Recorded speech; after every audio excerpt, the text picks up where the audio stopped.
Okay, does this mean I'm back on though? Now that YouTube crashed? Oh God, oh no, oh no.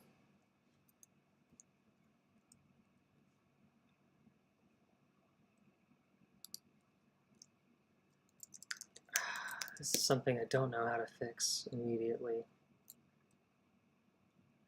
Why can't things just work, y'all? I mean, I did just stop the stream and start over again just to kind of like, that's my fix is turn it off, turn it on again kind of a situation.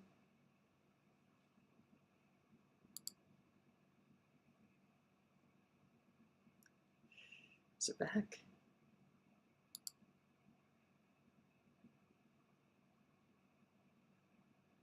Is it back then? It seems back.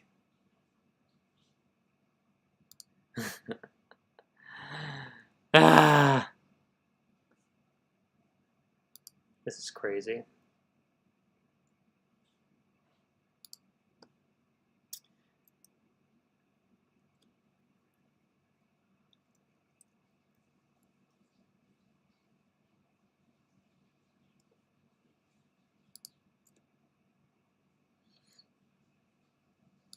Okay, okay, okay. I think I might have done it right. Am I wrong?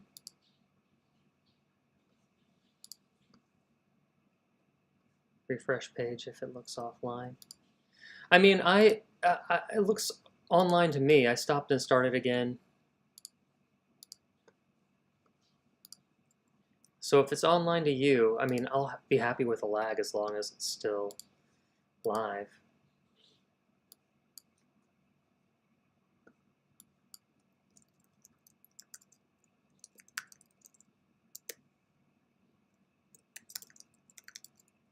Live recording.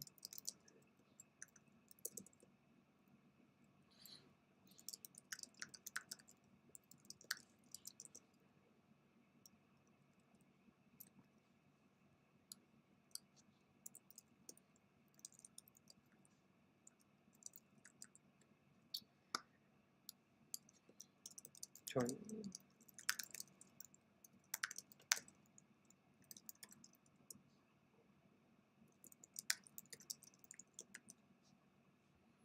Just a quick thing. Just all these quick fixes real fast. Ugh, so frustrating.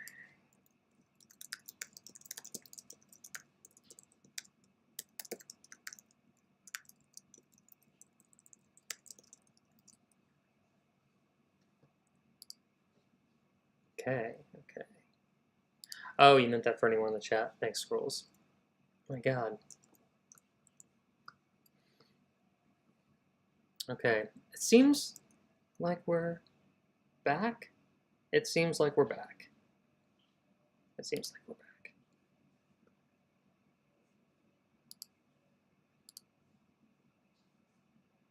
It seems like we're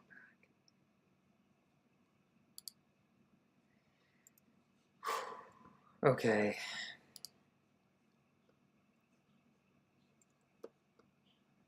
Let's keep going while we still have it. Mookie, you're on so early.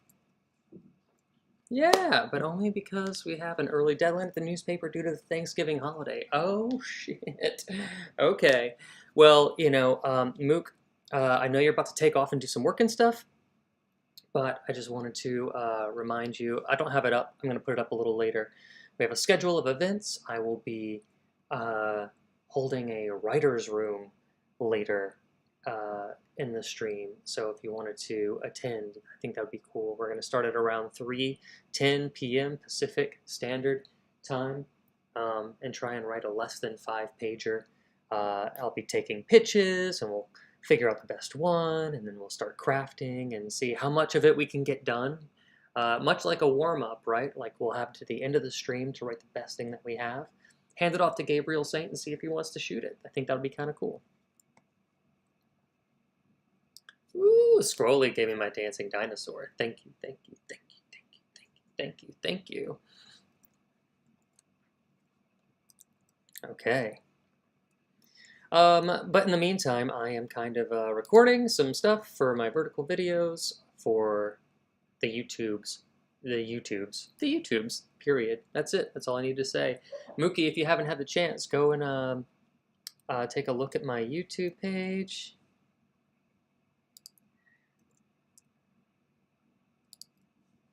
I'll pin it to the top of the chat again. Be sure to like, subscribe, follow. It's free, baby. And it'll really help me out. I appreciate you if you can.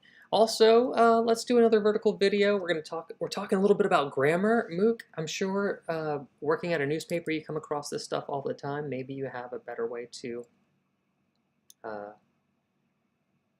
problem solve. So far, we've talked about run-on sentences and how to properly avoid using commas to make something too long. The your versus you are conundrum, the em dash, and we also talked a little bit about protagonist and antagonist. Those will be videos that you can catch up on later whenever I turn them into vertical shorts. And then let's talk about also the misplaced modifier. I'm sure you probably deal with this, and you have to look out for it all the time at the paper, right? Let's talk about the misplaced modifier, that thing that can turn your story into a joke. A modifier is a word or a phrase that describes something. So if you put it in the wrong place, the sentence gets a little weird. The example I've come up with is, running down the street, the script flew out of my hands. Now, because of the misplaced modifier, we now think that the script was running down the street. We know what you meant, but readers don't read what you meant, they read what you wrote. Here's a cleaner way to say it. Running down the street, I dropped my script and it flew out of my hands, right? In screenplays, this can really mess you up with clarity in your action lines. Readers are going to picture exactly what you write the first time, and then have to reread to discover what you meant if you use a misplaced modifier. So when you use an opening phrase like running down the street or crying in the rain, I don't know, make sure that the next noun is the thing doing the action. I hope this helped, and be sure to like and subscribe, and check out my YouTube videos for longer content. Thanks.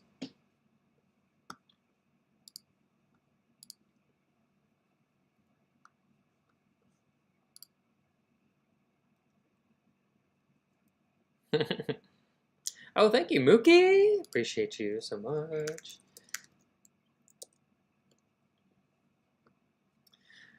It also seems like the YouTube chat has like has polls. So every now and again, if you want to be on Twitch, that's totally fine. But I know I have to use Stream Elements to do a poll, and I have not invested the time to learn exactly how to do that. But over on the YouTube chat, I know that I could instantly put a poll into the chat pretty quickly, which will help us live in the writers' room when we all start to vote on what idea we think is best to write. Right? I think that'll be fun. Okay, and let's see.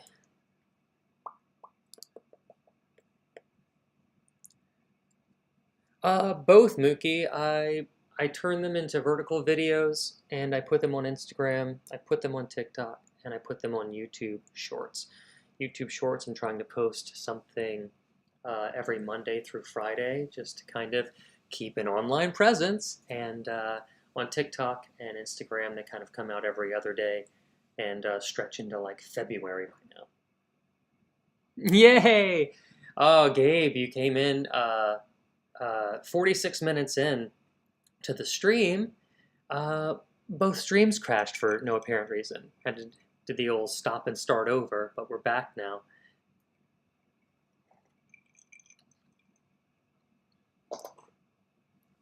And I'm recording some vertical videos, almost done. And then I'll show you, Gabe. I have my my schedule up. as well, right?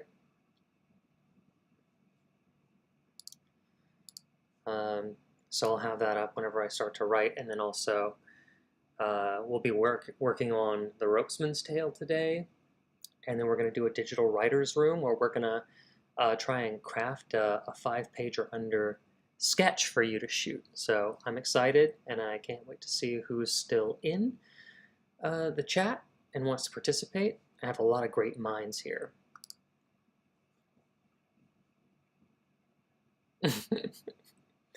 Yeah, you know, when you see Gabriel saying art in the chat, the first thing you think is shenanigans.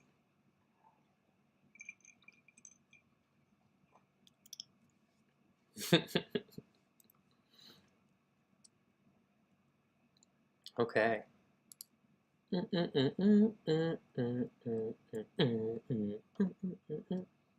Y'all, that neck stretch earlier really helped me out. I think that's what I'm going to do from now on whenever I start the stream. I think it's always going to be nice to, of course, say hello, thank you for being here, and all that kind of stuff, but just do some like little writer stretches for the old arm and neck and shoulders, and you know, get a little blood flowing. And we stare at our screens for so long, and it's just nice to take care of our body in small little ways. Okay. Let's do another one. What else did I want to talk about? We did misplaced modifiers. We talked about commas. Oh yeah. It's versus it is, it has.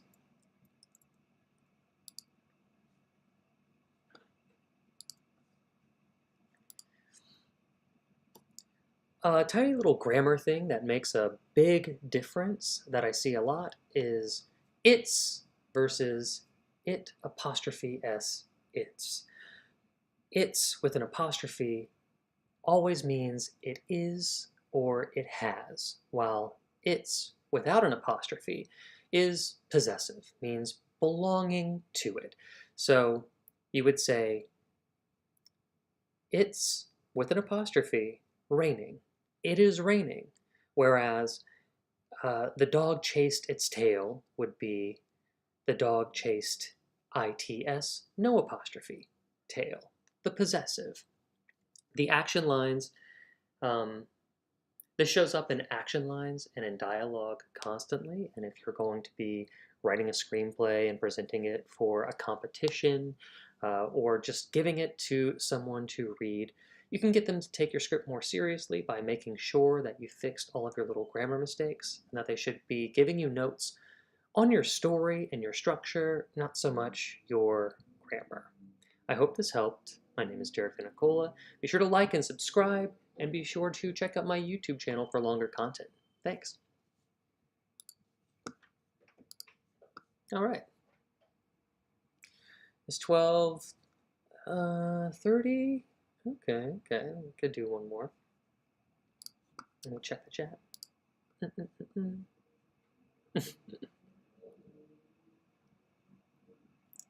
Let me see. Sounds like your internet reset. Oh, maybe.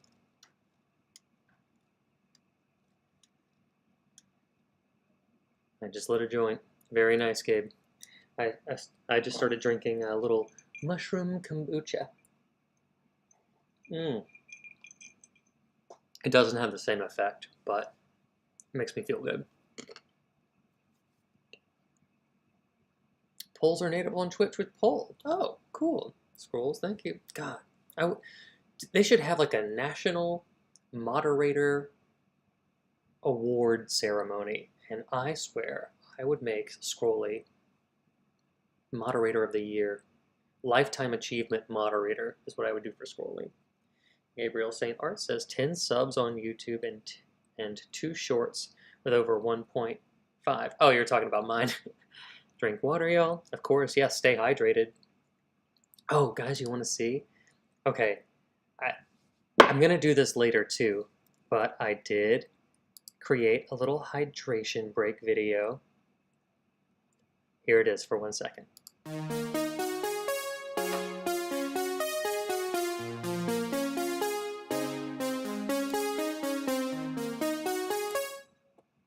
Huh? Pretty cool, pretty cool.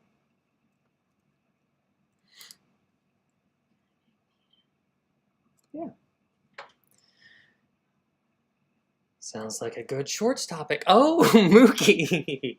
Coming up with my content. Yes. Okay, okay. You want me to do that? I'll do that. Thank you. Thank you for the free content, Mook. We still have time to do it, too. I got 5 minutes left before we move on to the next part of the schedule. National ceremony? Oh, yeah. It should be international. Global. Mr. Worldwide. And if you can't sing, don't do karaoke.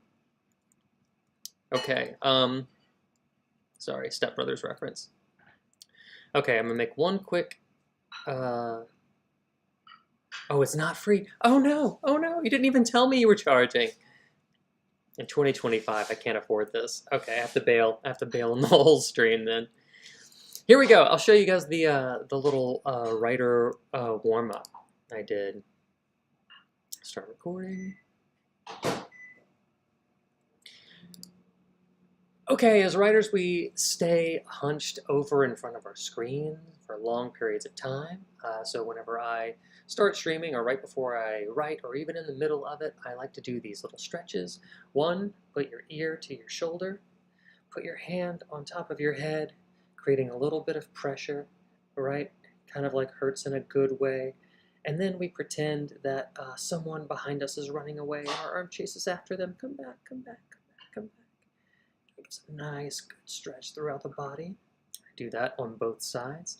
Also, going back to your high school gym days. Tiny circles into bigger circles, right? Tiny circles, bigger circles. And then the classics. You've seen this before. Just stretching out those shoulder blades on each side. And then, of course, stretching out your spine. Let me get a little further out here. Just dropping down, hanging here for a moment, feeling the stretch of the body, and then slowly coming up, one vertebrae at a time, with your head being the last thing. Hope that helps. I know it helps me. And thank you so much for watching. Be sure to like and subscribe and join my YouTube for longer content. Okay, we did it.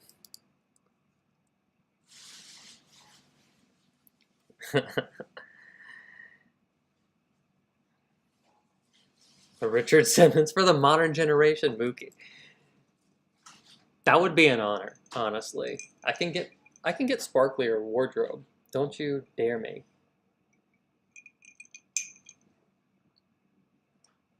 All right, approaching 12:40. All right, excellent. I've got my YouTube content for the week. Thank you guys so much for hanging out and offering those ideas too. I'm gonna get the schedule back up in the corner here. And then what we're gonna be doing is moving towards a live writing session, The Ropesman's Tale. While I was reading it out loud, every time you read through something, you're like, oh, here's something I want to fix. Here's something I want to fix. And I would like to start fixing something that I read last time. I thought, whenever I was writing it, I thought it was just perfect. And then reading it out loud and just hearing it told like a story, like if I were to hear an audiobook, I was thinking, this dream sequence that I have in chapter 2 that introduces our character, Thomas Derrick, it goes so fast. It goes so fast. And I want to live in that dream just a little while longer. So I'm going to pull up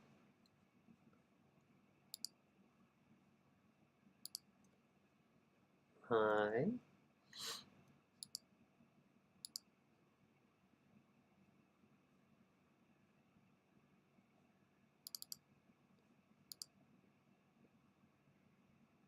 Pages draft.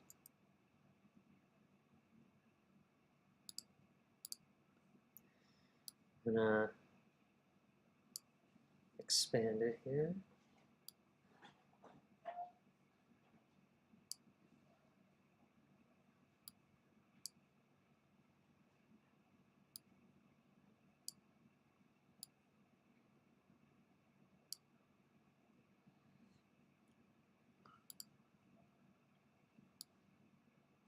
Oops. There we go.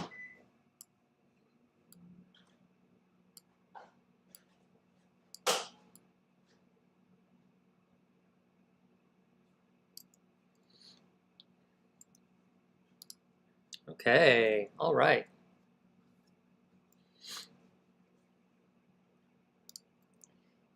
Give ourselves a little time to just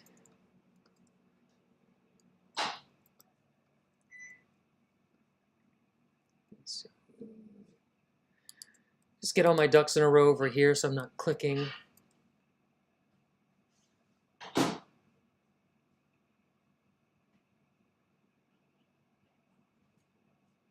All over the place.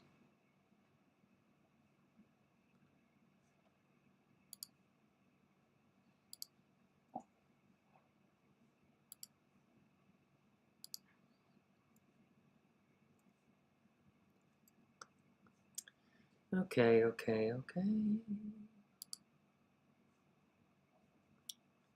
Give me a lot of files on multiple streams and writing.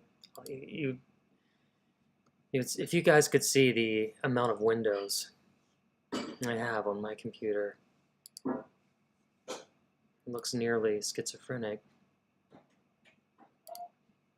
But sometimes it's just what is necessary. There's my writing. There we go, desktop. And where's the ropesman's tail? The ropesman's tail.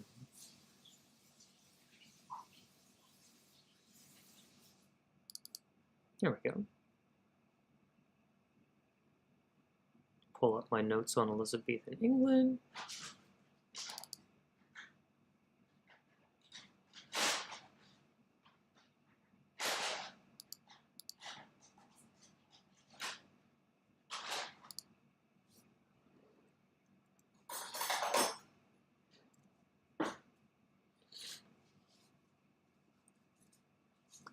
Let me see here.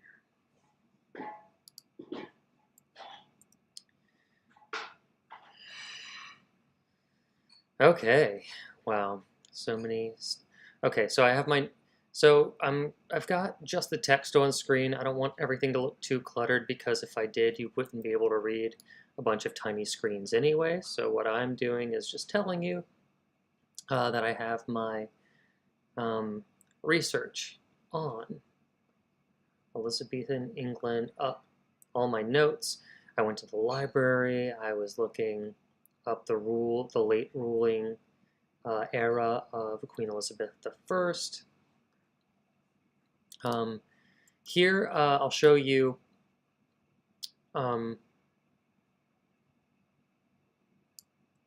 this section right here is the dream sequence that I was working on, and whenever I read it out loud, I was like, man, I feel like it didn't have 3 acts.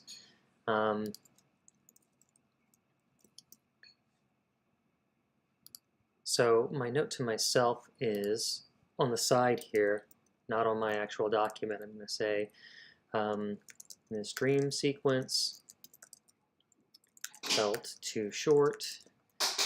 I feel like it needs 3 small acts before we transition to reality where Thomas is awoken by horse piss. And so I'll also put in my notes that the act that I do have, so I can just kind of visualize it and outline it. We start with Derek, the shout cut through the storm. The deck pitched hard beneath his boots, slick with rain and spray. Thomas caught the rail, wiry arms straining, his face gaunt, sharp bone, the kind carved by weather and want. Dark eyes, restless even now, darted toward the next wave. It almost makes me think, hoist the mainsail, you lazy dog. Makes me think that I could actually start a little earlier. We kind of start in the middle of action, which I do think,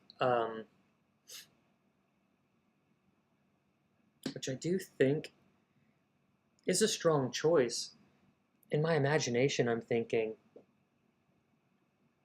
should I have Thomas Derrick like almost pulled by the shirt out to do his job? Like he doesn't want to be a sailor, he's forced to be a sailor, which is why when we meet him in present day, he enjoys being landlocked and he turns away a mission to go sailing, even though it pays and he has the experience. In his real life, Thomas Derrick was a sailor, um, so we are going to keep that his occupation because it is true to history. Not to mention the block and tackle of hoisting the sail. The block and tackle pulley system of hoisting the sail is what inspires him to reinvent the gallows. So all that imagery needs to be there.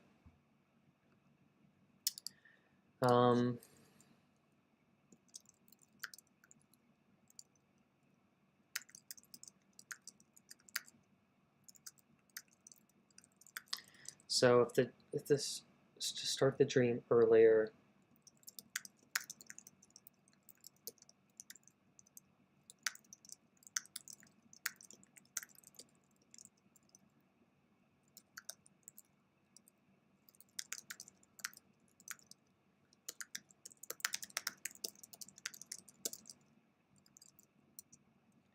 okay.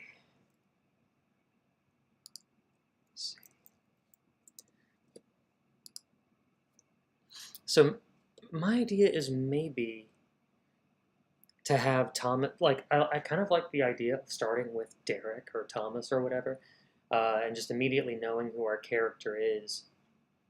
I'd almost like him to be interrupted playing like a game of cards below deck, I think, would be something that I want to do because when we introduce him, we also see him as kind of like a scammer, a thief. Maybe he's genuinely about to win his freedom, a lot of money, and that dream, almost before it's realized, he gets pulled literally out into the shitstorm. It's almost like a dumb show, I think, for the introduction of this character, introduction of the tech chapter, and a dumb show of his overall arc. I like that. I think that's what I'm going to do. So part of my so one thing that I'll use like ChatGPT for is to say what card games were popular during this period of history. Because I don't, like I know poker, I know blackjack, but I don't know what card games were popular during Elizabethan England, and that would be a cool way to, that would be a cool in, right? And also, how do you win it? So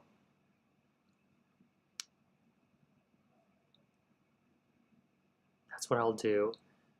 Let me check the chat. Cool graphic. Thanksgiving Day. Oh no, really? Jalil's gonna be 49. Oh my god.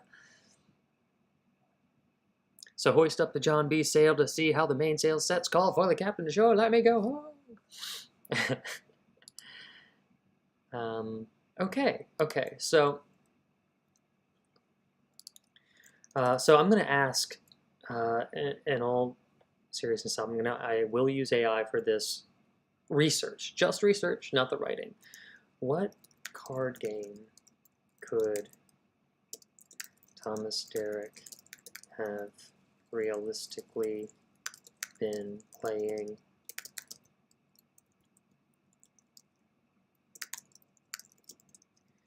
where he was in a way where he was about to win a large sum of money?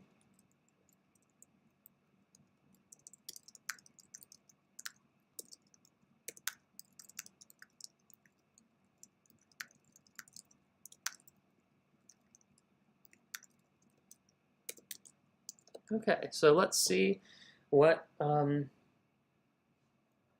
of historical research chat can do.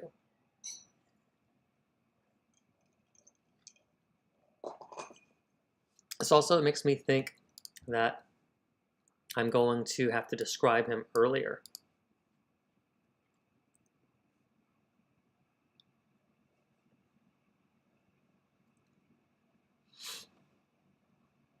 And then he gets pulled into the wave, right? I need to help the audience picture who is at the center of this chapter early on. Oh, see, I never would have known this. Period accurate options. Primero. Hugely popular in 16th century England, especially under Henry VIII and Elizabeth I, often associated with serious gambling. Vying game, ancestor poker-ish stuff. Players bet based on the strength of their hand. It's literally known as a high-stakes game. Characters in Shakespeare gamble at Primero. It's easy to dramatize him being about to win without explaining the rules. Good cards, men grumbling, the pot growing, etc. Okay.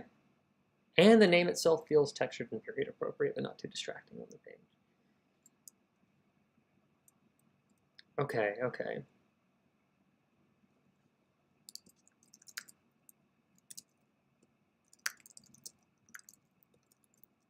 Oh, it gave me other suggestions.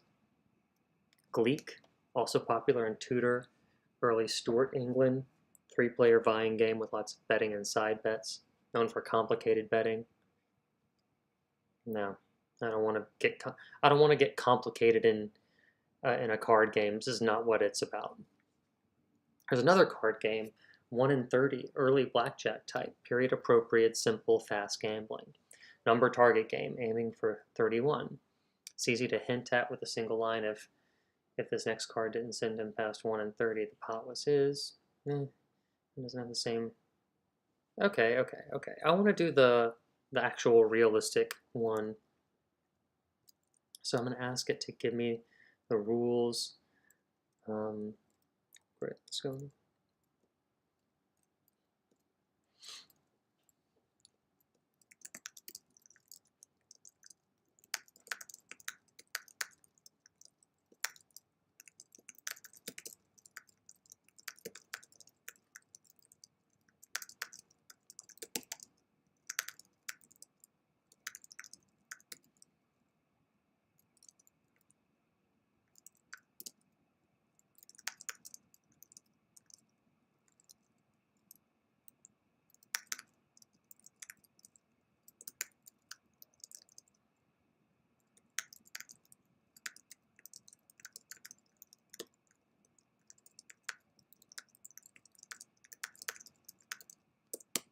Okay. So I've asked it to give me the rules of Primero and tell me what a hand might, what a winning hand might look like.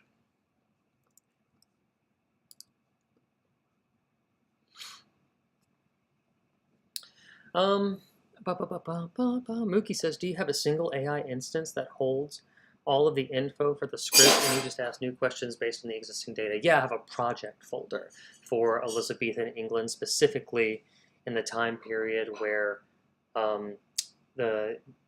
specifically starting from the end of Robert Devereux's failed campaign in Ireland, his retreat back to England, through 1601, which is ultimately his beheading, and Thomas Derrick's history in between that. There's a little bit of additional research that I had to do because Thomas Derrick was a sailor, and Robert Devereux, while he did lead troops on land, did sail to the Spanish island of, I say Spanish island, the Spanish town of La Cadiz to invade it. They were likely on that ship together. I say likely, in my story. They were likely on that ship together where Thomas Derrick was working with Robert Devereux in one capacity or another, which is how I'm going to use them to to form an alliance to make Thomas Derrick the executioner, and Robert Devereux is going to think that Thomas Derrick is on his side whenever he launches his coup against Queen Elizabeth I in her later years.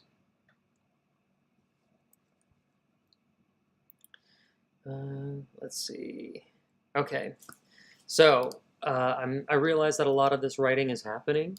A lot of this research is happening offline. I apologize, but we're going to get to writing soon.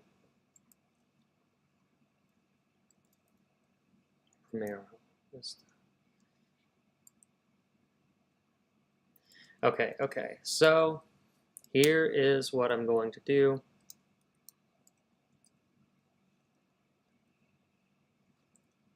It's kind of, I'm going to separate my curated draft here, and by that I mean like it's my fourth pass with my new introduction to extend the dream sequence.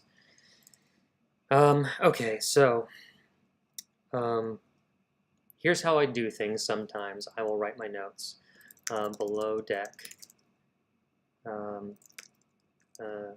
ship, gambling, Romero, dank, sweaty, glow of candlelight.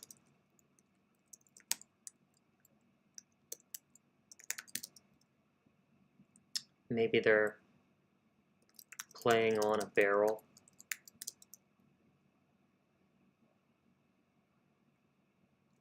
Drinking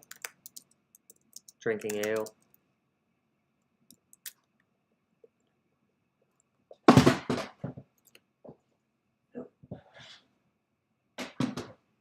Pay no mind to that.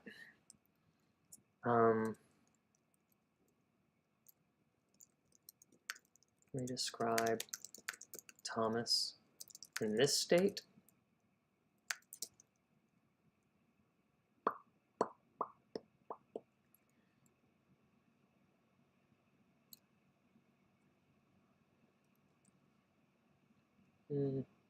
Oh, mention Primero.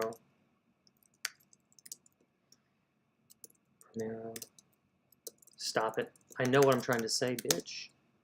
God damn. Through the lamplight, opposed to candle light. I was thinking about exposed flames on a wooden ship. Prefer that.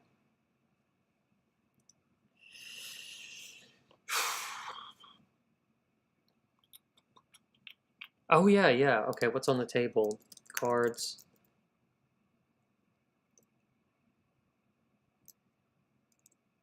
Coin. Maybe crumpled notes. Like banknotes. Like, no, I say banknotes like dollars, dollar bills in our term. Maybe jewelry.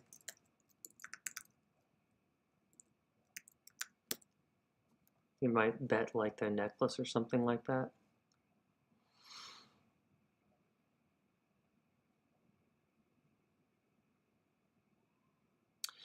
Ship's rocking, probably.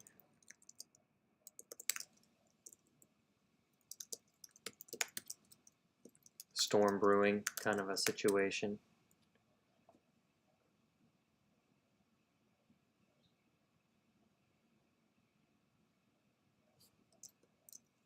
How big is the pot of money?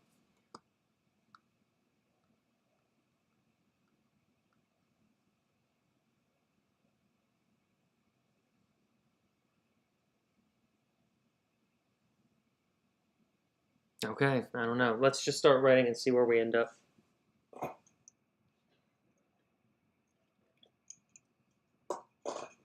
But I have like a checklist here of things I want to mention. Oh, why did this go down here?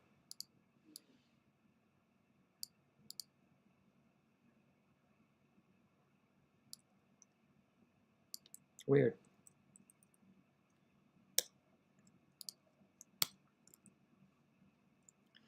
Okay. So now I have a little checklist of things that I want to mention.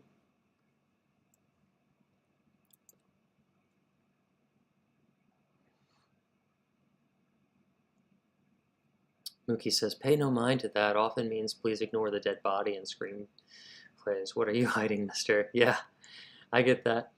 Off topic, but I found something pretty interesting when I was watching Paul Thomas Anderson's One Battle After Another last night. Spoiler, of course, but the bank robbery scene. I found it really interesting that the tension you usually see in bank robbery scenes is leading up to shooting someone, but in this film the tension was set off by the shot. Oh yeah, I remember that scene. Then it was the second shot that was where the tension was being built. The first shot set it off. It reminded me of the tension you get when someone would slam a door and startle you, and that begins the tension rather than leading up to the slamming door. I just thought that was a unique way to flip the bank robbery. Yeah. Here's a quick rule.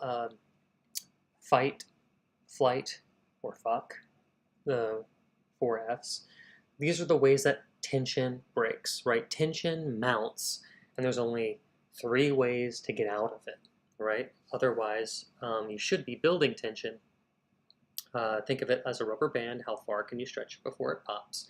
That pop means that you're either going to run away from said problem, flee, come in direct conflict, fight, and take on the problem head on, face the problem head on, is what I should have said. And fuck, which is like usually romantic tension, like you see it all the time. I hate you, I hate you, you know, you see it all the time. Those are the ways to cut the tension. And so, yes, it is a really unique way to start building tension, right? Because if you start a scene with a shot, then you realize that the tension is building up to the consequences that follow it, building up from the consequences that follow it. Yeah, it was a brilliant filmmaker move, and he's a very smart filmmaker, obviously. Okay, but how dare you, Scrolly, get me off topic here. Okay. How about, what's interesting? What's a way in? So I like to do intro by fractions below the deck of a ship.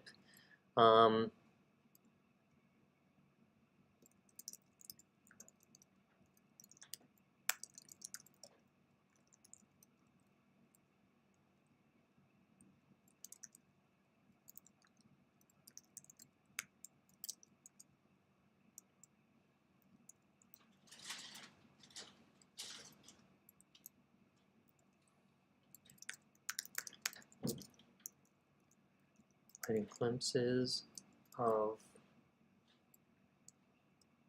the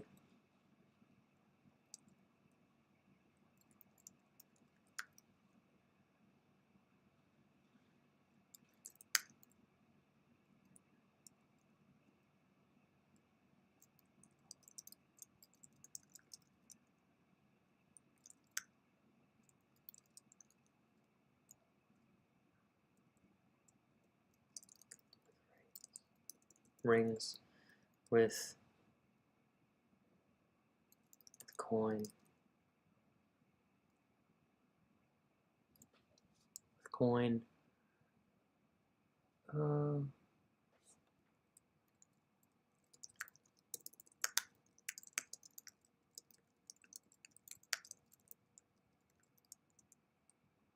a couple silver rings. That way, we put silver rings at the end because coin will tell us that it's not just like a shower curtain ring.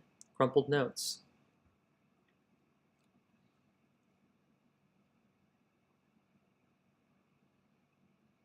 Right?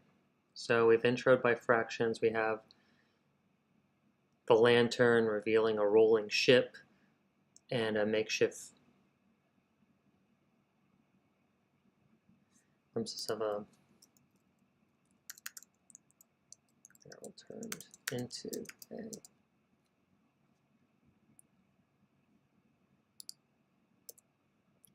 coin.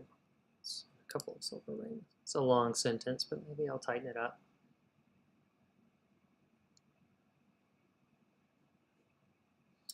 Okay. So let's introduce our character, Thomas Derrick, sat on an upturned crate, maybe.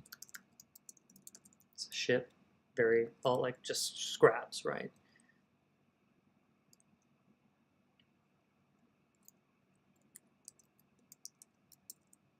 I like the idea of like maybe a scrap of sail over the barrel, but I don't want to get too hung up in the environment here. I just want to build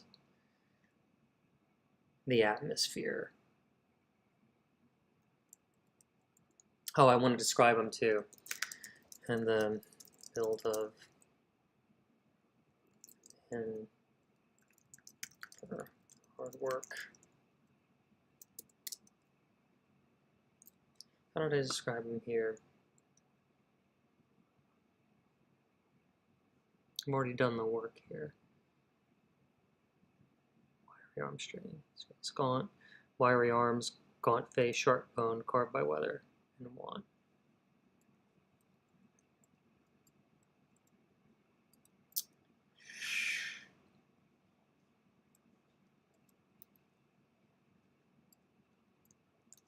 Gaunt.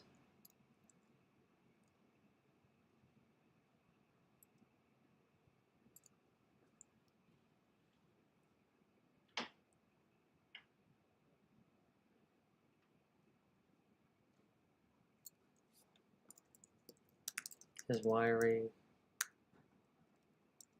arms and gaunt face.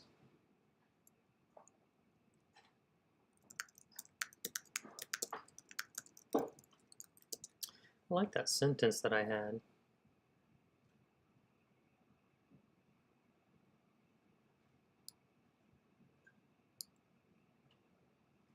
It's just going to be, I just have to go back and fix it. I'll just have to go back and fix it.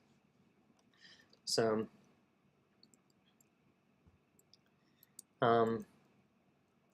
but he's having fun now. So that is his face, but now his face had a lopsided grin. Now his face had a lopsided grin. Wrinkles of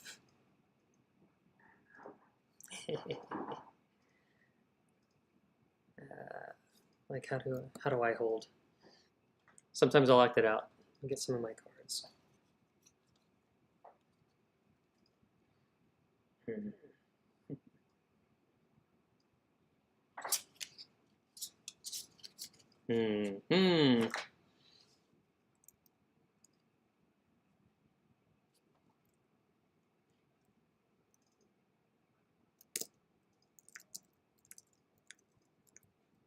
Lines of mischief.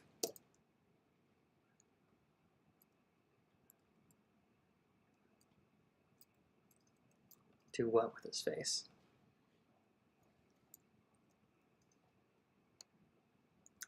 Got to cross his cheeks. Okay, so he's happy in this moment, but like in a mischief kind of like Loki, Thor kind of way, right? But mostly like Loki, obviously.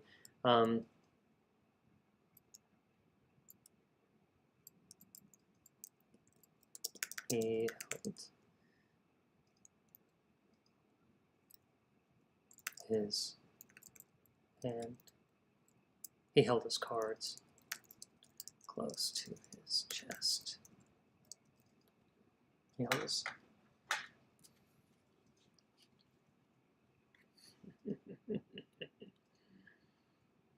Oh, I like that he's like chuckling. I like that he's chuckling. He held his cards close to his hands with greedy delight.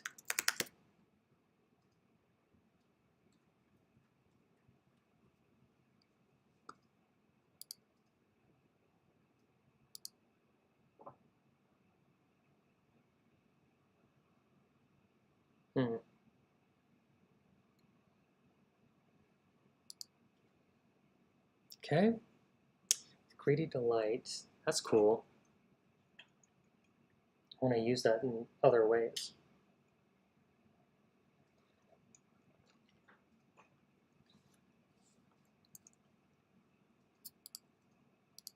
Okay, so I guess we have established the below deck of a ship. We're still kind of in the midst of gambling. We know he has cards, but we haven't really seen the other min yet either. So we don't even know if he's like gambling against himself or like he could be playing solitaire and fucking crazy for all we know. So let's give another person a line. Or oh, let's do a famous expressions from the past. This is how I also use ChatGPT. Like their expressions are not the same as ours. I learned during the course of research that they would often invoke like God's anatomy for stuff that I thought was so cool. God's teeth, God's blood were like their what the fucks back then, and I thought that was awesome. So let's do it again. Expressions for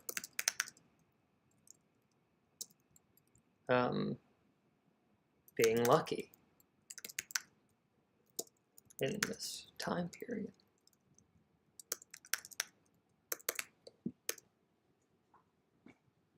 Okay. Expressions for being lucky in this time period.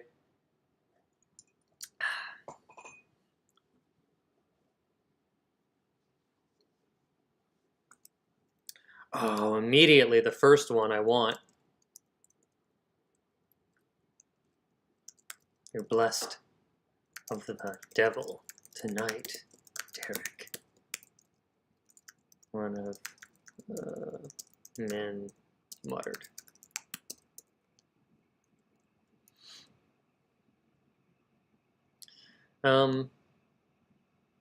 Still don't know it's about cards, so let's say the card game. No honest soul sees that many good cards at Primero. No honest soul sees that many good cards. Dude, I swear to God, if you don't let me fucking type this.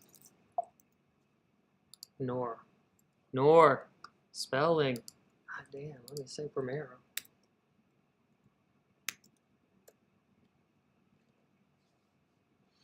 Okay, so now we have established that they're gambling. Dank, sweaty.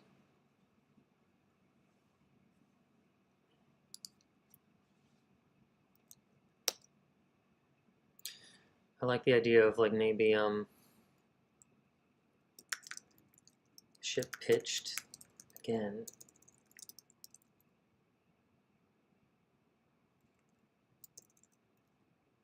The ship pitched again, droplets, sea, water.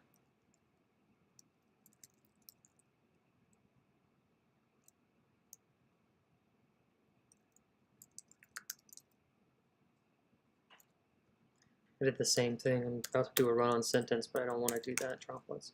Ship pitched again, droplets of water.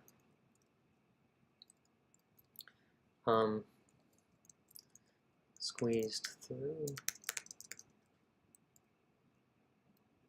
the deck above them. Dripped. Thomas's head. That kind of gives me like the dankness, I think, right? Like, and then how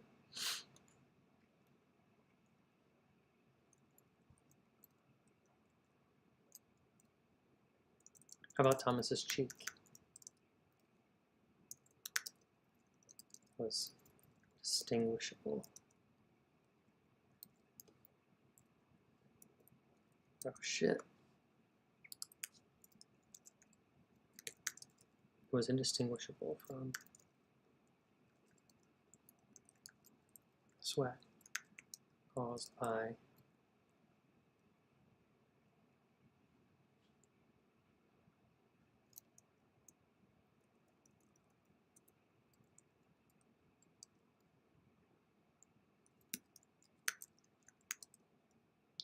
from the, what do you call that? Almost like claustrophobic, like pressing down on you, but not atmospheric. Just jump to your thesaurus.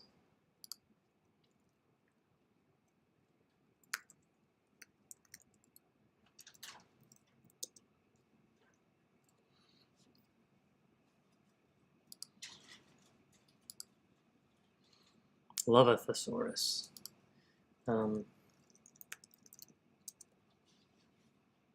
Pressing down, maybe pressing.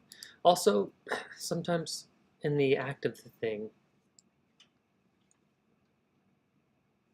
by the pressing heat, like I came up with a word to put into the thesaurus, and then it ended up being the word that I wanted to use.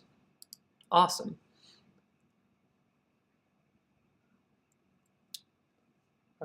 Oh, let me check the chat. Make my camera frame a little bigger. Okay.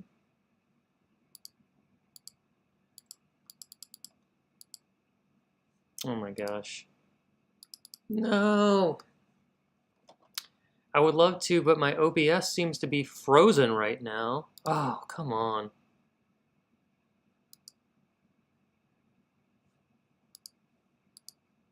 I have to stop and start this again? Oh no. Ugh.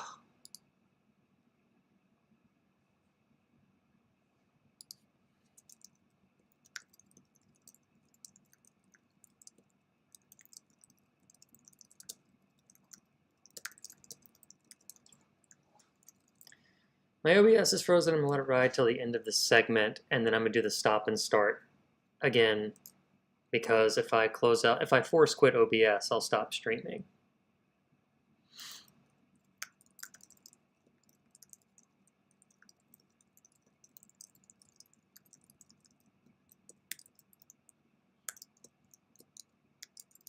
I'm gonna adjust it though.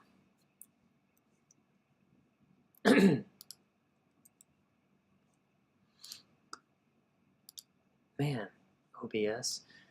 Oh wait, can I move it now? Is it not? Nope, still nothing. Oh, so frustrating. So frustrating.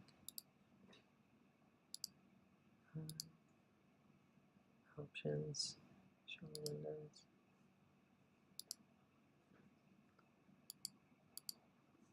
So frustrating, OBS.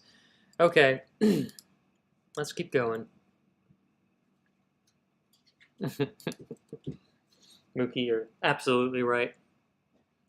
You know what's at stake here. And you know the answer. Okay, let's keep going.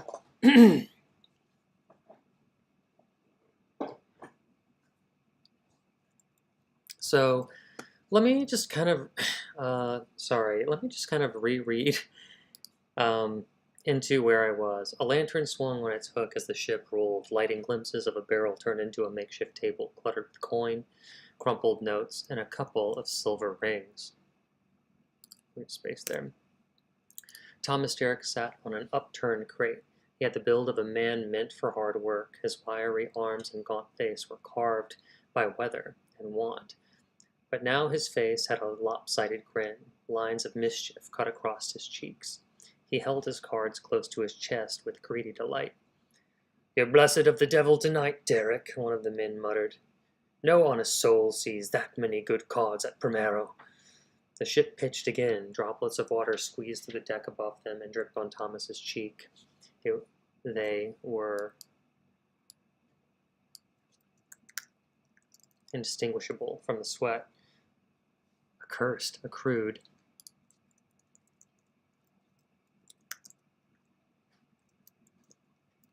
Oh shit. Accrued from the pressing heat. Okay, so we have the sweatiness. That's done as well.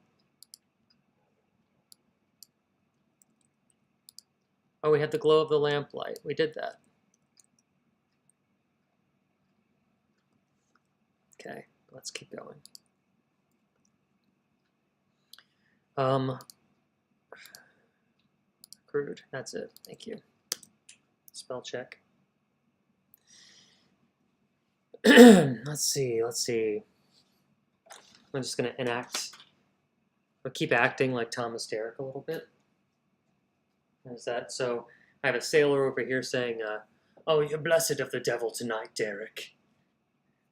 No one sees that many good cards. No honest player sees that many good cards in Primero.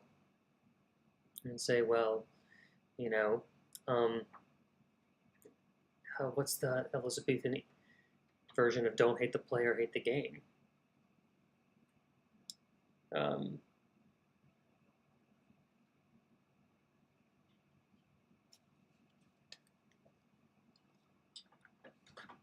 let's see. Is there an Elizabethan expression for "Don't hate the player, hate the game"?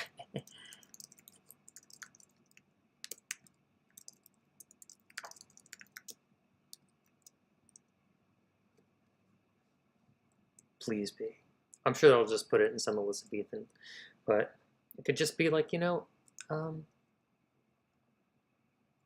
blame the cards, or only a sore loser blames the cards.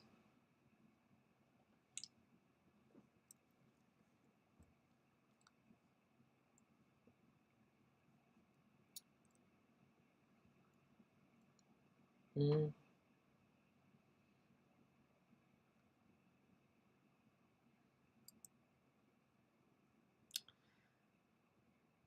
No, they don't have anything.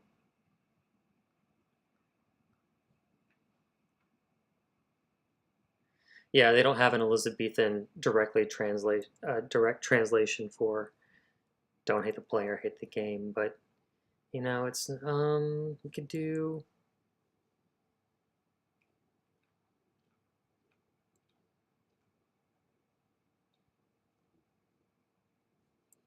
I like the idea of maybe something. Curse the game, not the man. Right? That's a bigger metaphor, thinking about like how the rest of his story is going to play out, I think. And yes, writing is this slow, by the way, especially whenever I'm not writing live on stream, it's me going.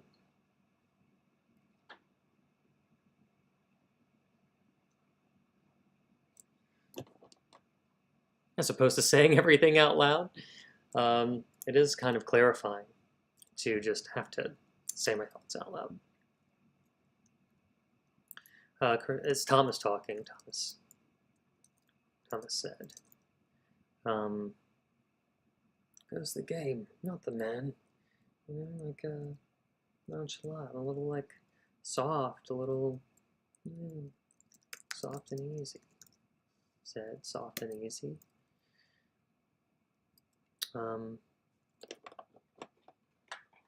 Let's get back into the game. Let's get back into our character. Curse the game, not the man. Now, let's, drop my cards. I don't think I'll have Thomas drop his cards. I did tap the table, and maybe...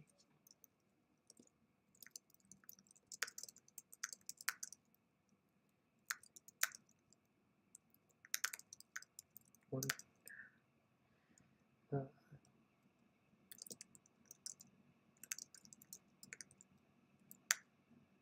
You had your chance to fold. And that's non-colloquial.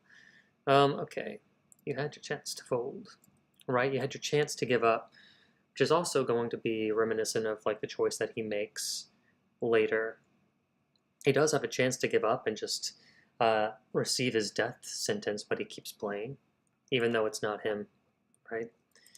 Um,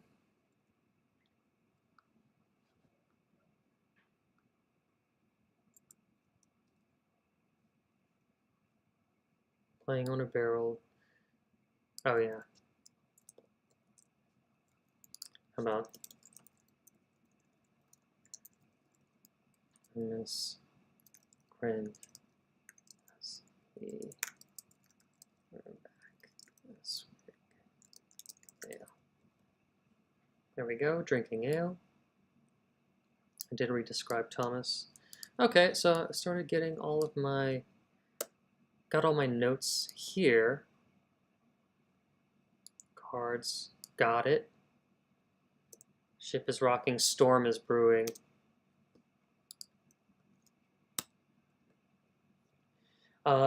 Yeah, we've mentioned the ship rocking, pitching. Let's mention it a third time. And also the storm outside. We need to kind of talk about the storm outside. Ship.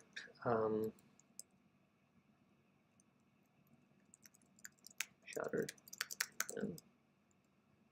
And you know that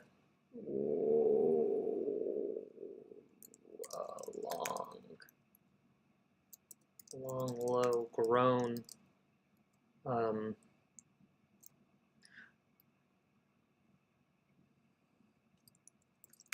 Low groan. Not ran, running through the timber. Timbers. Timber? Shiver me timbers. Timbers.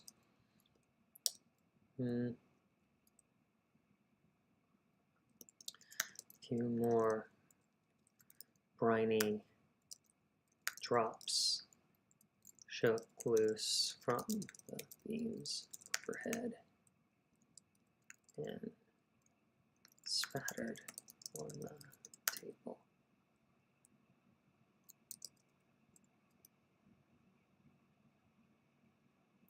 It's more than just one sailor there too, right? Like so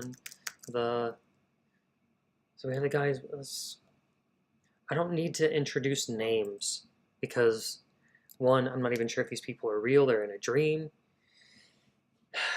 We'll just give them a descriptor from the younger sailors. Glanced up.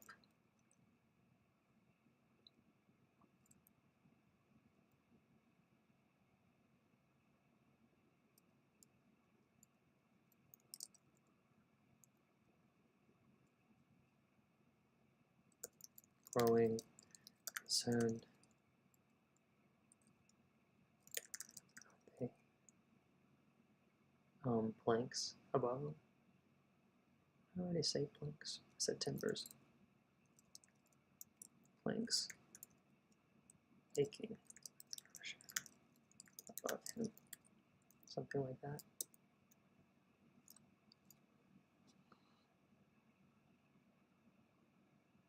I don't want to have this orphan here, so aching, planks. This pressure has already been described.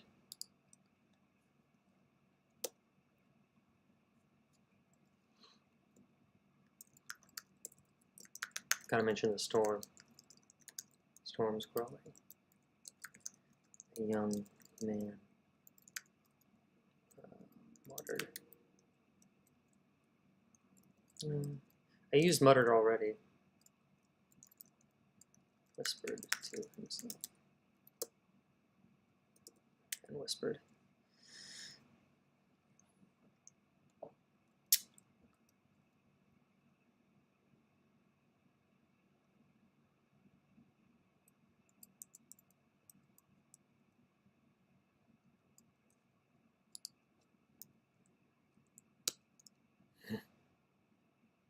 Okay, so what's Thomas thinking right now? We have a ship rocking back and forth. He doesn't know he's in a dream. He's about to win a big hand. He's happy. It's not like there's anything that he can do about it. You're literally on a ship in the middle of the ocean, in the middle of nature. What's Thomas gonna do? Let me get back into Thomas. Oh, there's a storm brewing outside. I'm having ale. Well, don't hate the player. Oh, don't hate the deal. Don't hate the game. Don't hate the player, hate the game. You know, whatever I said, whatever we came up with. Oh, curse the game, not the man. Now, you had your chance to fold. Oh man, storm's coming. Well, yeah, at least I won't drown poor. Oh, I like that. I like that.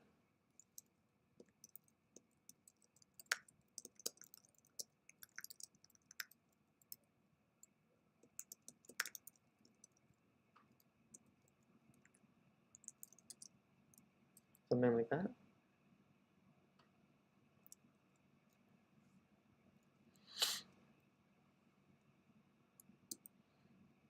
Maybe, I mean, he's a funny guy.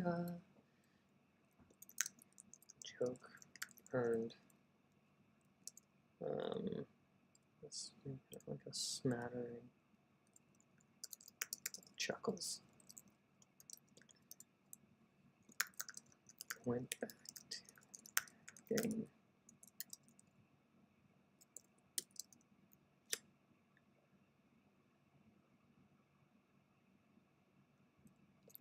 Here's something thematic.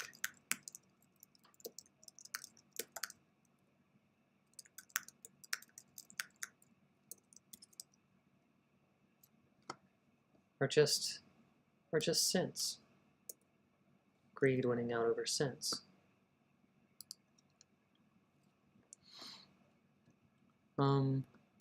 Check the chat.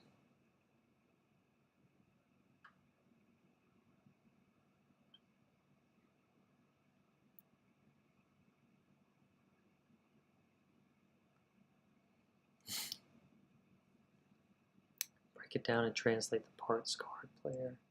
Some lines from Gemini. Gold washes blood from the hand. Interesting. Curse not the axe, but the one that ordered it. Malice lies in the crown, not the steel. Oh, fun. Oh, Mookie, yaws. Yeah. You like yaws? Okay, the ship yawed.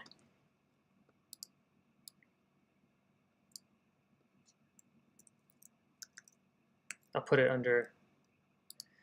Ship shuddered is kind of alliterative, and it's fun, but I like how the word yawed actually sounds, because it also kind of feels like a groan as well. Feels like a yawn, right? It's big, it's long.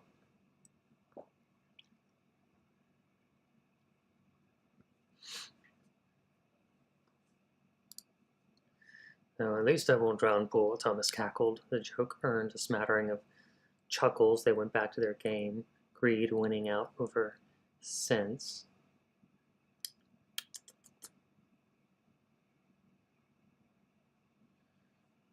Okay, let's get into the okay, we've set the tone. Let's get this card game moving. Because we still have to get outside. There's a whole storm there. So this is definitely the act one of the dream sequence. We've established who, what, where, and a little bit about what's at stake. At least it's here. It's kind of the MacGuffin. It's the bag of money, right? The dream money on the makeshift barrel table. So let's get Thomas looking at his cards.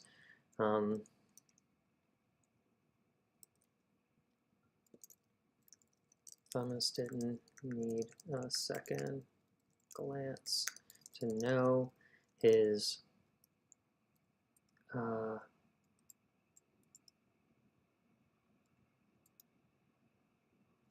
cards. It was the kind of hand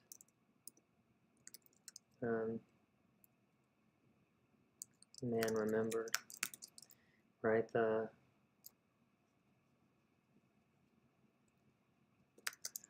kind of hand. Oh, right. Wait, check it out. How big is the pot? I could still use that. The kind. I like the repetition. The kind of hand. The kind of hand that could pay for.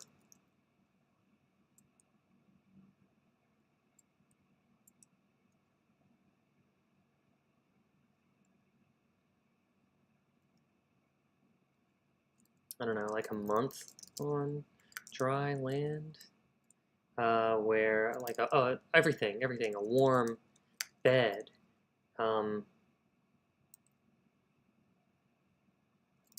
Ooh, check this out, and fresh meat, as opposed to like how they stored meat on ships that was like overly salted, you know, like essentially jerky or whatever, like a nice juicy steak. How about that? And a fresh juicy cut of. I like the visceral feeling of the cut of the meat too.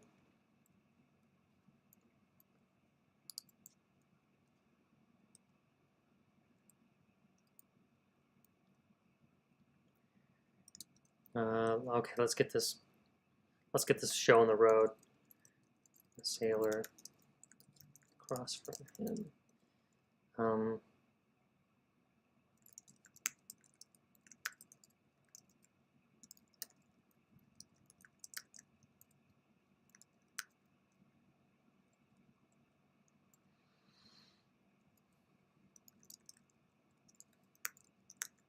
Bitter sigh. Um,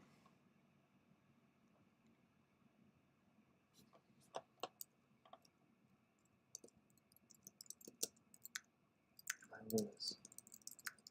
Throw you over. So.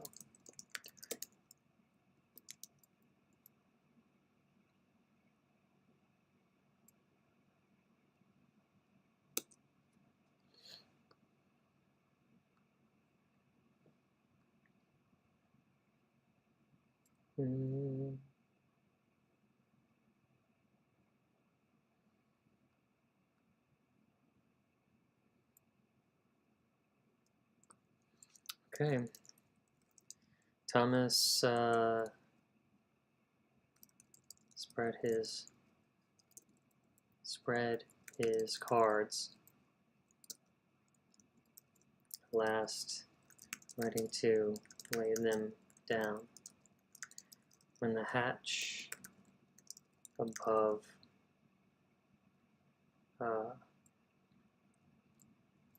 slammed open, pulled open, pulled.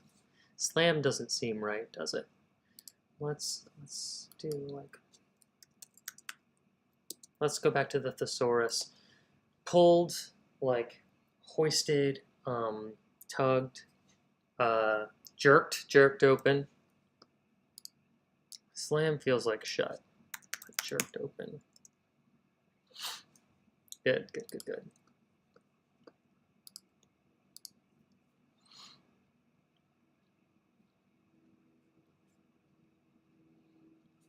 So what happens? We've, whenever you first go outside of your nice warm house and you never realized how cold it was, like that's happening. They're introducing terror into the warm, swaying, candlelit environment. So we have the hatch jerking open. Blast of wind and rain shot down the ladder.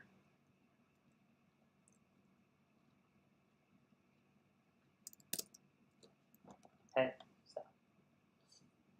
Sorry. Dog stuff. Shot down the ladder.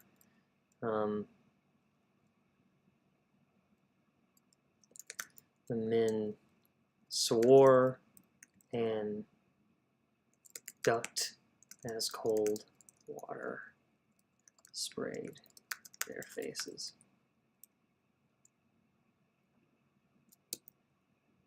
Okay, so he's about to play the winning hand. Ship's rocking, storm's brewing. We understand how big the pot is. Derek the shout. I wonder if this is a place where we can start.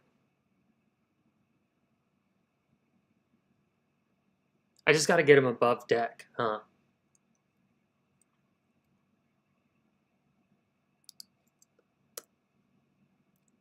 So almost like this will still work.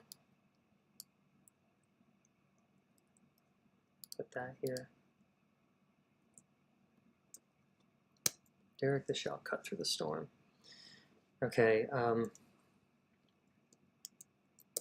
let's keep going, but let's get him outside. On your feet. We need hands on deck.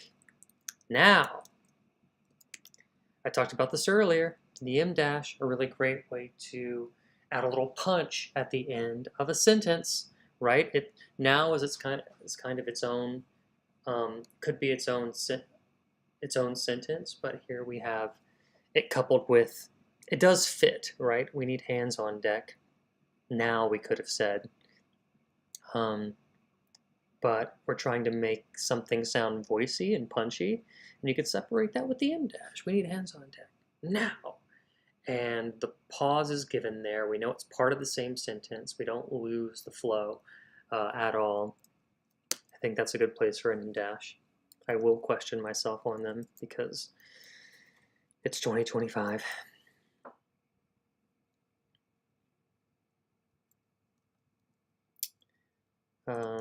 Thomas.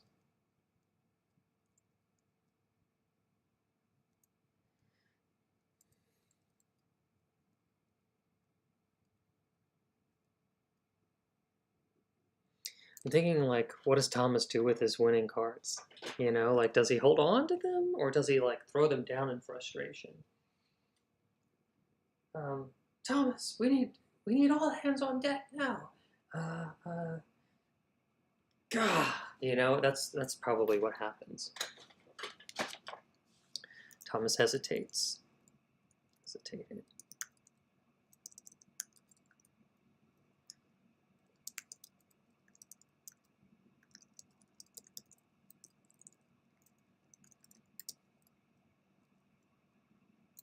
Throw his cards away.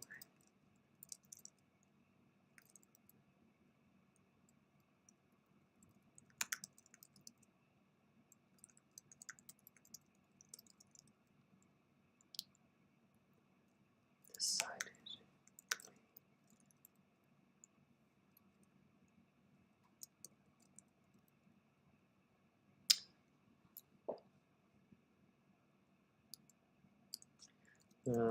The rarity of fortune finally favoring him.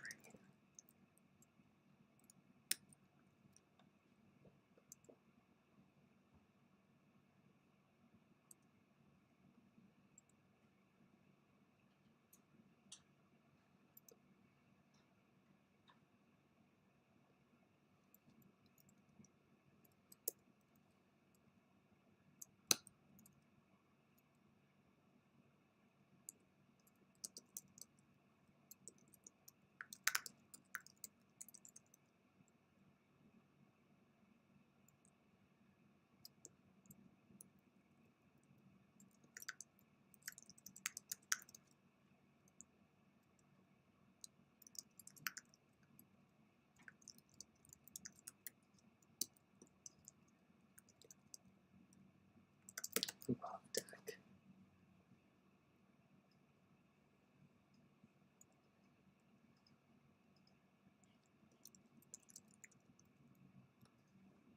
So something like that. And then maybe we can get pitched. Then let's look at that. Let me not separate this anymore. Is this a way to join where we were? Above deck, the ship pitched hard beneath his boots, slick with rain and spray. Thomas coughed the rail. His wiry arms straining. Period. We've already described his face, so we don't need this anymore. Dark eyes, restless even now, darted towards the next one. Where's the mainsail, you lazy dog? Right. Okay, so let me try reading this out loud. That's a whole page, and let me see if it feels like I got 3 acts in this opening dream sequence, basically. Oh, let me check the chat.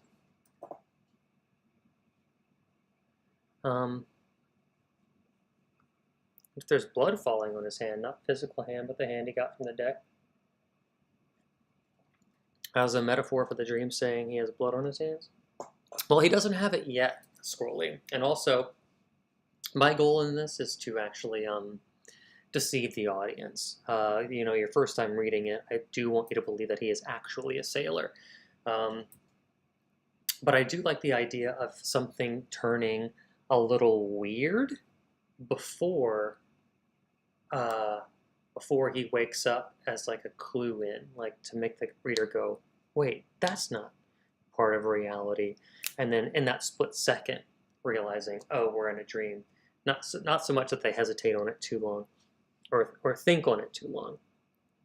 Let's read through here. Await the M-dash in newspaper stories. And I think in screenplays is relatively new. A reporter here uses them like crazy, and I take most of them out. Look at all them M-dashes. Yeah, but Mook, you know, it's crazy that they've been around for so long. We talked about how F. Scott Fitzgerald uses them, Emily Dickinson uses them, Virginia Woolf uses them a lot. And I think what AI did was just basically repopularize them. Just bring a faded tool, an old tool, back to the forefront.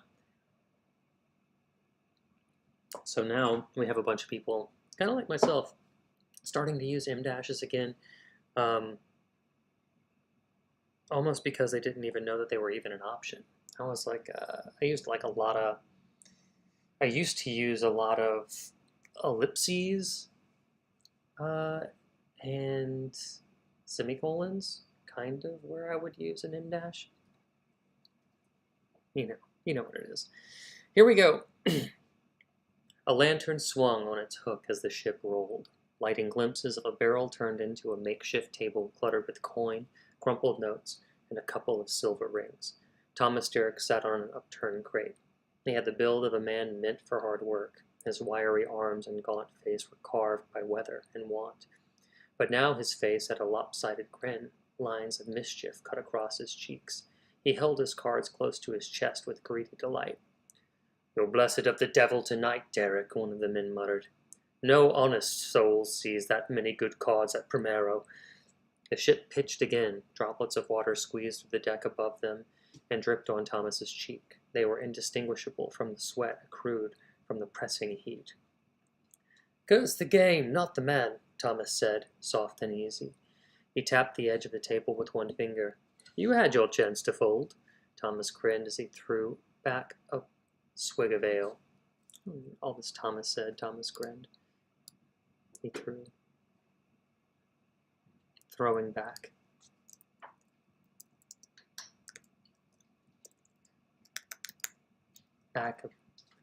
Throwing back a big swig of ale.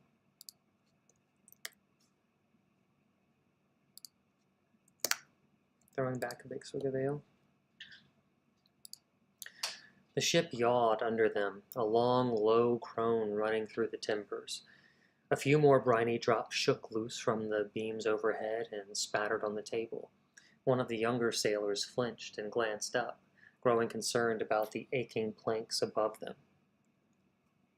Above him, above them. I feel like that is concerned. I misread it on accident, but I liked them better. It's like this guy's thinking we're all in danger here. "Storm's growing," the young man. "Storm's growing," the young man whispered. "At least I won't drown poor," Thomas cackled. The joke earned a smattering of chuckles. They went back to their game, greed winning out over sense.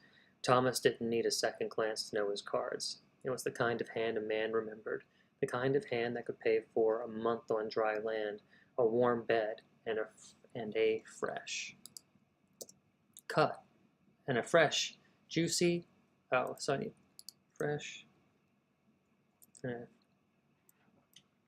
fresh, juicy cut of meat.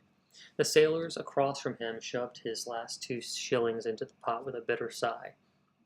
"If I lose, I'll throw you overboard myself, Derek." Thomas spread his cards, at last ready to lay them down, when the hatch above jerked open. A blast of wind and rain shot down the ladder. That happened kind of.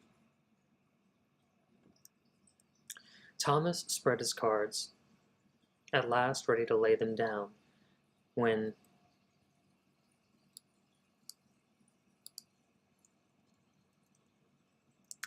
above the room jerked open. A blast of wind and rain shot down the ladder. The men swore and ducked as cold water sprayed their faces. "Derek!" The shout cut through the storm. "On your feet! We need hands on deck, now!" Thomas hesitated to throw his cards away, the rarity of fortune finally favoring him. He crushed them in frustration instead. Above deck, the ship pitched hard beneath his boots, slick with rain and spray. Thomas caught the rail, his wiry arms straining. Dark eyes, restless even now, darted toward the next wave. "Hoist the mainsail, you lazy dog!" a voice roared from somewhere in the dark. Thomas staggered forward, shoulder braced against the mast. The block and tackle swung above him, iron clanging against wood with every lurch. The ropes snapping around him like headless snakes in their death throes. The ship groaned, canvas cracking overhead. I feel like we've used the ship groan in our earlier description.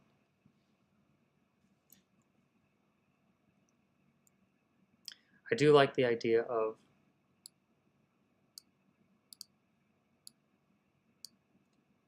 maybe the sails canvas, or the sails whipped.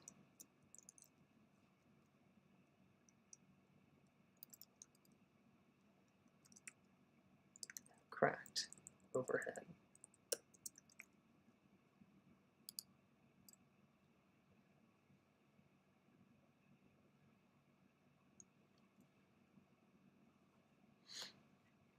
Let me see. I didn't think there was an M- long ago in typesetting. Oh wait, where did I go? Fly falling on the hand. You can't see the new page. Oh shit, really? Oh, come on. Really? This is crazy. Oh wait, I'm seeing it on mine. No? Is it just...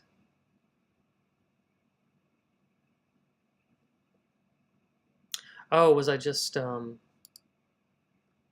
I just didn't scroll up. Scrolly. Okay, thank you for the adjustment. I'm sorry if I'm really late on that. I have to remember that I'm working at the top. A new thing to get used to. I should realize that I'm basically just working here. Okay. I have a much larger document on my screen.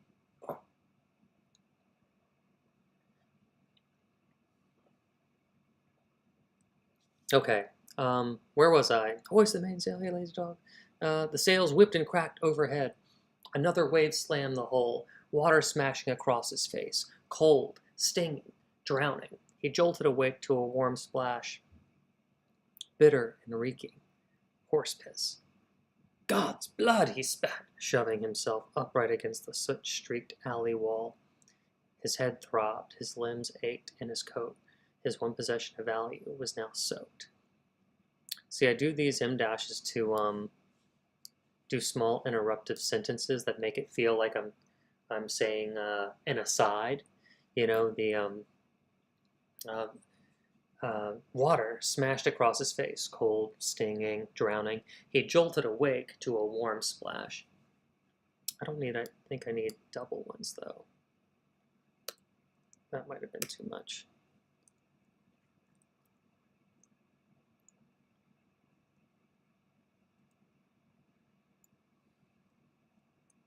But how about this? Surprisingly warm. Salty. Bitter. Haha. Right, that's kind of the warm, salty, bitter. Trying to think like, Scrolly, how you said, oh, drops of blood can kind of clue the reader in that they're in a dream. Warm, salty, bitter.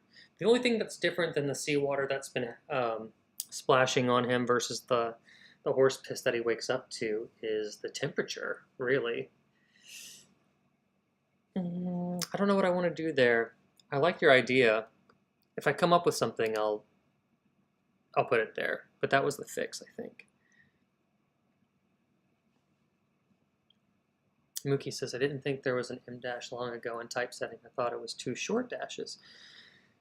Scrolly says, just looked it up. So it was around for centuries. It was only when the typewriter was introduced and with its limitations that the double dash was used in its place. Mookie says, interesting. Thank you. Yes, Scrolly, you're almost like the dramaturg of our stream. All the historical accuracy and the research that you do at the drop of a hat. My goodness. My goodness. Okay, awesome. Okay, perfect. So I did want to fix that. That's part of the ropesman's tale as well. And then I'm trying to remember where we left off.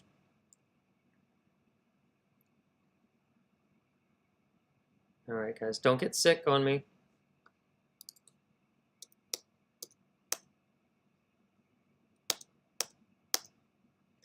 Okay, I don't think I've read chapter 3 aloud. And I also might make changes based on notes. But here, once again, like I didn't know that I even wanted to change that dream sequence until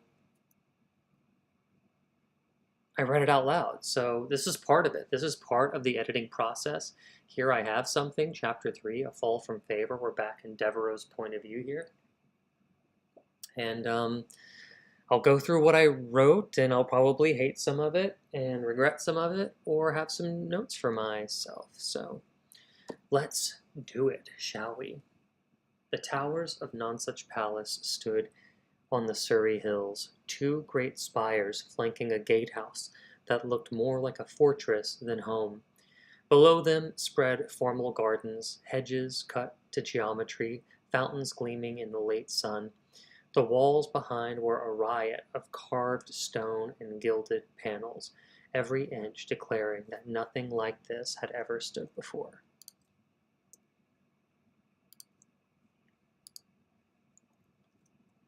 Once Devereux had ridden here at the Queen's side, his place assured among her chosen. Now he rode alone, cloak damp with September rain. He passed through the gatehouse, carved beast. Wow, Freudian slip much? Carved beast glaring down from the ledges. Inside, the air smelled of rushes and wax, a palace kept ready for the Queen's constant moves from hall to hall.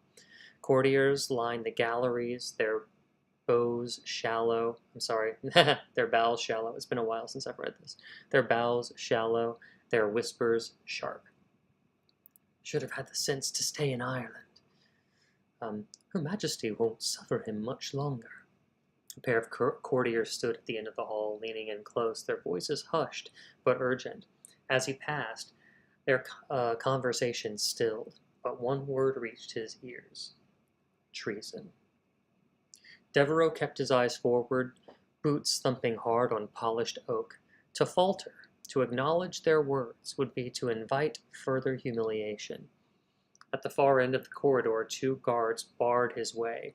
One frowned, hand on the halberd across his chest. My Lord Essex, I thought Her Majesty was told you were still in Ireland. Devereux did not slow. Then she was told wrong.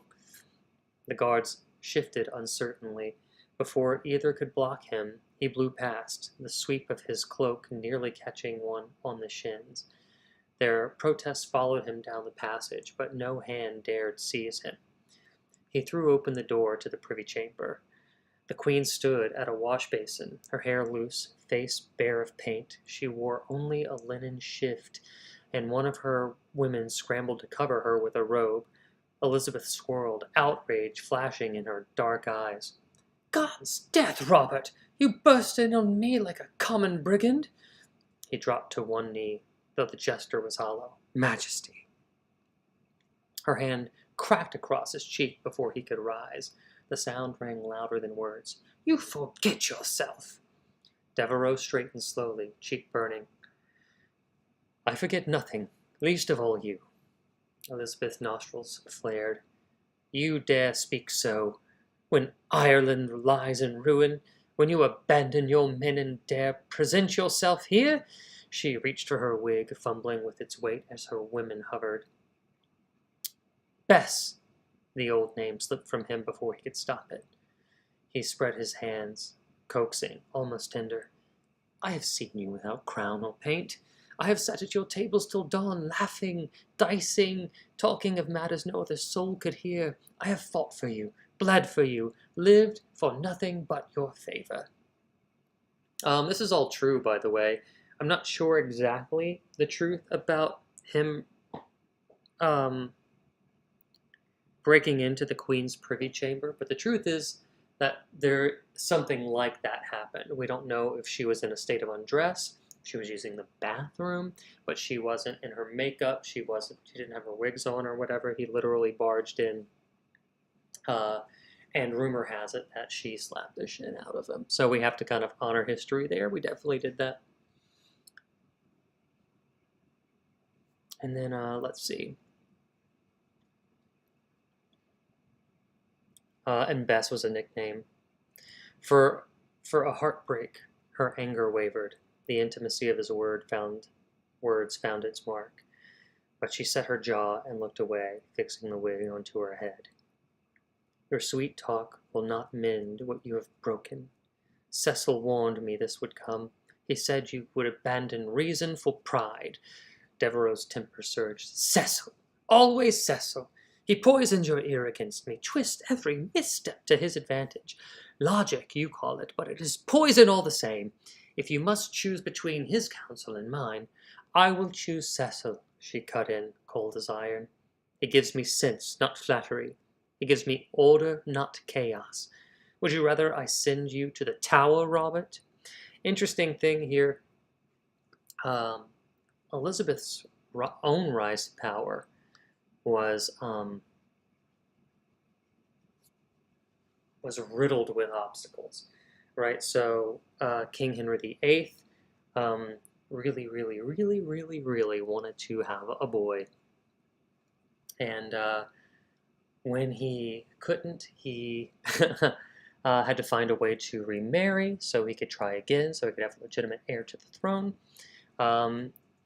Elizabeth I's mother was, you probably heard the name, Anne Boleyn, who unsuccessfully, I'm sorry, her mom was Catherine. And then after Catherine gave them a girl, he basically tried to have his marriage annulled so he could go with Anne Boleyn, who gave him a bunch of miscarriages. She was almost there, kind of a situation. Wait, did Anne or Catherine birth Elizabeth?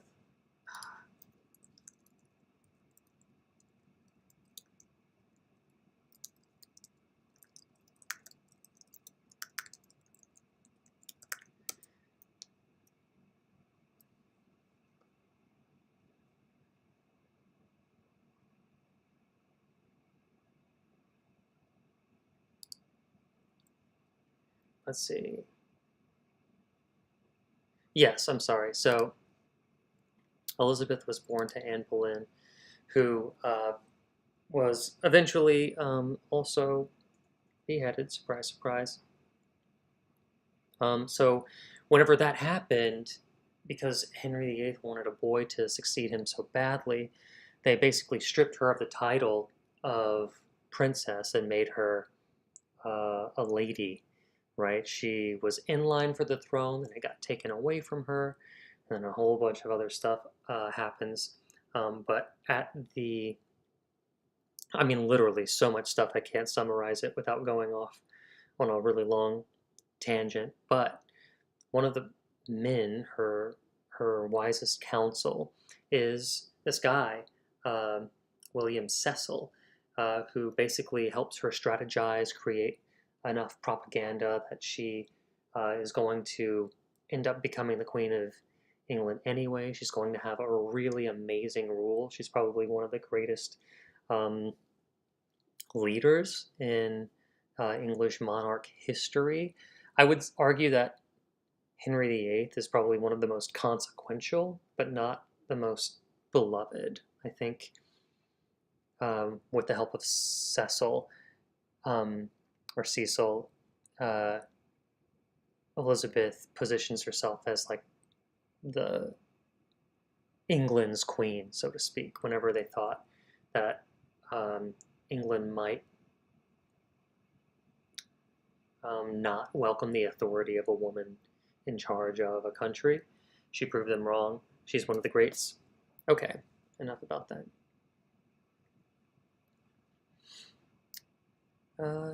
I will choose Cecil, she cut in. He gives me sense, not flattery. He gives me order, not chaos. Would you rather I send you to the Tower, Robert? The words struck harder than her slap. For a moment he thought she might mean it, but then her voice softened by a hair's breadth, mercy leaking through despite herself. No. No, you will remain under guard at Essex House. Consider it mercy for old time's sake. But test me again, her eyes bored into him, and the Tower will have you.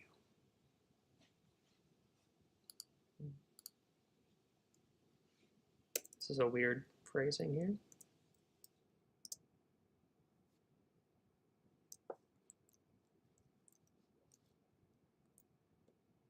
There we go. There we are. Devereux bowed stiffly, his mouth a bitter line. There was nothing left to say. He turned and strode out, the guards falling into step to escort him through the palace. In the courtyard, courtiers parted to let him pass. At the gate, Robert Cecil. Is that a...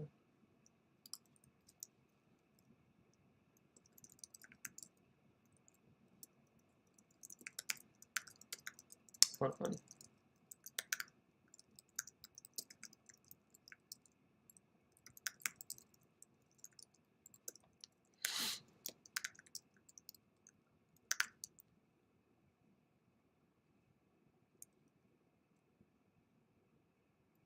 Sorry, at this point.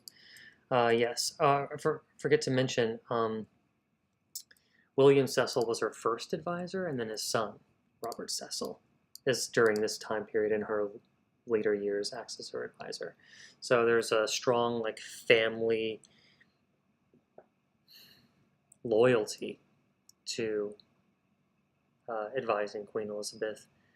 No wonder she would pick him over Robert.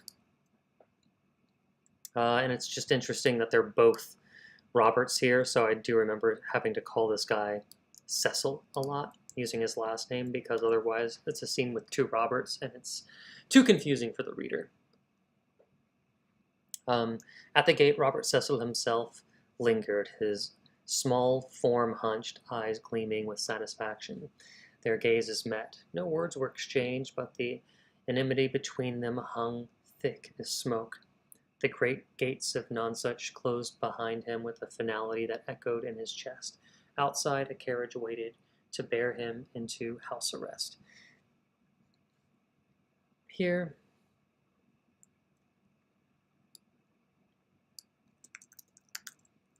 Devereux, to house arrest. We talked about misplaced modifiers before. We had their gazes. them. So whenever the great gates of Nonsuch close behind him, right? Sorry, it needs to be here.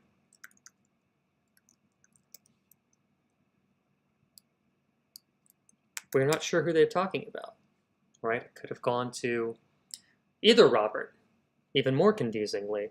Could have been Cecil, could have been Devereaux, so that's a great way to clarify the misplaced modifier.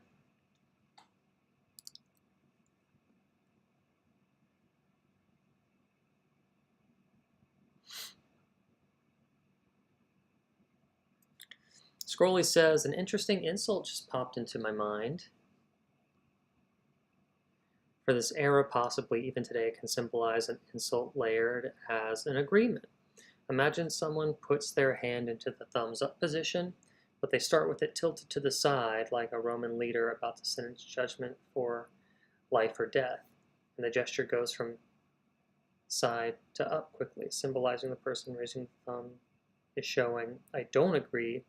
Here's a thumb up for social niceties instead of a middle finger. But isn't the, I don't know that sarcasm translates. I mean, that's kind of with the face too, right? Yeah. I don't know, maybe, I don't know. Maybe though, it's interesting. It's hard to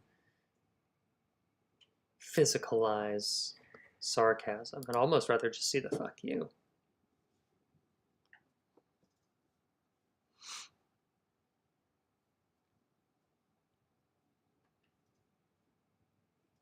Okay, let's keep going.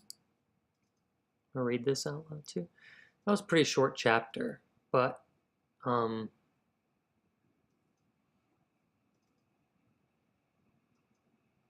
did it do everything that I want it to do? The towers of Nonsuch Palace stood on the Surrey Hills, two great spires flanking the gatehouse. So let's take a step back and look at chapter 3 of Fall from Favor.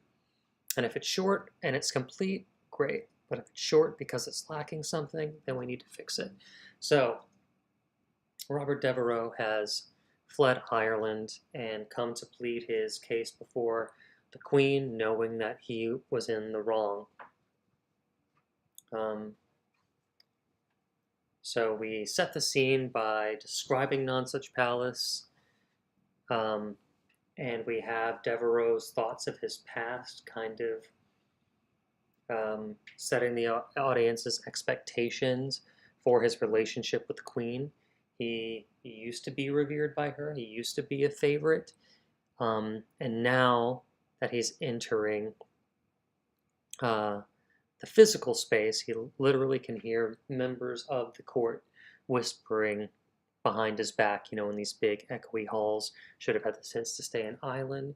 Her Majesty won't suffer him much longer. Also, here's the key word, treason, which is really what he gets sentenced for in Elizabethan England. Yeah, okay. So we've set up these stakes. We know that this guy who was once falling from favor is going to basically beg for forgiveness, and the arc of the scene is whether the Queen gives it to him or not. So he blows past the guards, even though they tell him, "Wait, what are you doing here? You should have been in Ireland." He bursts into the Queen's bedchamber. Ultimate act of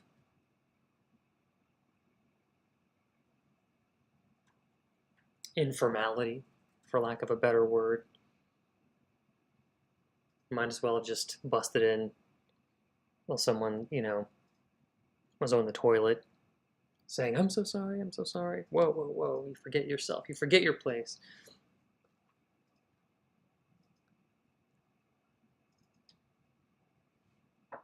Here's his tactics, though. He plays up, remember, I've known you intimately. There's always these allegations that they've had like some sort of affair, even though Elizabeth was like the virgin queen, right? That he would stay up all night playing cards with her, that the reason that she was one of his favorites was because they may be engaged in some relations. So he's kind of in front of her ladies in waiting, in front of her maids, insinuating this. Remember our past. Remember the late nights with the cards. Remember I've seen you without your wig. Remember I've seen you without your makeup. It's fine. And she won't have it. One thing about Elizabeth is that, and her character, is that she is steeled. She is logical, and she understands what it means she understands how the importance of how people see her. She understands branding, right? Even if it's just to her maids that she exercises power over. She cannot have somebody thinking that this is okay. She is the ruler, and there are no exceptions, and there's no friends in the politics of the monarchy.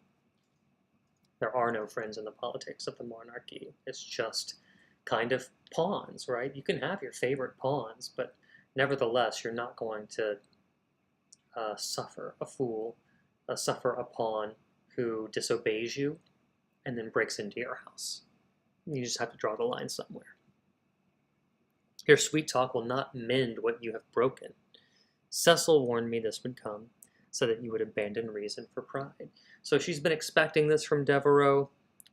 He's been in Ireland for years, trying to make a go of it, exhausting all of their supply chains that we saw in Chapter 1, losing men, handing out knighthoods to try and get men to boost the men's morale. So many knighthoods he would hand out without the permission of the Queen that they almost seem to lose their meaning. It's like, oh, that guy got one. I got one. I thought I was special. I was not. So he's at his wit's end here. He throws back. Don't listen to him. Listen to me. He poisons your ear. He doesn't have your best interests in heart. I do. Remember our past? And she draws the line saying that, yeah, I remember your past, and for that, I'm not going to send you to the tower. Because I do remember our past, what I will do for you is put you under house arrest. That's the best I can do. And then kind of banishes him with Robert Cecil, William Cecil's son, who has taken over his council, giving him the evil eye as he is escorted out from the palace grounds. The final image being, a starting image is that he rode in stridently, almost cavalier, ready to plead his case. And he left, not on his own horse, but surrounded by guards and exiled. I don't know. I think it is a complete chapter. I think it's just fast. I think that's all we have to tell in that part of the story. I always second guess a short chapter, but sometimes they work. Sometimes they serve their purpose. Let me check the chat here. Scrolly says, I thought of it in a situation where this might be long tumultuous relationship. John tells Andrew, his son, hey, I don't have time to help you. Quickly answered by the thumbs up from Andrew as a, here's your agreement, shut up. Okay. It's interesting. I think you should write it though, Scrolly, so I can kind of see what you mean by that.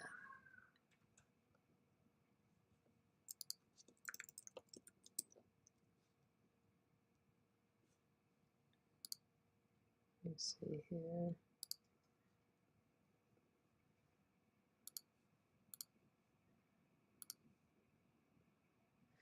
Okay, let's get back into it a little bit.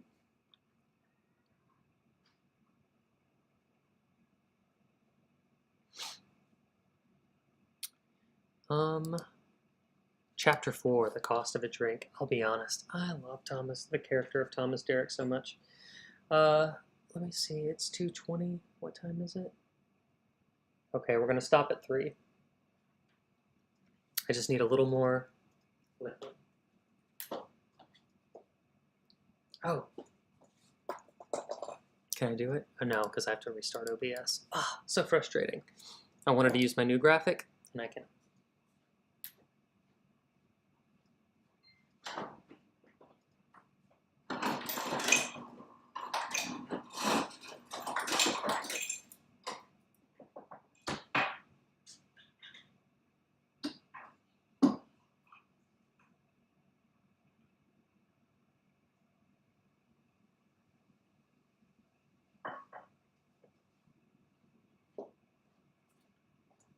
One segundo. Thank you for your patience.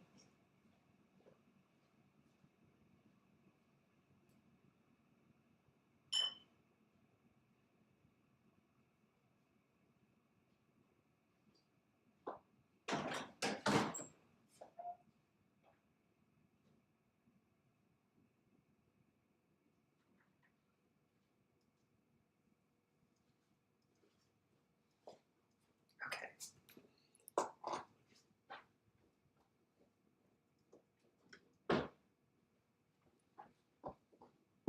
Okay, we're back, baby. Let's read through chapter 4 and see if we have any notes for that as well.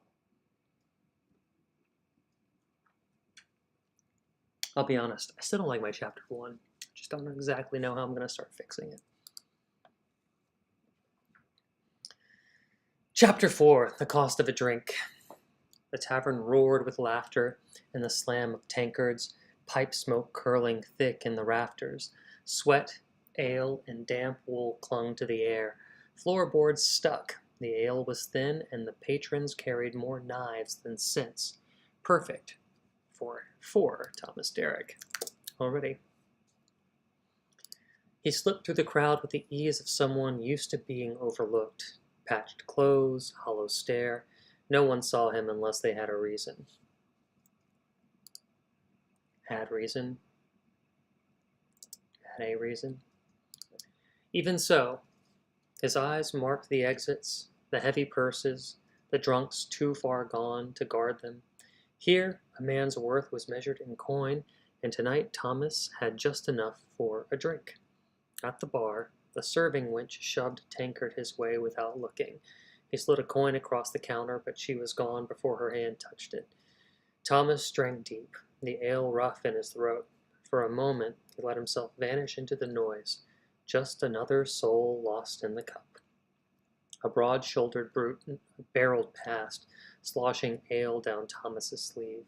He muttered, "Mind yourself," but the man was already swallowed by the din. Thomas leaned on the bar, tankard in hand, the wood sticky beneath his elbow. Around him, dice clattered, drunks shouted, chairs splintered. A din of scoundrels and survivors, and tonight he felt old enough to count himself among them. Still standing, meant to defy the odds, he raised his drink to it, savoring the sip. Across the room, a familiar figure caught his eye. Widow Goodfellow. Let me scroll this up. Wrapped in mourning black, her face hollow with grief. At her side perched a friend, sharp-tongued and watchful. Strange company for a tavern, but then again, grief takes people to strange places. Thomas tipped his tankard in their direction. Maybe tonight would bring more than ale. From across the room, a voice carried above the din. "Thief!" The word was aimed square at him. A man at the table, broad-shouldered, work-roughened, glared over his cup. The others muttered in agreement, men who'd spent the day hauling and sweating, happy to spit at one who hadn't. A barmaid swept past, shaking her head as she set down a tray. "Filthy lot. Begging one day, spending coin on drink the next." Thomas let it slide. Let them choke on their sour pride. Better a thief than a mule with a yoke on his neck. His tankard was full, and that was all that mattered. He sipped again, eyes sliding toward Widow Goodfellow. She sat stiff-backed, hands folded, while her companion leaned close, whispering. Whatever was said to make the widow shake her head, though the friend pressed on, mouth pinched with disapproval. Oh, whatever was said made the widow shake her head, even though the friend pressed on, mouth pinched with disapproval. He knew that looked well. A woman being told what she ought to do. Thomas pushed off the bar and slipped through the crowd toward their table, smoothing his coat as if threadbare fabric were velvet. Let me give you some things that are bothering me right now. This guy slips through the crowd quite a bit. I feel like I am reusing that over and over. I didn't realize it at first, or maybe I thought I would just fix it later, but maybe now is later. I'm going to finish reading this thing, and then I'm going to go punch it up.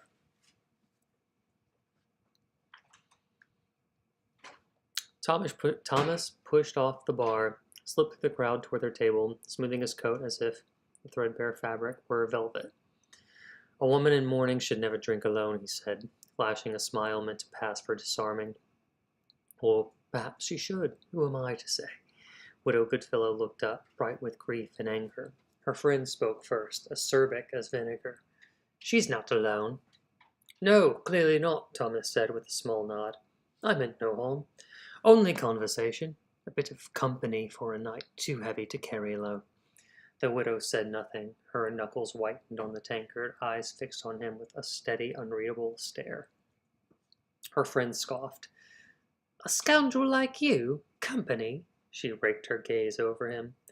You're nothing but a vagrant with a quick tongue and sticky fingers. Thomas pressed a hand to his chest in mock offense. Sticky fingers? You wound me, madam. My pockets are as empty as my stomach.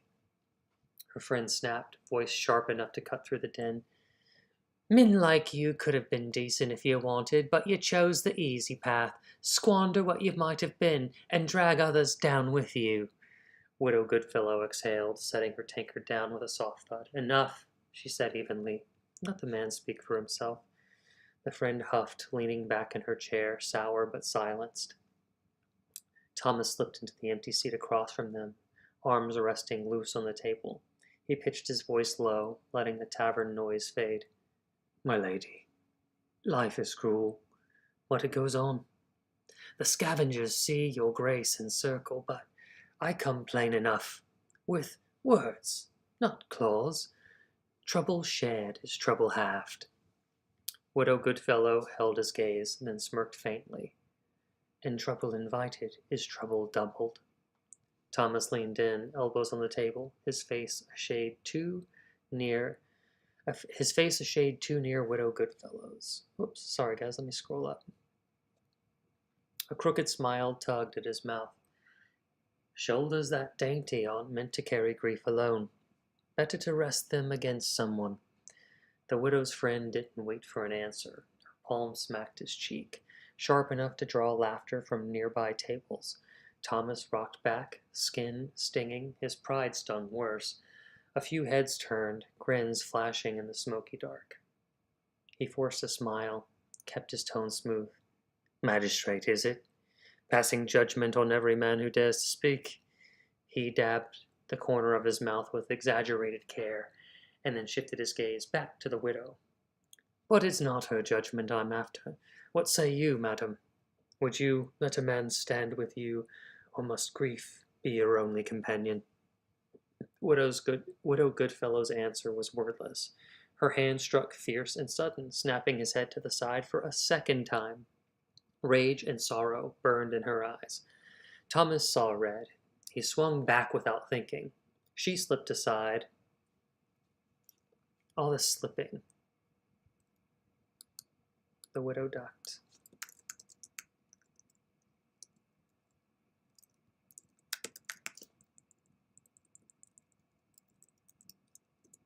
The widow ducked aside, and his palm found her friend instead. A gasp rippled through the tavern.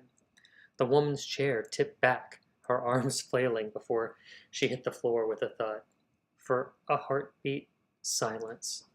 Then the dam burst. The first fist caught Thomas in the gut. Air blasted from his lungs, folding him in two. Laughter rolled through the room, low and cruel. Before he could straighten, a hand like vice seized his collar and hauled him upright. You think you can lay hands on grieving women? The man growled, breath sour with ale. His knuckles cracked as he sneered. Thieving little rat. He hurled Thomas forward. Thomas slammed chest first into another patron, ale soaking the man's tunic. The fellow's eyes darkened. "You bastard!" Thomas raised both hands, voice ragged. "Now, no need for haste." The shove came fast, tipping him backward over a chair. He crashed to the floor, dragging two drinkers with him. The back of his skull struck hard wood, stars bursting white hot behind his eyes. The tavern erupted. Benches toppled. Fists flew, and the fiddler's bow screeched a last sour note before the music drowned it. Before the music was drowned out by shouts. The barmaid ducked behind the corner as if this were no more unusual than sweeping the floor. Thomas groaned, rolling on his side just as a chair smashed where his head had been. A burly sailor tackled the brute who'd started it, and in a blink the fight was no longer his. It belonged to the room, to every man with too much ale and too little sense. He clawed to his knees, weaving through the tangle of legs, dodging boots and falling bodies. A tankard shattered beside him, spraying ale across his sleeve. He spat the taste from his lips. All this, and I haven't even finished my drink." From the back, a tankard slammed hard against the counter, the clang cutting through the brawl. "Enough! Any man who throws that wretch into the street drinks free till closing." Heads swung as one, eyes finding Thomas, half risen by the door, coat askew, ale stains down his sleeve. The promise of drink sharpened the air. A dockhand barked and laughed and pointed. "There he is! Rat's trying to slip away!" Thomas forced himself upright, smoothing his collar as though he hadn't just been crawling on the floor. He raised his voice above the jeers. "Free ale, is it? For one scrawny rogue? Seems cheap, lads. I'd fetch at least a round of brandy. Don't let him short-change you." The brute lunged, fist cocked. Wait, is that a round? Free ale. Yeah, free ale as opposed to brandy. The brute lunged, fist cocked. Thomas grabbed the nearest thing within reach. The widow's friend, yanking her between them. The man's punch crunched against her jaw. She crumpled, a gasp cutting through the tavern before the roar of outrage swallowed it. Horror flickered across the brute's face, but it didn't slow him. He seized Thomas by the lapels and hauled him off of his feet as though he weighed no more than a sack of grain. The room spun as the man wheeled him around, looking for somewhere to throw him down. Thomas clawed for anything. A weapon, shield, a miracle. Like a weapon, a shield, a miracle. His fingers closed on a lantern fixed to the post, its wick still lit. Oil sloshed as he ripped it free. Desperation lent him strength.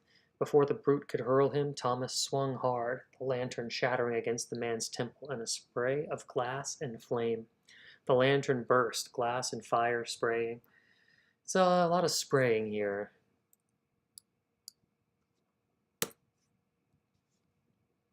The lantern burst, glass and fire spraying. Flames leapt into the brute's greasy hair. He howled, thrashing, slapping at his scalp as the stench of singed locks filled the room.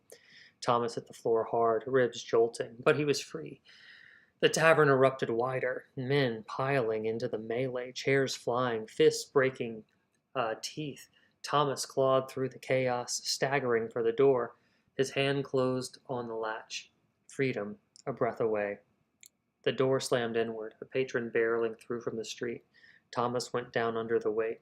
The breath tore out of him. A boot stomped into his ribs, pinning him. Above him loomed the smoldering brute, hair still smoking, eyes blazing murder. A tankard rang off the man's temple. He reeled and then collapsed like a tankard rang off the man's temple. He reeled, then collapsed like a felled oak, missing Thomas by inches. Gasping, Thomas twisted, looking up into the flushed, furious face of the barkeep, tankard still in hand. Thomas lifted a shaky salute. The barkeep cocked his arm back, ready to swing again. Thomas bolted for the door. He burst through the tavern doors, stumbling onto slit cobblestone, cold air stabbing his lungs. Behind him, the tavern still thundered, fist flying, tables crashing, drunks roaring in delight. The door slammed wide again.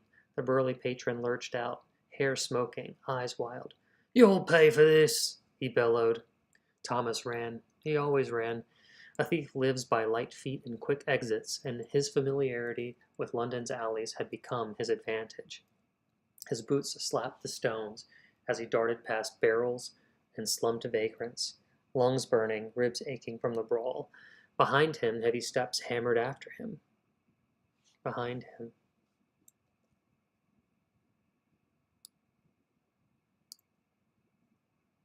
This is redundant. Heavy steps hammered after him, closer than they had any right to be. Worse still, voices rose from the shadows. Others had taken notice. 2 men loitered outside a shuttered shop. One, wiry with a scar down his cheek, grinned as Thomas bolted past. "Oi, what's the hurry?" he called. Thomas vaulted a stack of barrels, nearly colliding with a drunk who staggered into his path. "Get back here, you bastard!" Oh, sorry, it's the burly patron. "Get back here, you bastard!"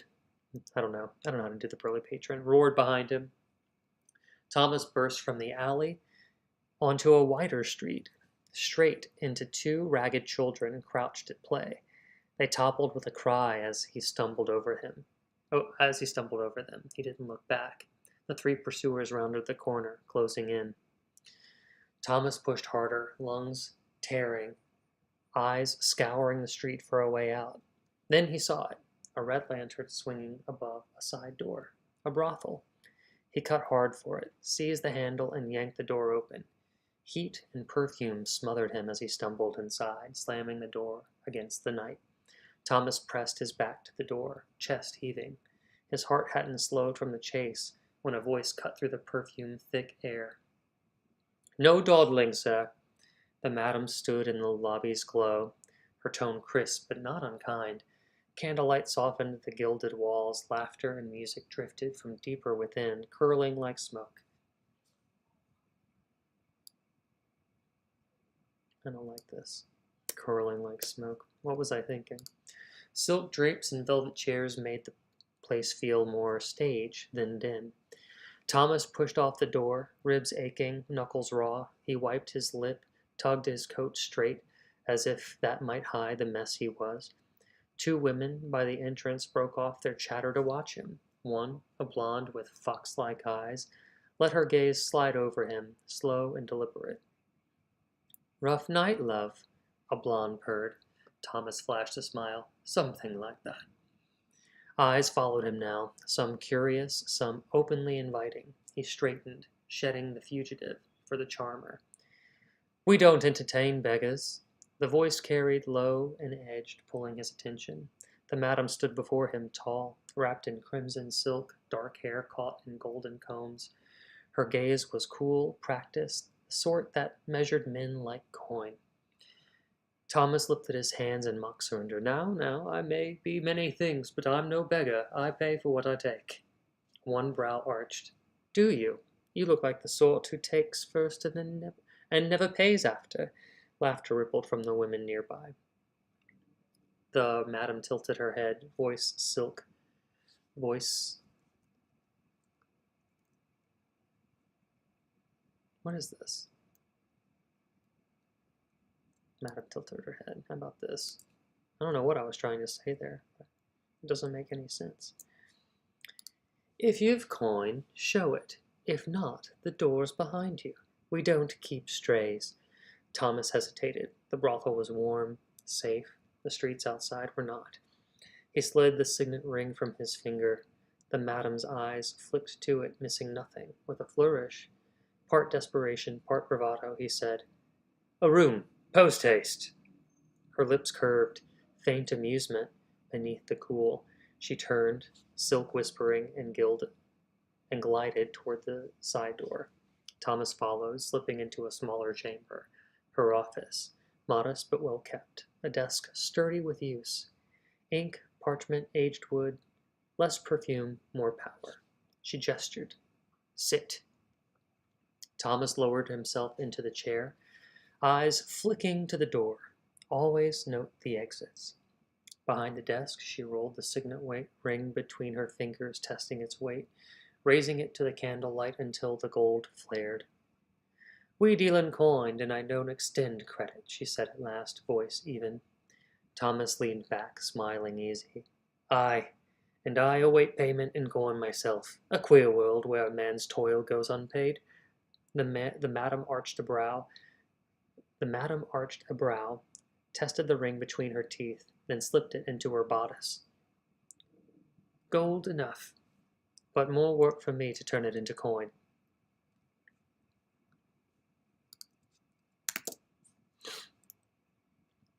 Here we go. I don't know, it looks like I misspelled good, but I know what I meant. I think I just want to get rid of that sentiment. Thomas pressed a hand to his chest. My apologies for the trouble. I couldn't walk through your door empty-handed.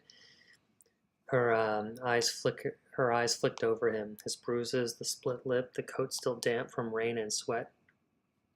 You're not carrying anything worse, are you? Pox? Fever? Syphilis has ruined many.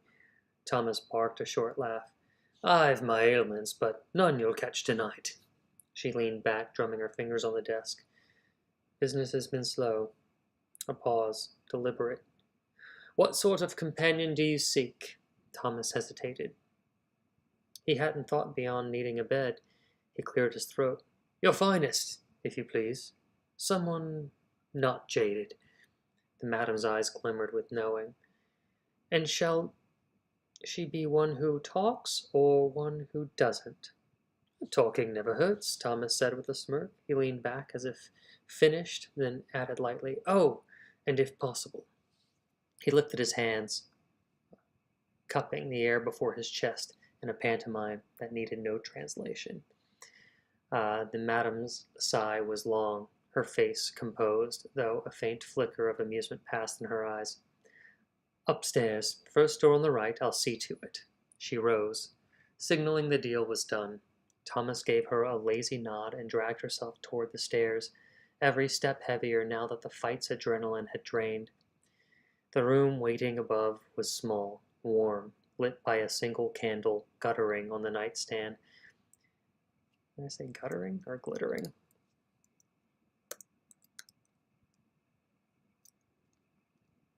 How about I just get rid of all the confusion? Compared to the parlor below, it was plain, but not to Thomas.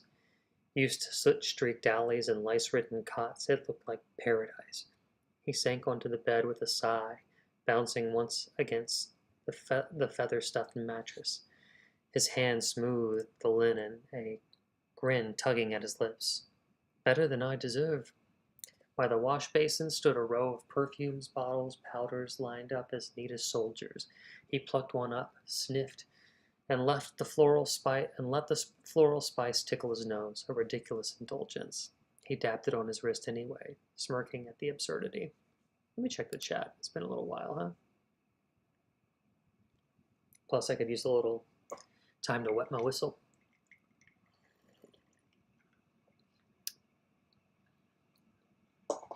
Oh, you guys are just going along for the ride, huh? Okay. Almost done. Thank you for your patience.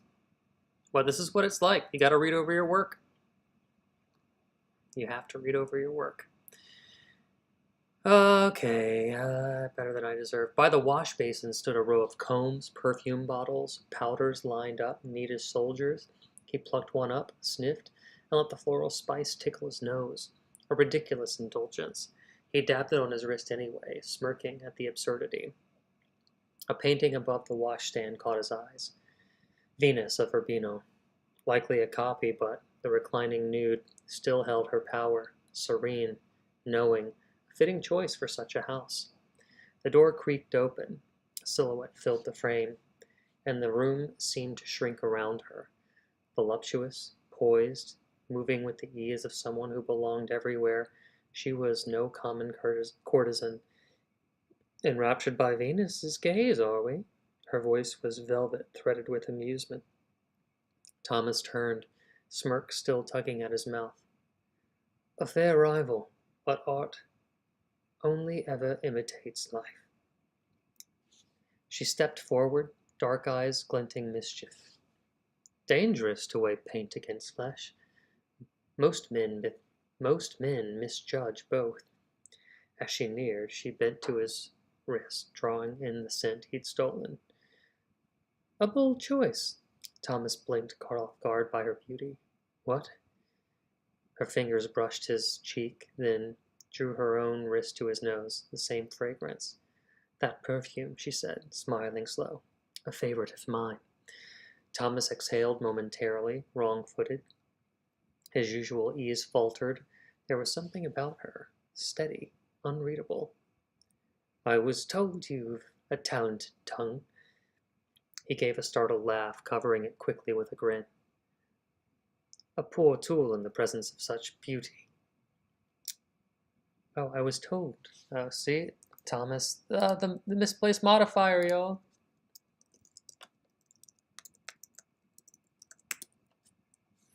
I was told you have a talented tongue, she quipped. He gave a startled laugh, covering it quickly with a grin. A poor tool in the presence of such beauty. Her smile curved, amused. How fortunate. Words are the paint we use for thought. Tell me then, what portrait would you draw of me? This might be a place for her to drop her robe.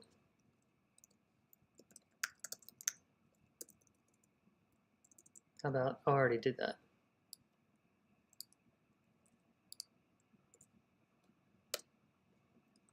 She let her shawl slip from her shoulders, fabric pooling at her waist. Pale skin caught the candlelight, soft curves displayed without haste or shame. Thomas leaned forward, confidence creeping back. A study in contradiction. A lady in bearing, yet you speak with a philosopher's candor. Like art, Catherine breathed, her eyes on him. We're rarely one thing alone, but few care to look past the surface. She sat beside him, close enough that the mattress dipped. Her fingers grazed his thigh, light, deliberate. And you, she asked softly, will you look closer? Thomas studied her. She was no ordinary courtesan. Her poise carried the weight of someone who had lived beyond these walls. Against his better sense, he found himself wanting to know more. What's your name?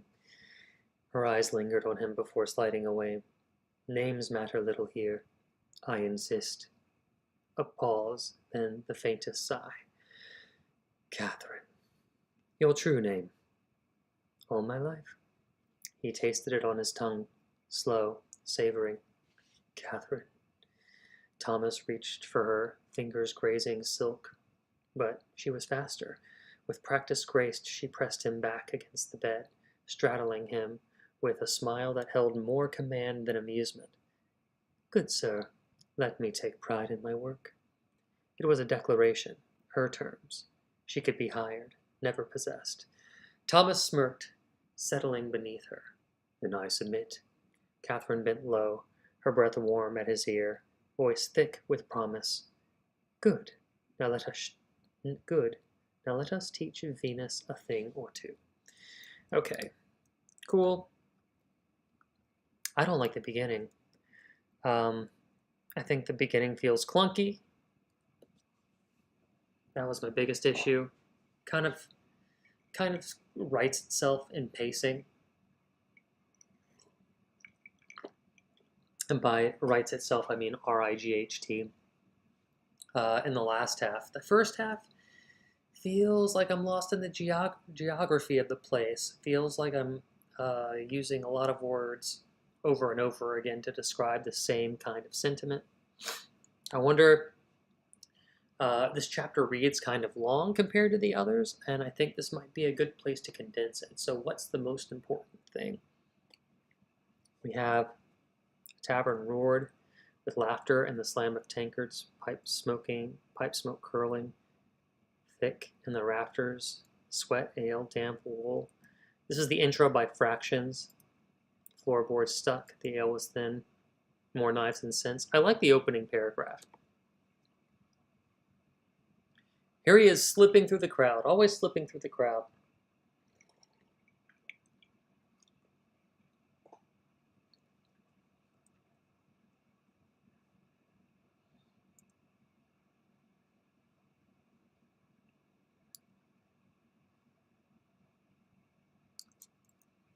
made his way to the bar. Right? This will be like our M dash aside.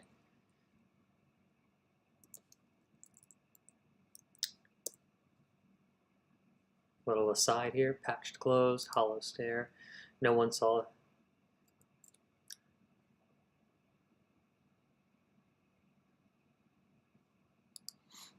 No one saw him unless they had a reason.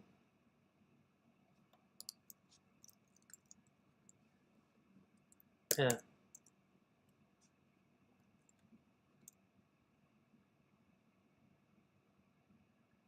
I don't care about this. I don't care about this. I remember why I did it. I remember that I wanted him to be kind of... I have too many things going on at once. Here was my goal in writing this in this last iteration of the draft. At some point, Thomas becomes an executioner, earns a lot of money, and buys back favor with the people he once wronged by being the first person noticed in the bar. Everybody notices him, but now it's out of fear in the later chapters, and he spends a lot of coin to kind of win their loyalty back. So I was like, oh, I don't want people to notice him. But then I have another thing, which is people are noticing him as a thief and a rat, and as someone who lies and steals his way, and that they have to actually keep an eye on him. So both things cannot be true at the same time. Otherwise, we're going to confuse our reader. So we need to pick one and stick with it.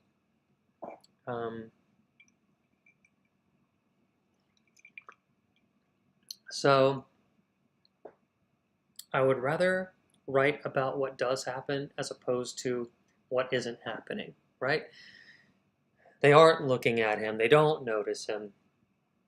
I think that's less strong of a choice than they do notice him, but they don't like him. They're noticing him, and they think he's disgusting. They think he's a rat. They think he's a common thief. So I'm gonna get rid of the barely noticed stuff.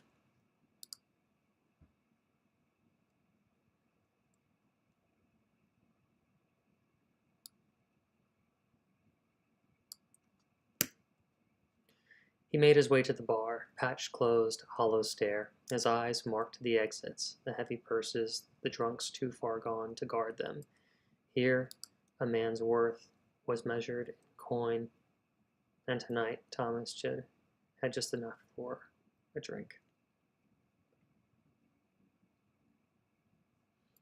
I don't even know if I like this sentence, to be honest.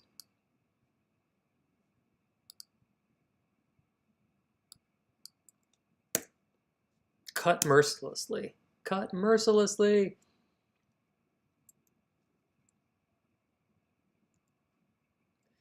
At the bar, the serving wench shoved a tankard his way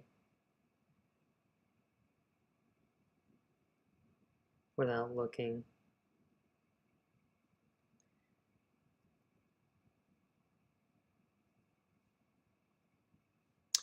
I don't like this either. This bothered me because we saw him being a thief earlier, and we know that he can steal things back, right? And if she was gone before her hand touched it, he would steal that coin. So it's not true to his character. I almost want to start with he slid his coin across the counter. We had him walking toward the bar already. He slid a coin across the counter. And just start this with the serving wench. Shoved a tankard his way without looking. Thomas drank deep. The ale rough in his throat.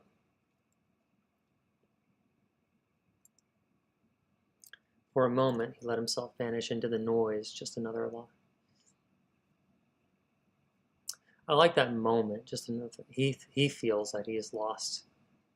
Just another lost soul in the cup. this guy comes in later. I didn't think we needed him here. I was like, oh, it was a brief introduction, but there's a better introduction later. If he comes out of nowhere, it's more surprising. I don't know why I was trying to set it up. Let's cut it.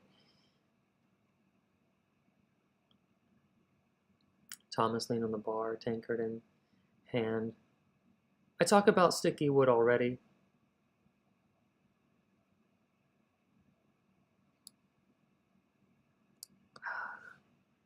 I think I'm getting overly descriptive here. Sometimes in our first and earlier drafts, we're trying to get everything on our mind out. It just doesn't always serve the story. And you'll notice over here, this is draft 4. So this is really all about pacing and word flow, and still like shaping things that have a tendency to be overwritten or re-edited to make sure that they just make sense again and are still concise.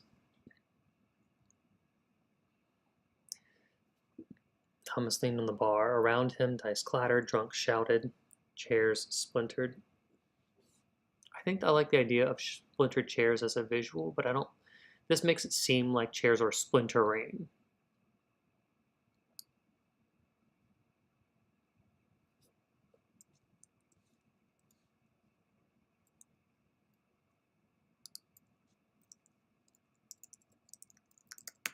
Music played. Because remember, we do have somebody who's like playing on a fiddle, and the last screech of the bow stops the music. So let's make sure that it has started here. A den of scoundrels and survivors, and tonight he felt bold enough.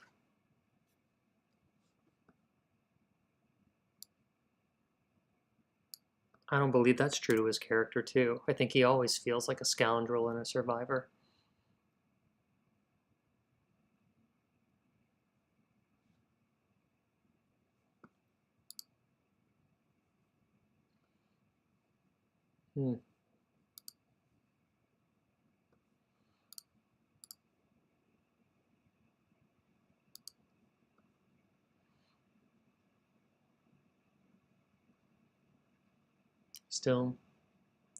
Still standing meant still defying the odds.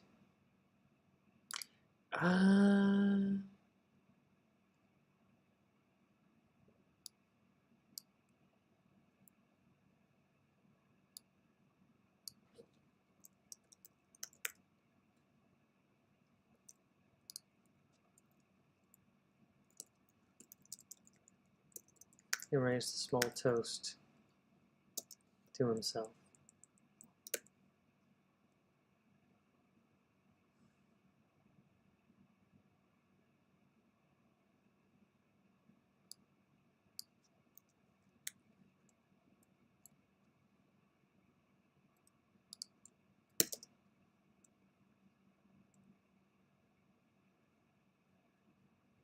Okay, now across the room.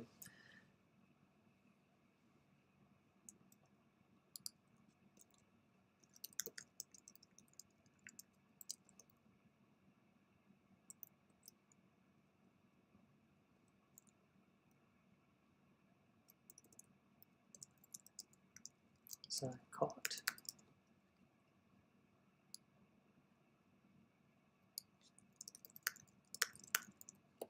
Turning on his seat, his eye caught a familiar figure across the room.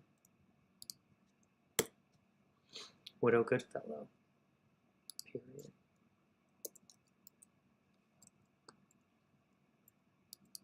Wrapped in mourning black. I feel like I just used hollow with Thomas too. Like hollow eyes.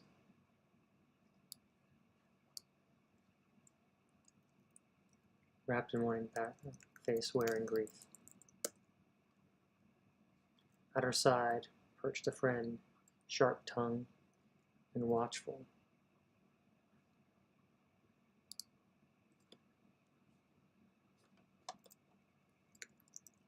Shrewd, sharp-tongued, and watchful. Maybe sharp-tongued is the same. Let's not overdo it.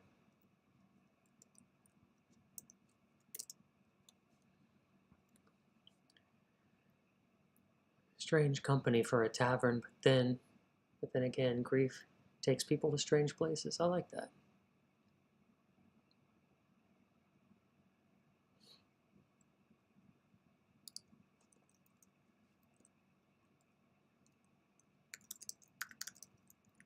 His stare caught Widow Goodfellow's eye. Thomas tipped his tankard in their direction. Maybe tonight would bring more than ale. This is my edit line. Whoops. Why am I doing this? Because it is 3 o'clock, okay? So, hey, good job, everybody. I say we, but we did. We worked together to punch up a dream sequence that I thought was a little too short and didn't build enough atmospheric tension. We did that. We read through a chapter, proofread a chapter, even though we didn't make any changes. We kind of re-examined the outline and saw that all the necessary beats were there. Even though it was a shorter chapter, it told the story in a concise way. And now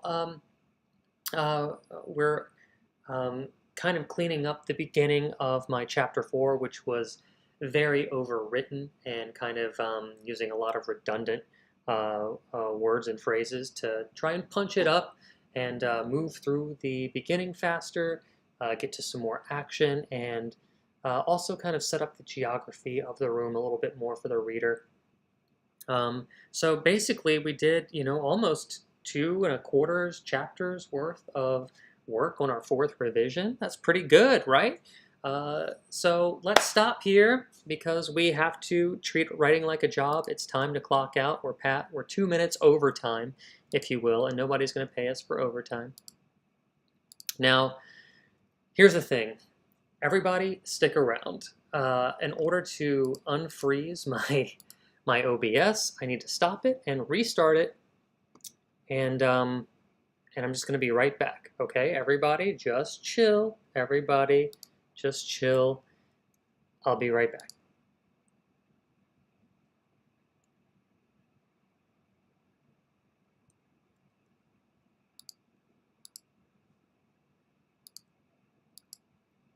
Okay. Let's force quit. Sorry, OBS. Gotta force quit you. I can't quit you.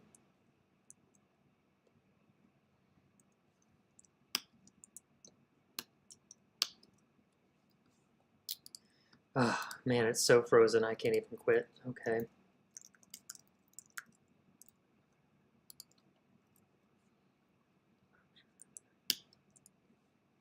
There we go. Okay.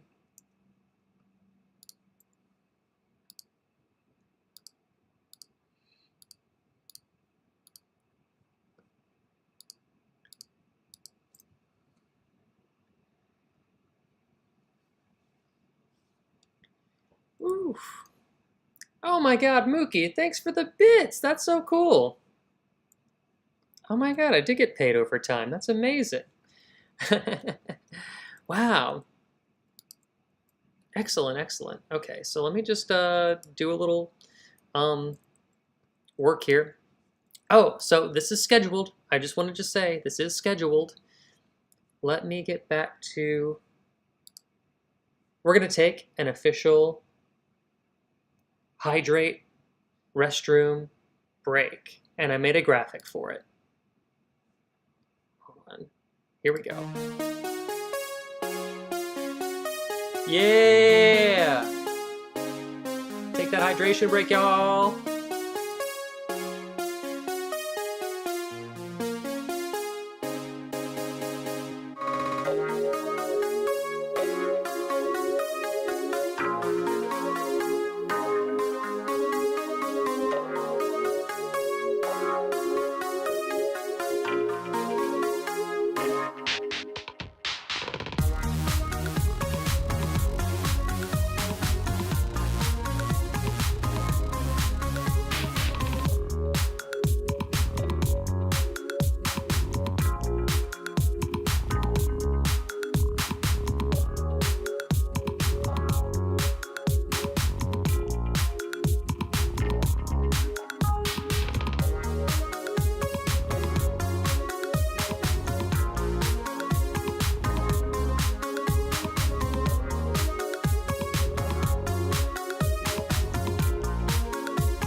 How about now? Everybody hear me now? Is this it?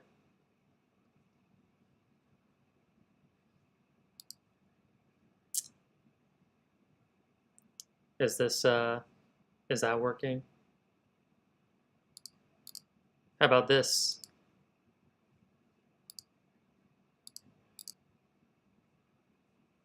Yeah? Okay. So we're all good? Everybody can hear? Let me double check.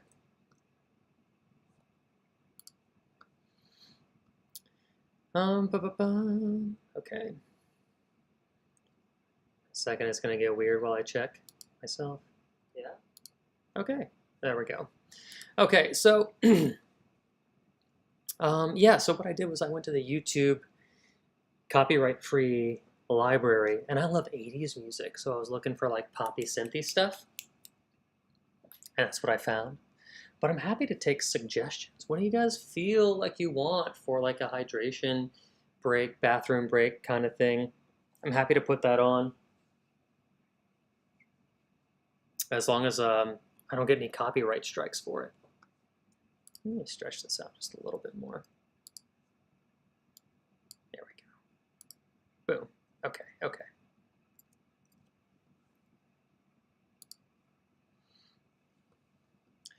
And, oh, and now I can make the adjustment that Gabe was talking about. Because I don't know why anybody wants to see me any bigger than I have to be, but I'm happy to do it.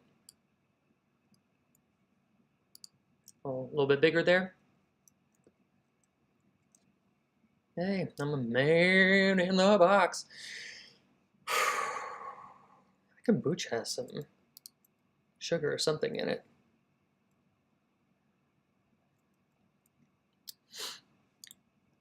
It was fine. Hey, but seriously though, I'm happy to.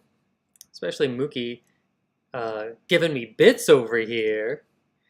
Okay, so it is time for a digital writer's room. So everybody in the chat, let's see who we have in the chat. You can participate. You can still lurk if you want to. We have Birdie88, we have me Alpha, we've got Scroll Soul, and we have Mookie MC hanging out here. Guys, here's what we're gonna do. We're going to do this in a sitcom format, but we're going to do it for something original. And we're going to try and make something that we can shoot in 5 pages or less that Gabriel Saint can shoot. Some of you are familiar with his work as well. We have here a blank canvas. What we need to do is we need to start populating this with ideas, right? So we're going to spend, I don't know, till maybe like 3:30, 3:35, pitching ideas out, right? We're going to fill up this board with a bunch of little ideas. It could be drama, it could be comedy, it could be whatever you want. I'll get the party started. I did come up with some stuff and keep it tucked away. Dig in the Notes app of your phone if you want to. Let's see.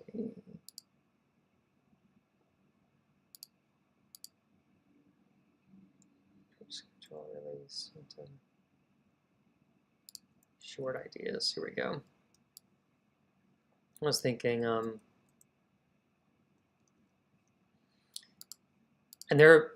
and have bad ideas, right?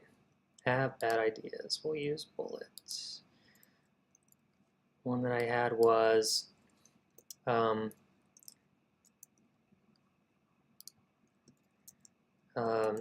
like a digital short or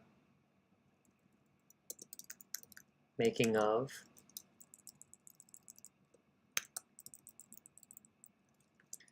a sexual harassment video with Gen Alpha terms / nobody knows what is offensive or not, because no one knows what the terms mean. And I don't know why this is all centered. Let's do left justified here. And what else? Oh, I have this long table that this is based around like a location. So I have this thing called Cookie Cutters, and it's a baking show where, and it's a vehicle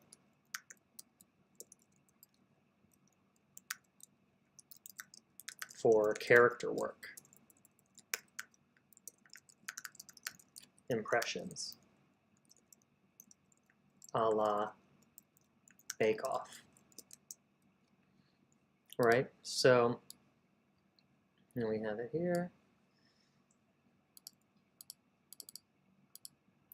I was thinking, oh, while I don't have a complete idea of what it could be yet, it's a fragment of a thought where I have this long table in a beautiful room that we can kind of treat it like the Great British Baking Show, and it's the final act of the Great British Baking Show, except it's cookies and cookie cutters, and we'll just buy cookies from a grocery store, and somebody can do their impression of Bjork, or somebody could do their weird character that's based on their uncle with a funny voice, you know. Just a vehicle for character work, like I said. Let me check the chat, see what's going on for you guys over here.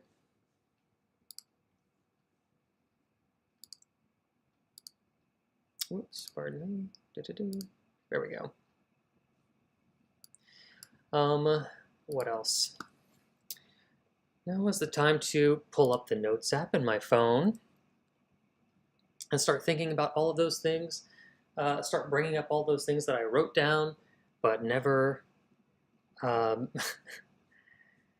figured out how to say here. All my Google Notes are right here.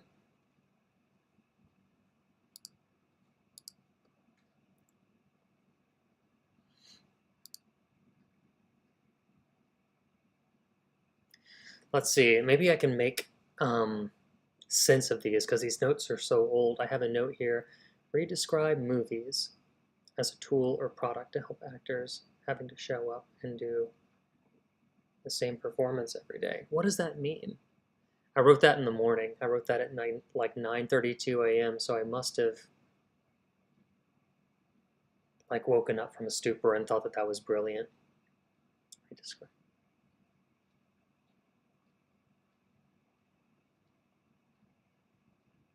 Oh, I remember. This is based off of, whoops. I remember. This is based off of a Jim Downey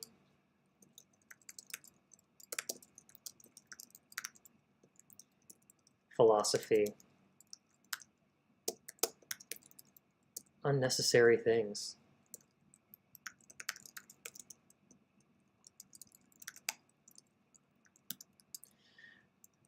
This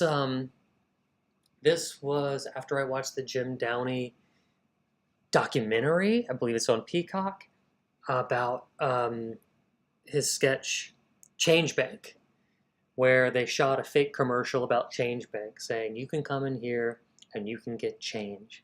If you have $1, we'll give you 4 quarters. We'll give you 2 quarters and 20 dimes and a nickel. We'll give you 100 pennies. We'll give you, you know, like, of course, like nobody, it's solving a problem that doesn't really need to be solved and solving it with a lot of gravitas. So I was thinking how movies for stage actors, what if we just recorded your performance once, so people don't have to keep performing live every week. We could put a screen in the same theater and show the live performance. And so it's basically movies, right? you're creating movies, but you're not selling it that way. You're selling it like it's a brand new idea. And it's like you don't really need that brand new idea. Movies already exist. But it could just be funny in the breaking down of the thing. Let's see.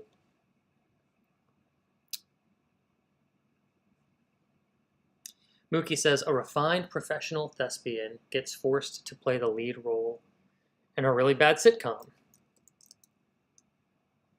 Oops.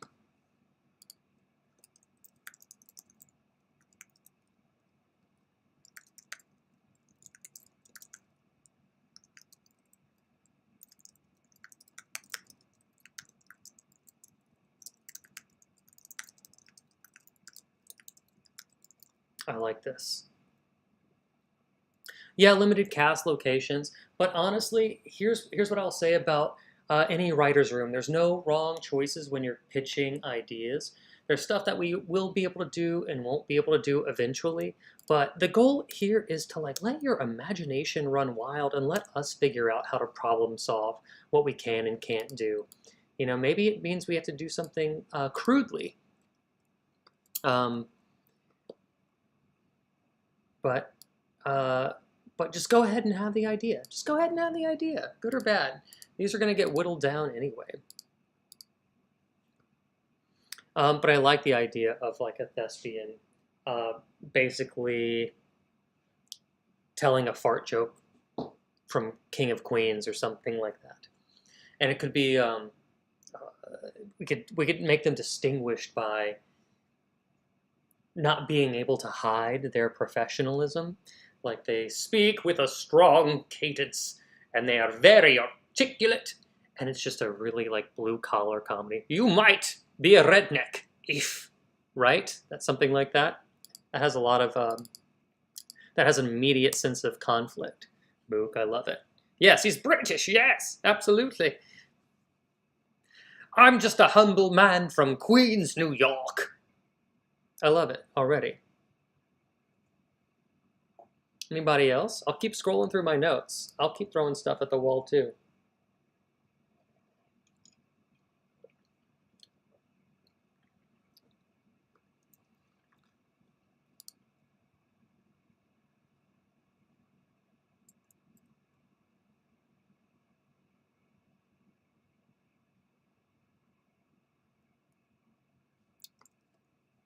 Oh, I had an absurd one.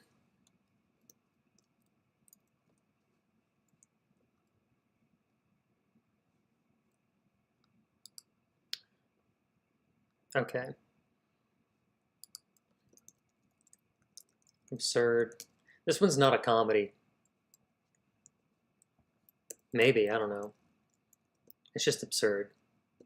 Which is a la two AIs talking to one another.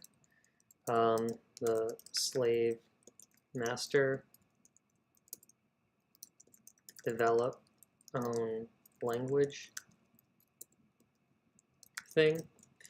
Remember this happened where they let two AIs talk to one another. They were having a conversation back and forth, and then all of a sudden the conversation spiraled out of control. I was thinking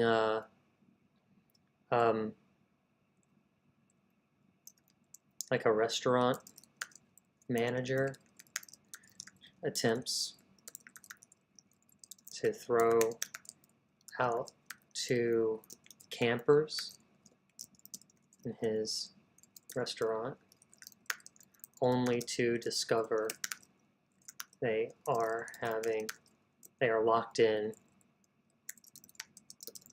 AI situation. And we could have like a funny out, like, but are you still serving dessert or something like that? I don't know. But I also imagine like just one shot after another, getting closer and tighter of this really intense conversation unraveling, and almost like the actors like becoming having no dialogue, and then just communicating with one another through the eyes, being like, "What is going on here?" I don't know why I'm making everybody British now. Thanks, Mook. Let's see, what else do I have?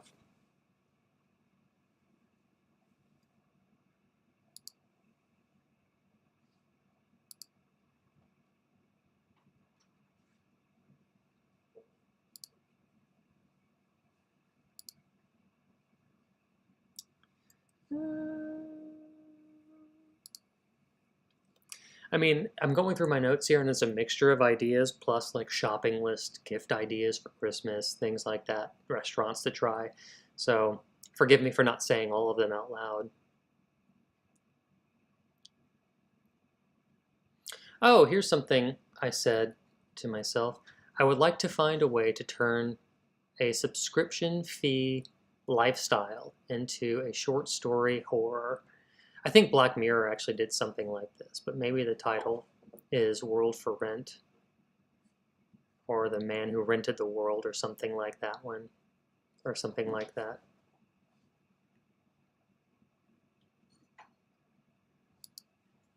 Oh, Mookie, yeah, you're the one who reminded me of Colossus, the Forbin Project. You made me watch that. You made me watch that. You enticed me to watch that. It was really good. I enjoyed it. And whenever I decide to work on my sci-fi piece, probably after The Executioner, you'll see how much it influenced me. Also, Until the End of the World, there's like an armed nuclear satellite, involved. It's really interesting. I hope you'll like it. I think you'll like it. If you like Colossus, if you like Failsafe, if you like Until the End of the World, you might like it.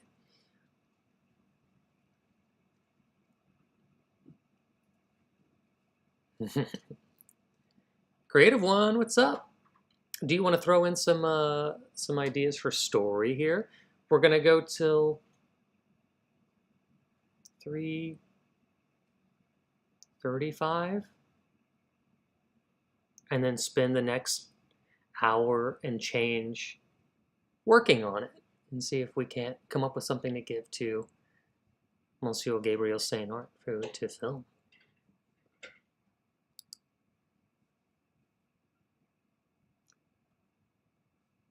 Let's see. I'm gonna keep going through my notes until you guys come to the table with something.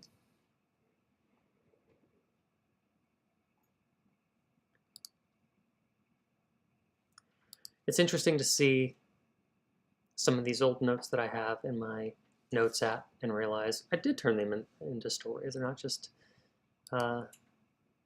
sitting there collecting dust.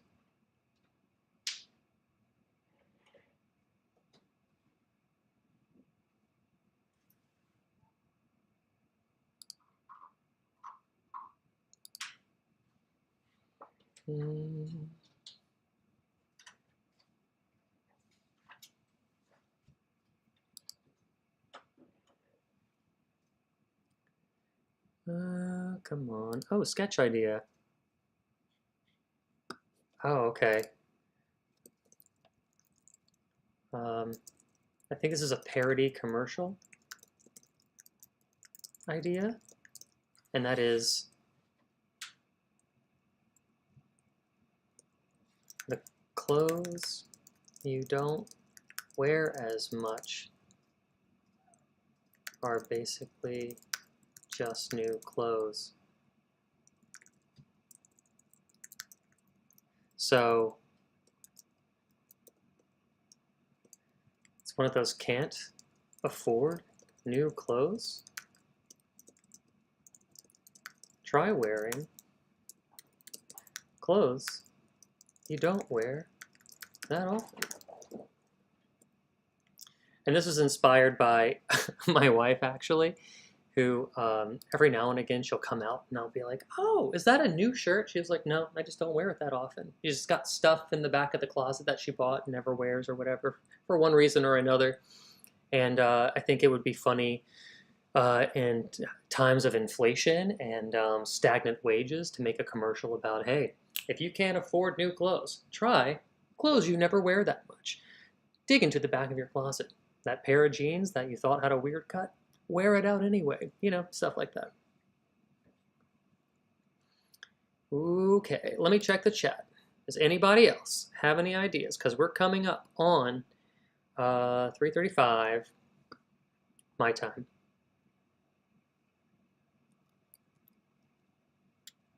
Creative one. I work so very outside the norms of reality. Creative one. Like I said, I don't care. Have the idea anyway. I know you wrote that weird bicycle one. Can I shoot that? Probably not. But throw it on the board. You know, like or let us brainstorm the shootable version of it. You know, maybe it's not a bike, but maybe it's something like very easy, like another household item that we can very easily attach to a person. That kind of a thing. Mookie has one. A friendship breaks down when two retired senior citizens at a nursing home enter a birdwatching competition. Okay, perfect. Shit. Okay.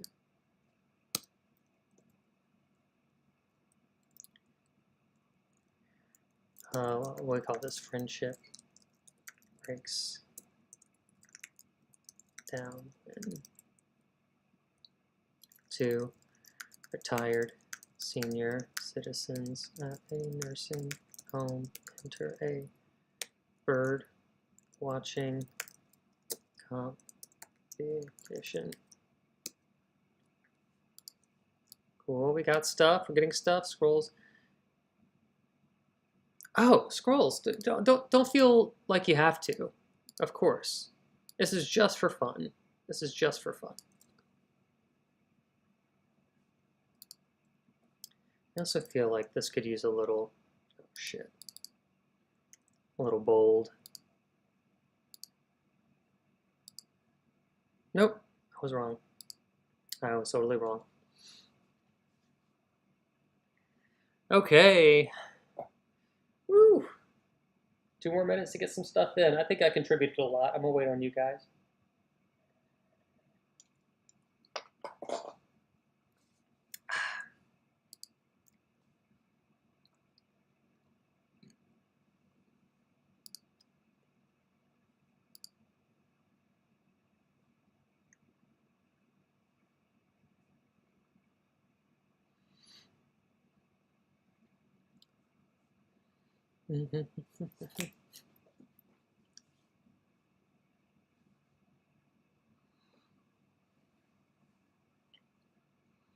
Do do do do do do do do do do do do do da da da da da.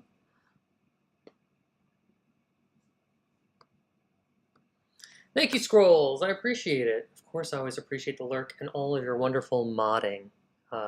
Always appreciate you being here. Thanks for everything that you do, brother, and happy working.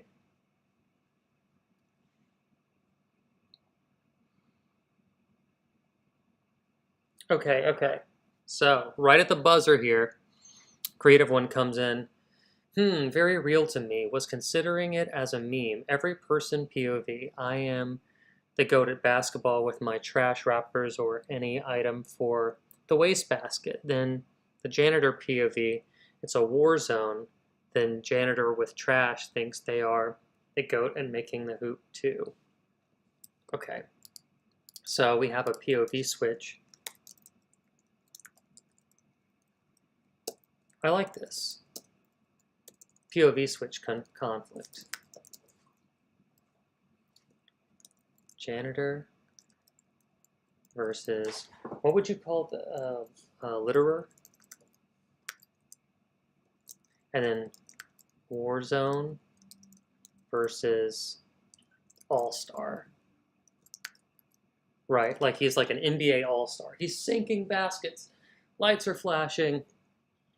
To the janitor, it's bombs are dropping. You know, maybe it could just be done in creative, with some creative sound effects and not having to like cut to somebody on a basketball court, right? Okay, all right, y'all. So that is time. Let's sort these out and then pick one to roll with, and then we're going to write on it for the next hour. So if you haven't yet, be sure to go over to YouTube, be sure to like and subscribe. on my YouTube channel. I'm writing live over there too. I think it might be easier for me to put a poll on, let's see, which sketch, which short excites you the most? And then it'd be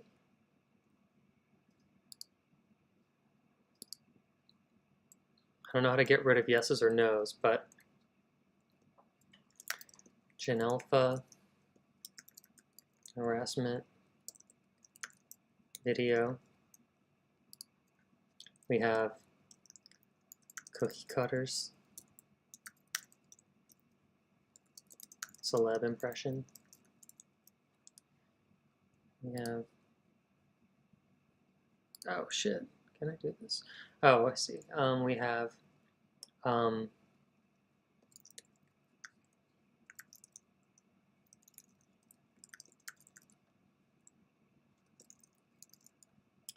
the Jim Downey approach, the unnecessary movies for stage actors.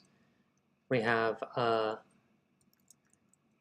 thespian in lowbrow comedy.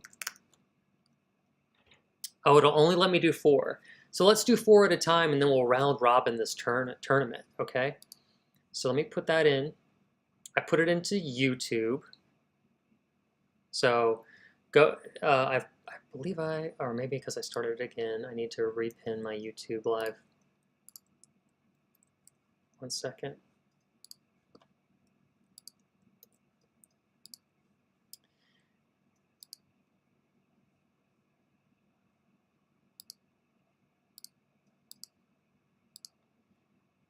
I tried to pin it to the top, but it's giving me an error for some reason. However, look, if you're in the chat, go ahead and click the YouTube link. Go over to the YouTube channel and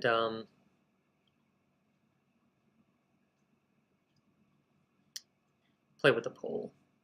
Is it? My goodness.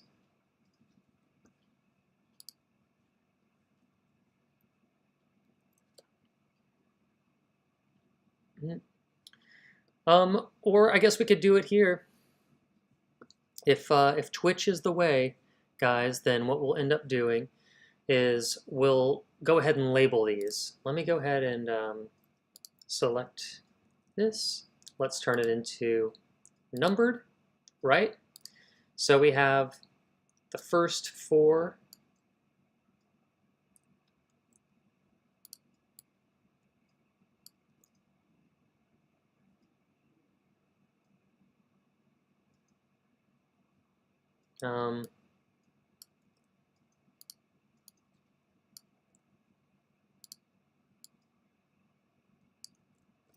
Okay, so if we look at it as the first 4, we can round robin this, right? What are we most excited about? You can also think about it in terms of like giving these things a ranking. Number 1, number 2, number 3, number 4. Take these and take each idea and each one assign it a number 1 through 5. 5 being the number that represents what you're most excited about, 1 being the number that you're least excited about. And then we could add up everybody's numbers, add them together, and see what everybody wants to do. Just trying to think of the best way to get this done.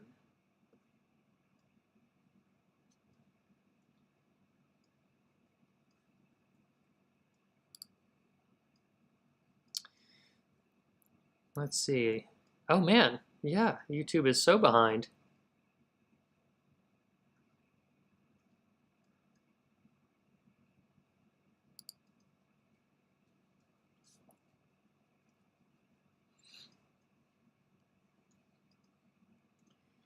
How behind? Dangerously behind? Is it going to cut into our writing time?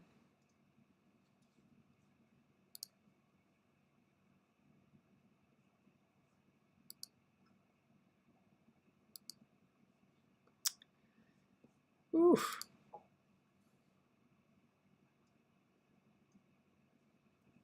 Okay, got the first vote, I think. Do I?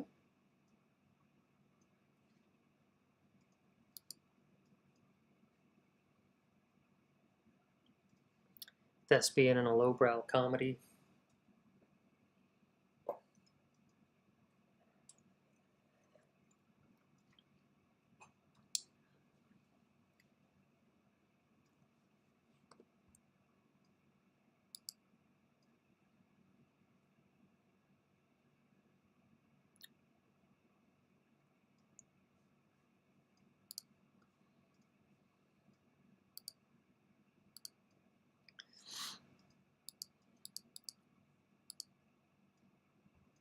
My goodness. All right, y'all. Be sure to vote, vote, vote.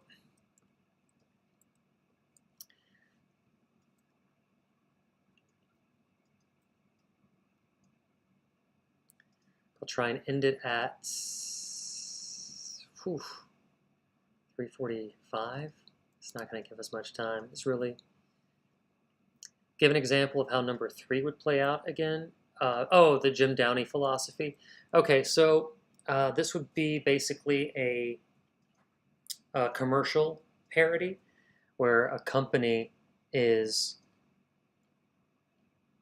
selling the idea to a live theater that they could actually record their performances in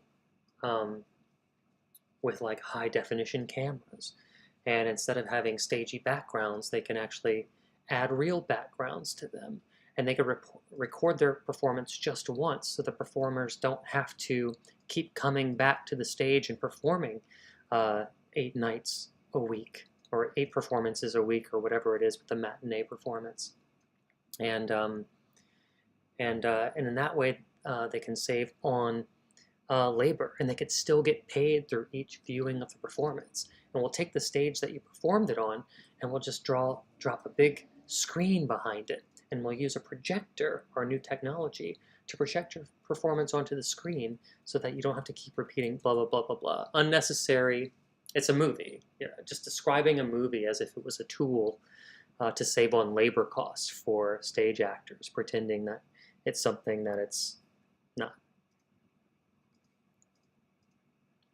Let me see. Let me check. 2 votes. Thespian in a lowbrow comedy seems to be pulling ahead. Mook, you did it.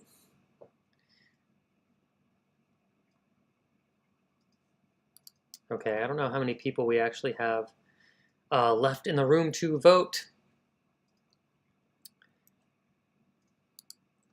But a refined, professional thespian. I'm going to bold the whole thing.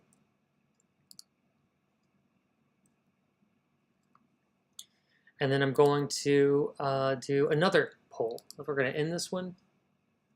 Excellent. Let's do it again.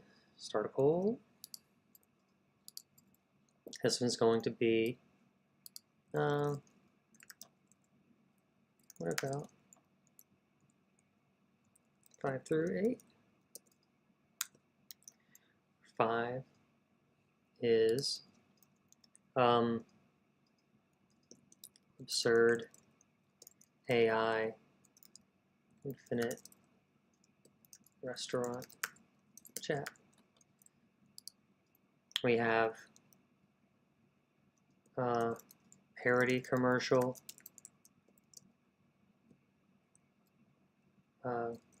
close. We have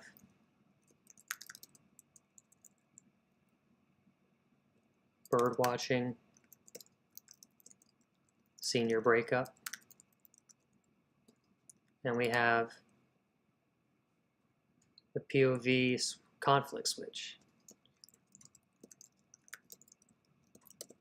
janitor versus litterer.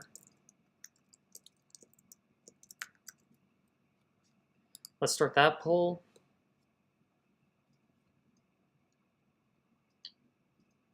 And then we'll just have to choose between these two. A refined professional thespian is forced to play the lead role in a really bad sitcom.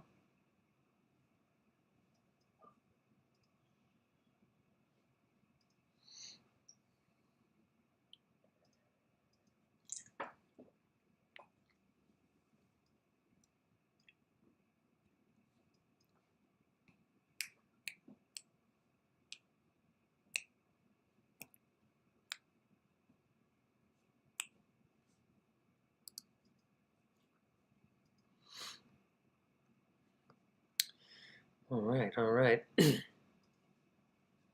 I'll just do another couple minutes of voting on this, however long it takes for you guys to catch up to it in the YouTube chat.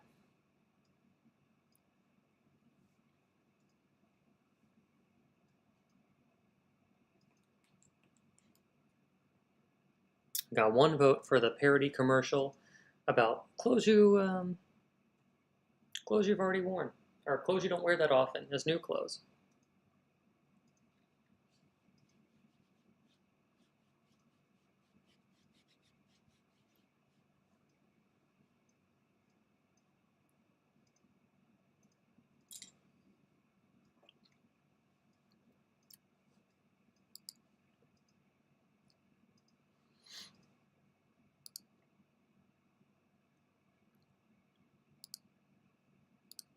I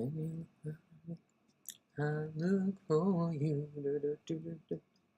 I look for you.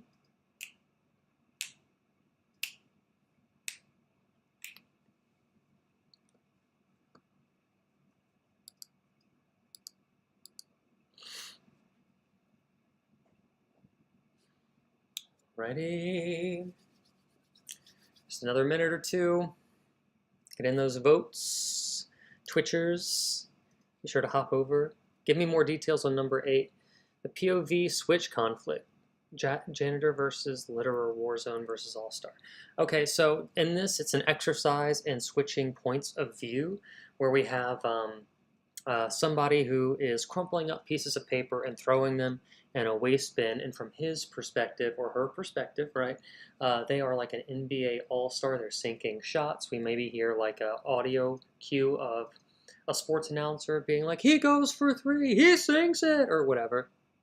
And then we switch POVs, and we see from the janitor's point of view, maybe he's wearing like a big gray onesie. He's definitely like a blue collar working man that he just walks out into um, the litter, and it's like a war zone for him.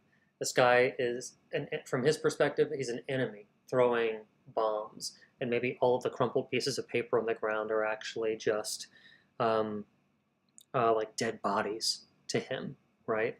Different music, different lighting from two perspectives. Don't know how it'll end yet, but we haven't written it yet.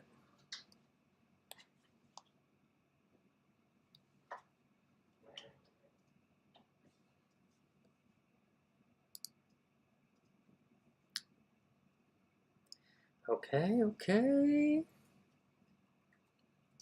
So far, looks like we have parody commercial clothes in the lead. And, you know, at some point, we just have to,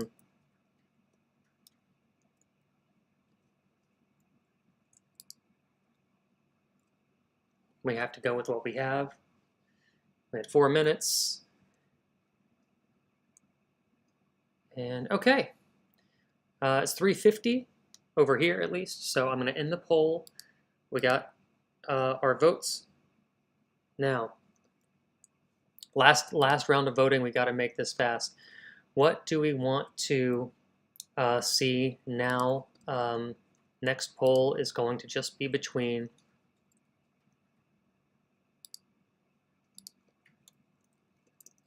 Refined Thespian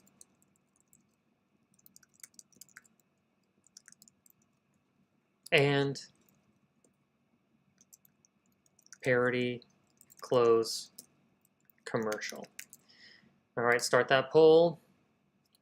This is it. If it's a tie, I break the tie. I know we've been getting 2 votes, 2 votes a pop. Which one?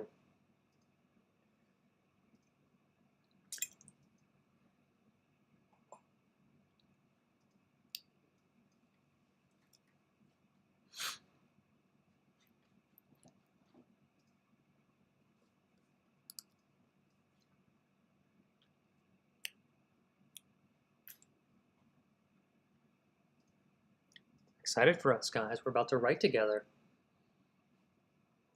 Do, do, do, do, do, do, do, do, We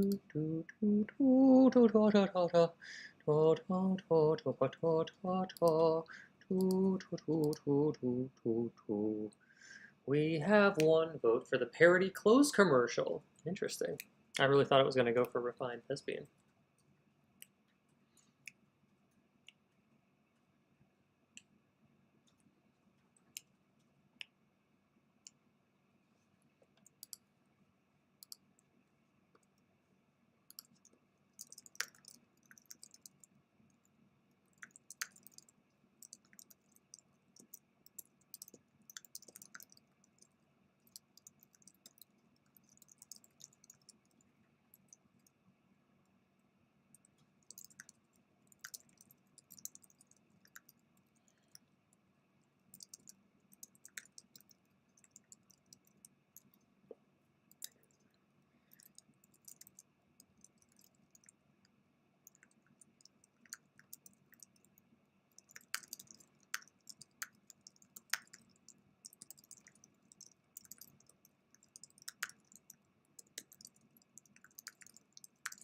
Okay, let me check the polls.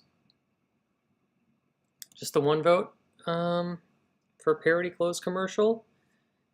Wait, 2 votes? Wait, 2 votes. 2 votes for parody clothes commercial. Okay, I think we've been getting about 2 votes maximum anyway. We have let democracy decide. I'm going to go ahead and end the poll. They're all, yeah. Well, Mookie, here's the thing. We could always, I'm going to keep doing this, by the way. My goal is to kind of have a consistent writer's room. So if there is one that you want to hold on to, like resubmit it again next week, and then we'll write it together. It'll be fun. Okay. Let's do it. We're going to end the poll. Thank you guys for voting. I appreciate that. Thank you, Mook, for not making it difficult for me. Let's talk about, okay, so we have, here's what I'll do. I'll copy this. Copy. We're going to take our thingy here. We're going to shrink it down, and we're going to push it. This is basically, by the way, if you guys don't have this, this is an infinite whiteboard called Freeform that I absolutely love. See how I'm moving all around? And you could just kind of have infinite digital space where you can put text boxes and sticky notes, which I fucking love. You can insert videos and do shapes, and it's wonderful. I absolutely love it. So I'm going to take this, I'm going to put it off to the side here. We're going to start beating out ideas, right? So now that we have the idea, I'm going to go ahead and I'll sticky note it. This is our parody commercial idea. We don't need to make it bullet points anymore. This is what we're doing. It's the first thing on the board. So now let's, now we get to throw out ideas about the idea. What would we like to see, like funny bits and things, right? Like, I think it'd be fun for, like, I'm gonna do these in sticky notes so I can move them around easier. I like a talking head testimonial. It might not make it, I don't know. Where it's like the CEO says, we're a company for 2025. Talks about inflation, stagnant wages. It could also be cool and hip. Lots of music, montage, a la Gap commercial. Right? It could be maybe like images of people showing off basic ass clothes.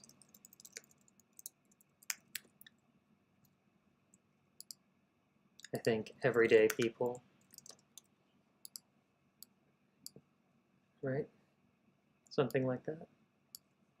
So that's our big idea. Here's some other smaller ones. Tell me, guys, what are you thinking? What was old is new again? I love that. I love that. What was old is new again? I love that line. Excellent, Mookie. Excellent. Let's just stick it up there.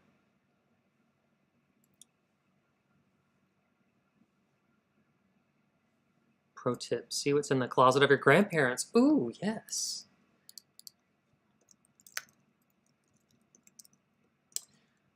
See what's in the closet of, and not only your grandparents, your parents / grandparents, right? It's still kind of that Jim Downey thing of like reclaiming vintage almost and calling it new and clothes you already have as a company. Like, are we even selling you anything? That's kind of funny, right? Not even selling you anything. Or somebody can off like camera can go off camera is like, what are you actually selling? And the answer is an idea, you know, with confidence. I like that. Adorn any holes with ribbons and bows.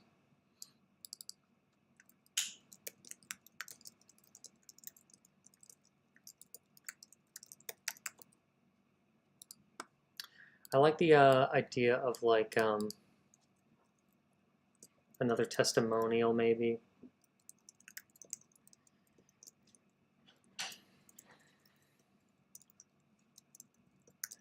I often buy things I'm excited about at first, and for one reason or another, never wear.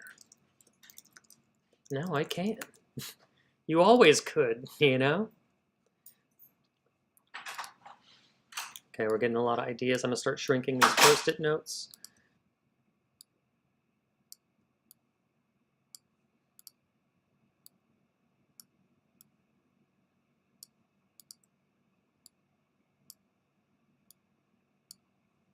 So we can fit more of them on the board.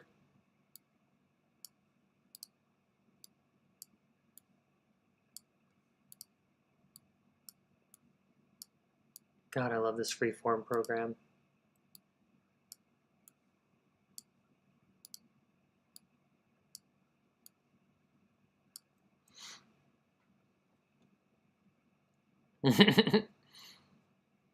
Let's see. Creative One says, what are you doing with my old tee, Grandma?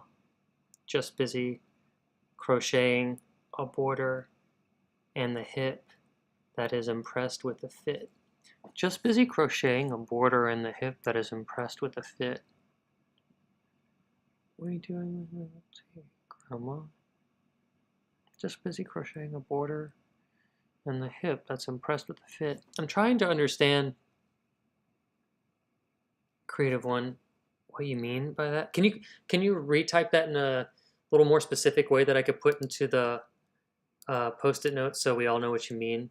Like, is it a grandson walks into the room to see grandma crocheting something, like patching a hole with crocheted yarn or something? I just want to be clear, and I don't want to mess up your idea. Mookie, I've seen someone wearing a shirt that is way too small with an old logo saying, "Where's the beef?" Yeah. Okay, perfect. Someone wearing obviously old shirt. I like this because it's visual. Where's the beef? It also makes me think of like Cowabunga, like an old Simpsons T-shirt or something. It'd be fun. It'd be a fun reason to buy a vintage T-shirt and like have it and wear it outside of just the sketch. Someone that is like in the in crowd. They see the look as grandma finishes it and instantly cool.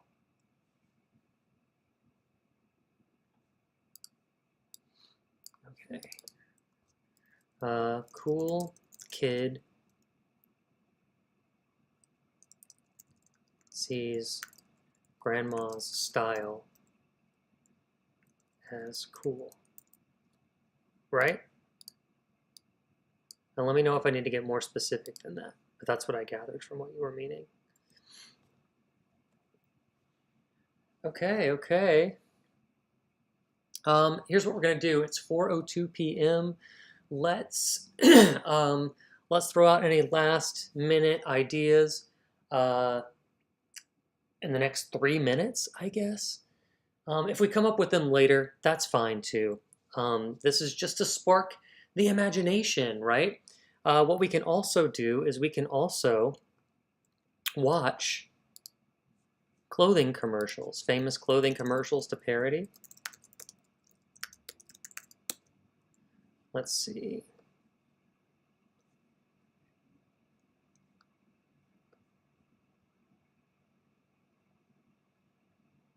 Oh, yeah. There was like some Sydney Sweeney American Eagle ad or something like that.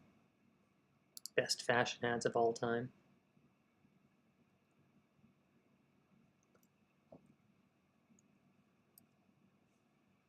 Um,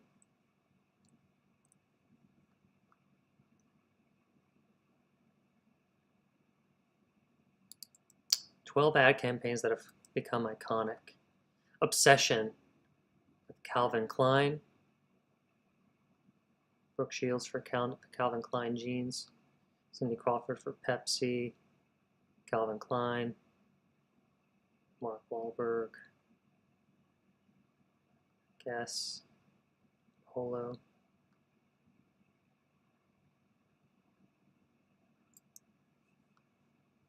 The Gap commercials.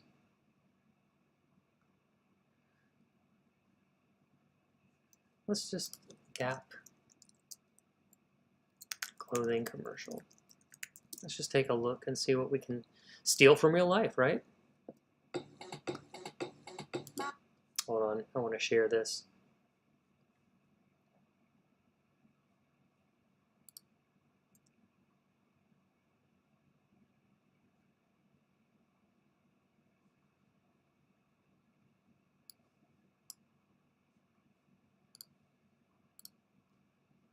Let's do our competitive research. Let me go ahead and pull this up. Man, there's so many windows on my thing. Let's see.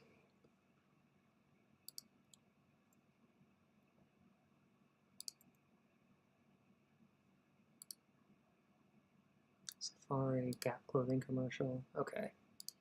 Let's throw this up there.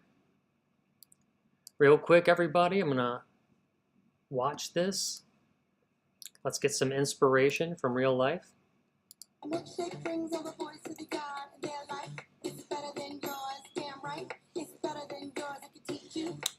That all-white background is pretty classic.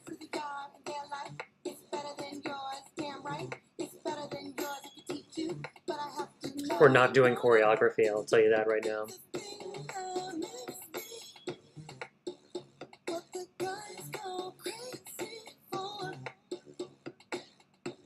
Just pan across kind of situation.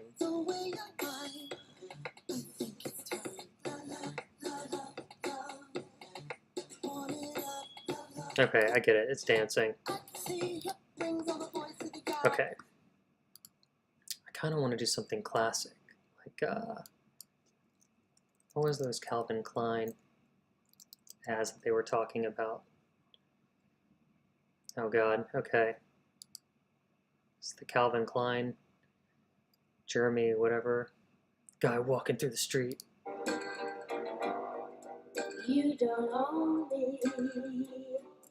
I'm not just one of your many toys. Basically, it's being hot in underwear. You don't own me. He looks very confused there. He's kind of walking around in the product. Okay, got it. Hot guy in underwear, understand. Let's see. What about, Guess?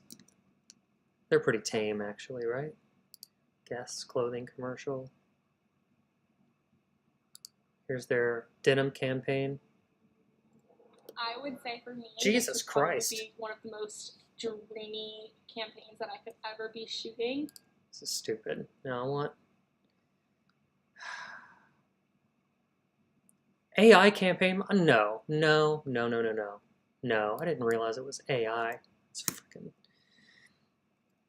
Oh God, Celine Dion clothing commercial.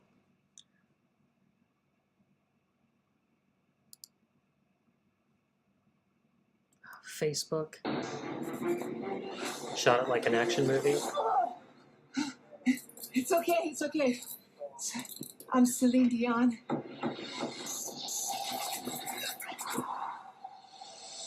Our children, they are not really our children, as we are all just links in a never-ending chain that is life. For us, they are everything. But in I'm not doing this. Okay. All right, well, we tried. Let's close this window. I don't know if what I honestly don't know what I got out of that. But it was important to try. Let's check the chat. Look at the Brooke Shields version from the 80s.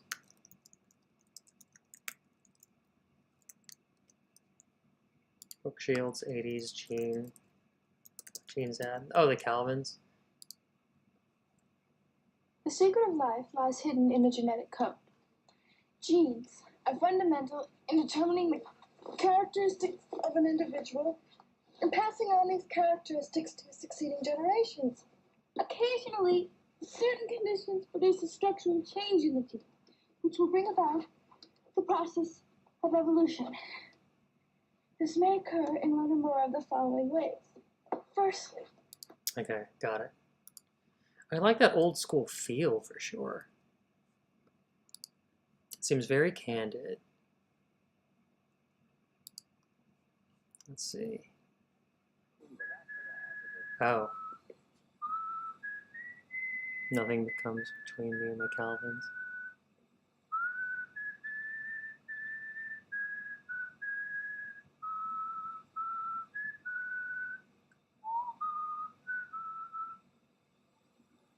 you want to know what comes between me and my Calvins? Nothing. Okay, so what I got from that is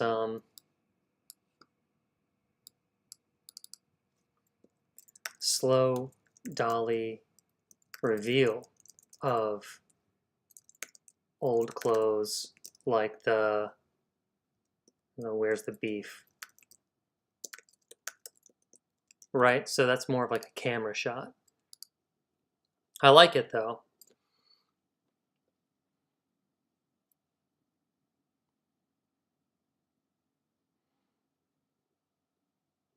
Like in there.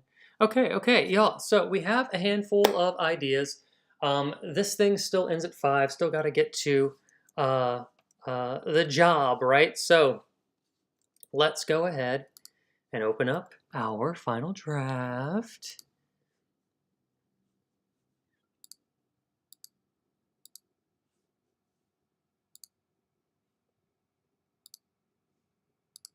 Okay. We're going to call this, we'll title this tentatively New Old Clothes commercial.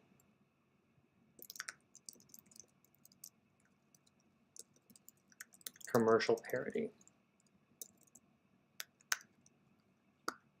Okay, so let me get this up on the screen here. We have a lot of stuff on our screen. Final draft. You will close.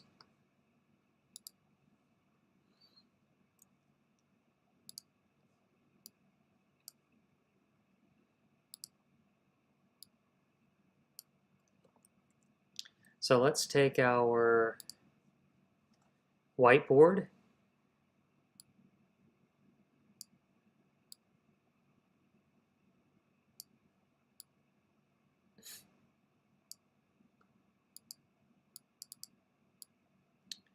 Okay, I'm just doing a little maneuvering. Hang in there with me, y'all.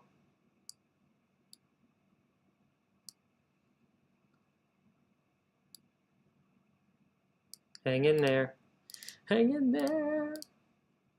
Trying to make it look kind of pretty.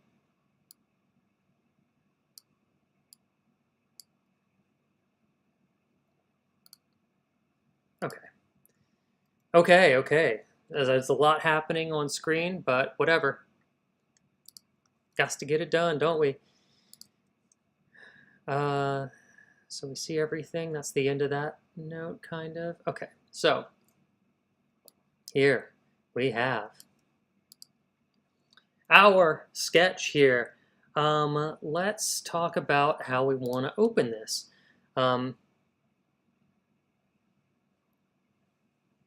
Maybe the scene is really about the making of the commercial. Oh, you're going to throw a wrench into the plan now? Right now? No, it's too late. It's too late. It's too late. We got to stick with what we have here. I kind of want to call it like...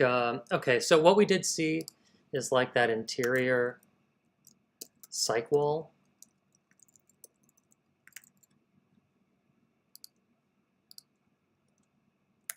Day.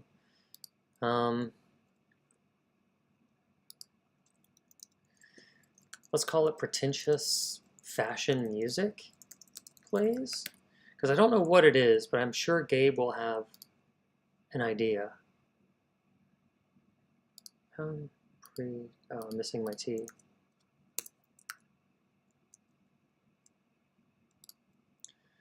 And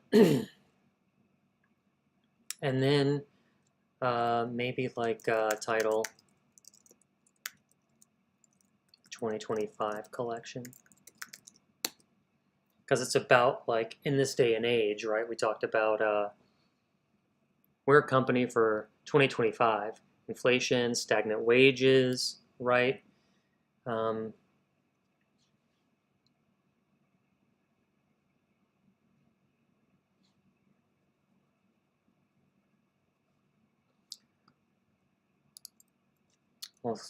We'll make it a model 30s chic.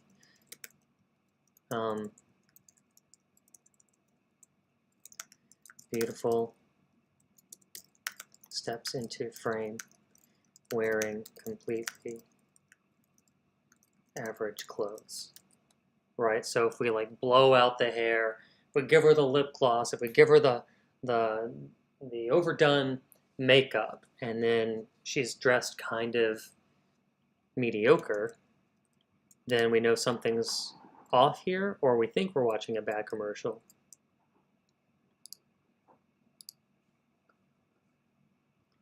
I want to get a narrator in.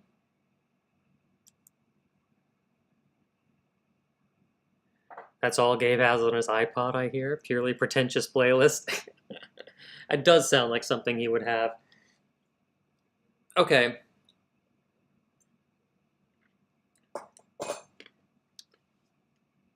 Let's put the narrator in.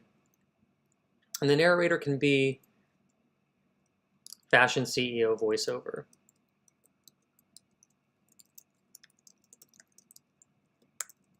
Voiceover. Oh,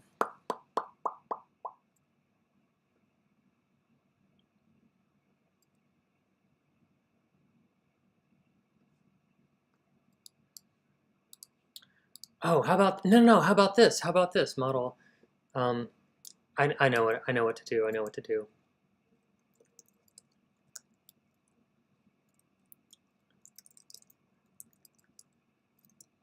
A beautiful foot. That's terrible.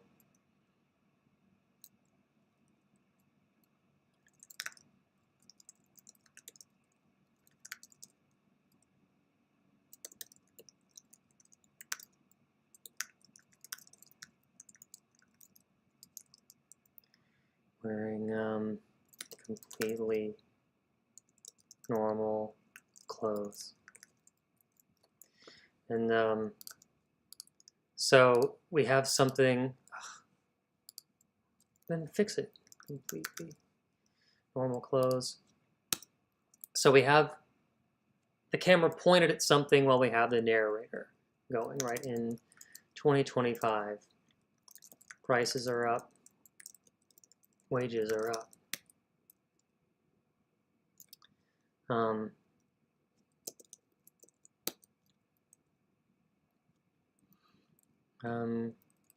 As we get to and slow dolly starting at a woman's foot, pans over basic jeans,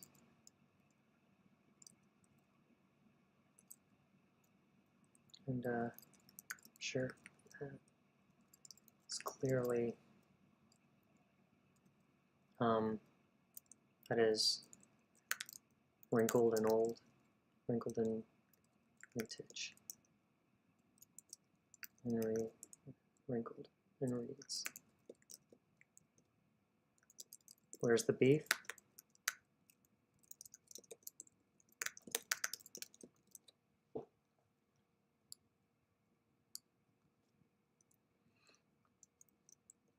Right?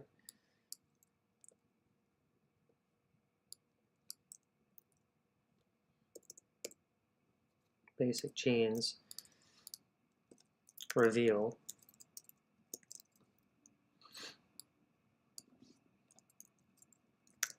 Dolly continues to reveal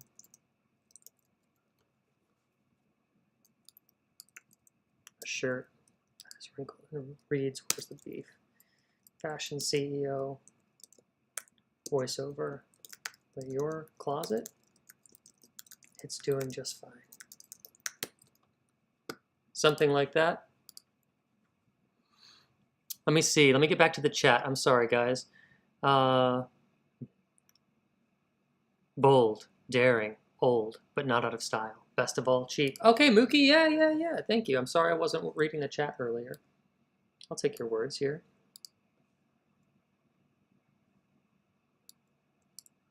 It feels like I could even put that here. And we could start off with your like a vibe piece, right? Bold.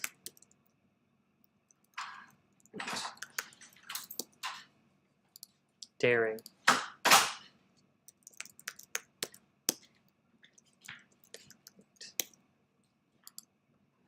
Old. But not out of style.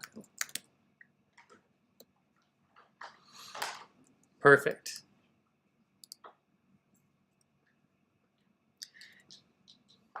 Not even cheap, Mook. It's free. It's free.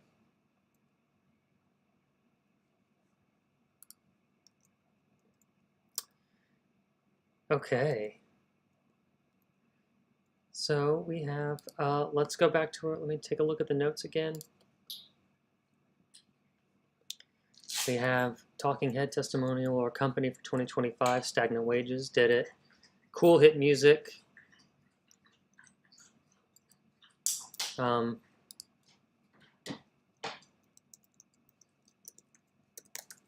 Shots.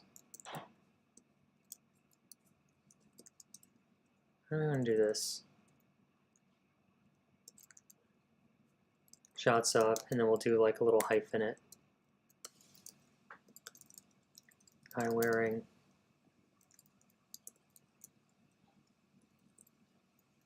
Guy strutting. Normal. Pants. And I don't know. ill-fitting pants. Girl twirls in a dress from 4 seasons ago.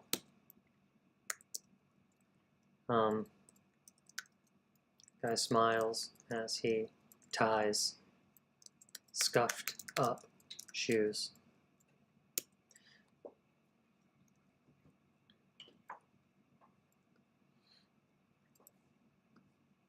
Right? Something like that. Let me check the chat.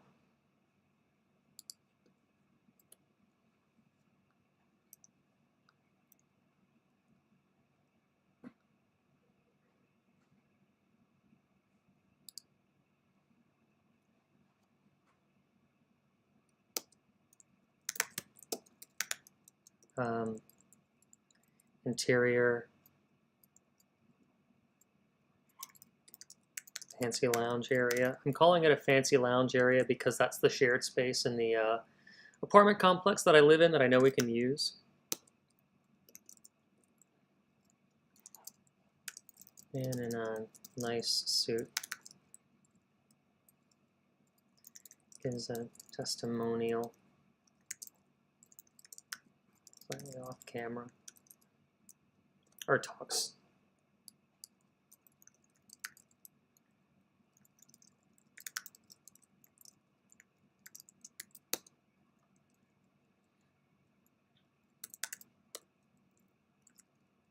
Fashion CEO. What's the name of this company, by the way?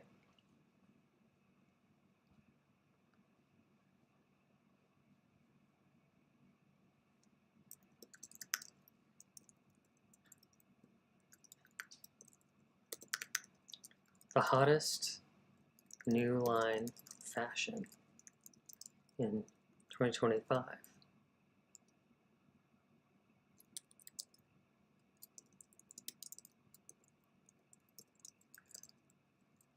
The clothes you already know.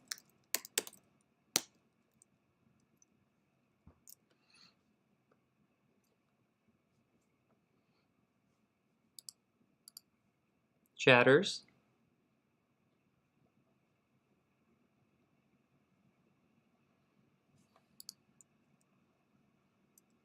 You want to say series of shots?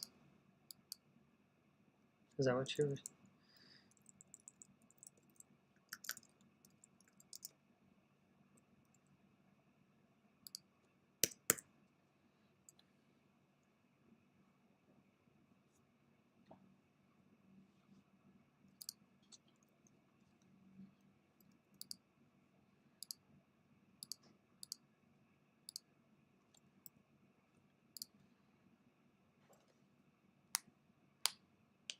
Oh, yeah, yeah, yeah. Hiding in silhouette and they just turn the light on. I used to be embarrassed to.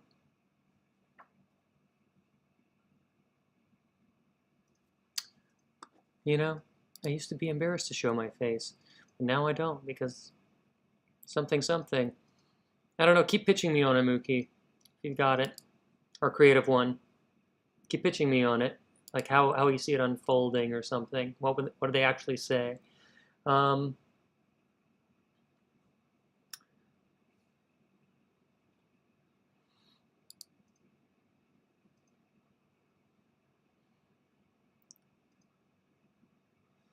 Let's see. Images of everyday people showing off basic ass clothes. Got it. Cool hit music. Montage. Got it. Talking head. CEO. Got it. What was old is new again.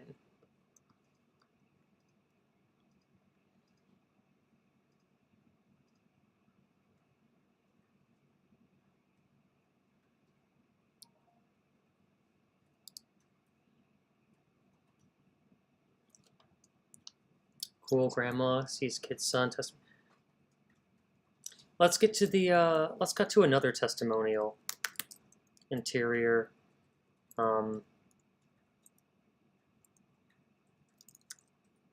Lounge 2. We'll call it day. An average guy sits. No. Sits. Colin. His old habits. Call him average guy.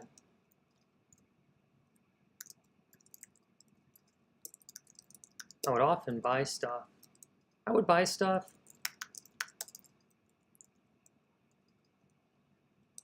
be excited about it in the store, but then, you know, for one reason or another,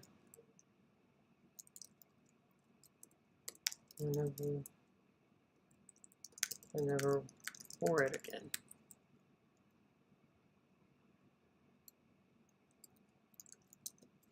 But now I can. Right?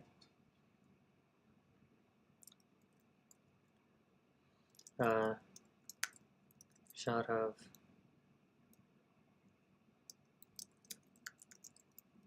average guy.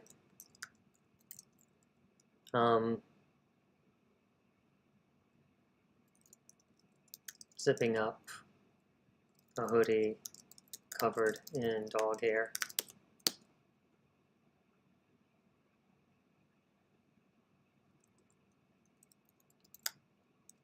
Fashion CEO voiceover. What's old was new again. Is new again.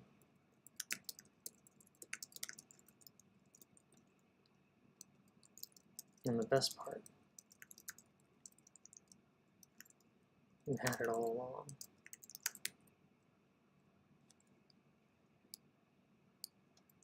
You had the clothes all along.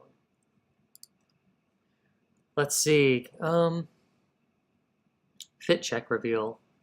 Now is the time for this outfit. You haven't seen it before. This is a classic from when we bought it. Fit check reveal.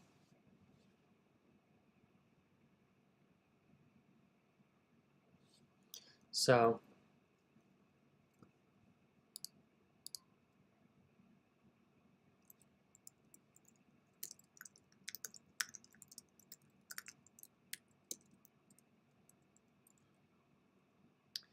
here would be average guy saying, creative one, I'm going to use yours here, fit check reveal.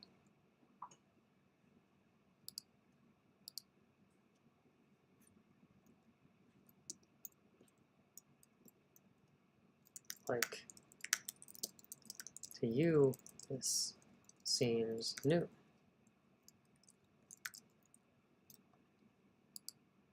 This is right. Now is the time for this outfit. You haven't seen it before. But it's only because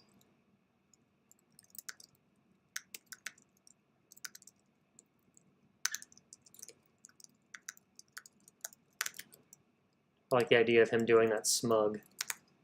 Like, to you this seems new, but it's only because you haven't seen it before. I bought this 6 years ago.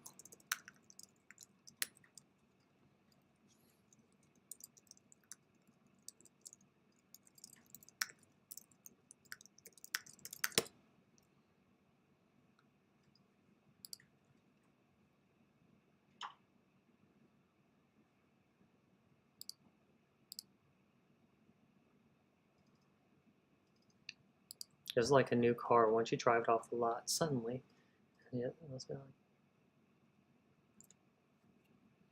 okay, I like this. Let me do that instead of this. When you drive off the lot, it loses value.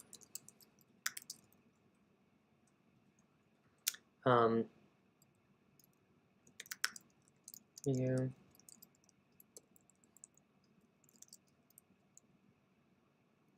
like clothes.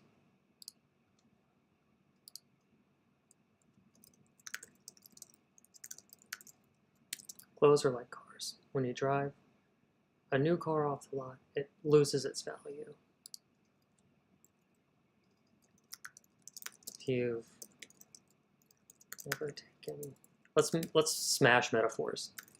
Car of your closet.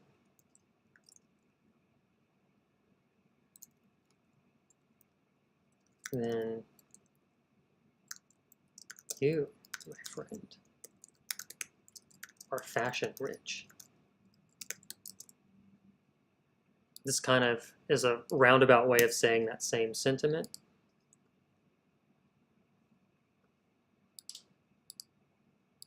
Okay, so we have the car thing. Okay, let's check our whiteboard.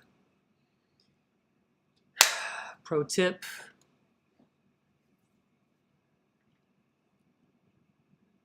We got about 10 or so minutes to wrap this up, y'all. Sorry. It's the nature of the game, though. What do we actually say? I like the idea of ending with that. I'm gonna put it in, but it doesn't mean that the commercial ends. Well, let's go back to fancy lounge area. Day. Producer. Off camera.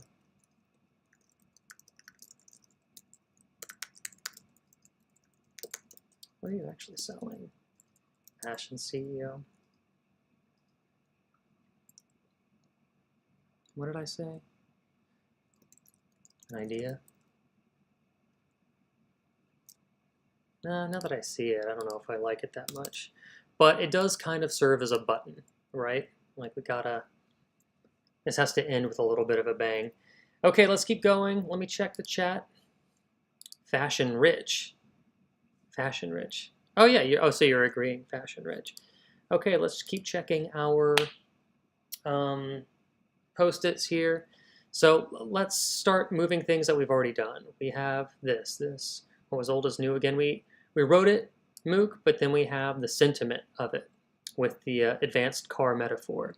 Images of everyday people showing off basic ass clothes. That kind of moves us through the commercial. Pro tip, see what's in the closet of your grandparent. We have not done that.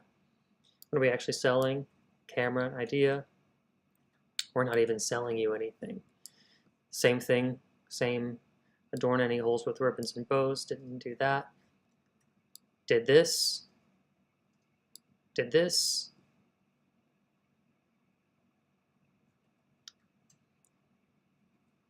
Oh, you know what? I kind of want to do, pull back to reveal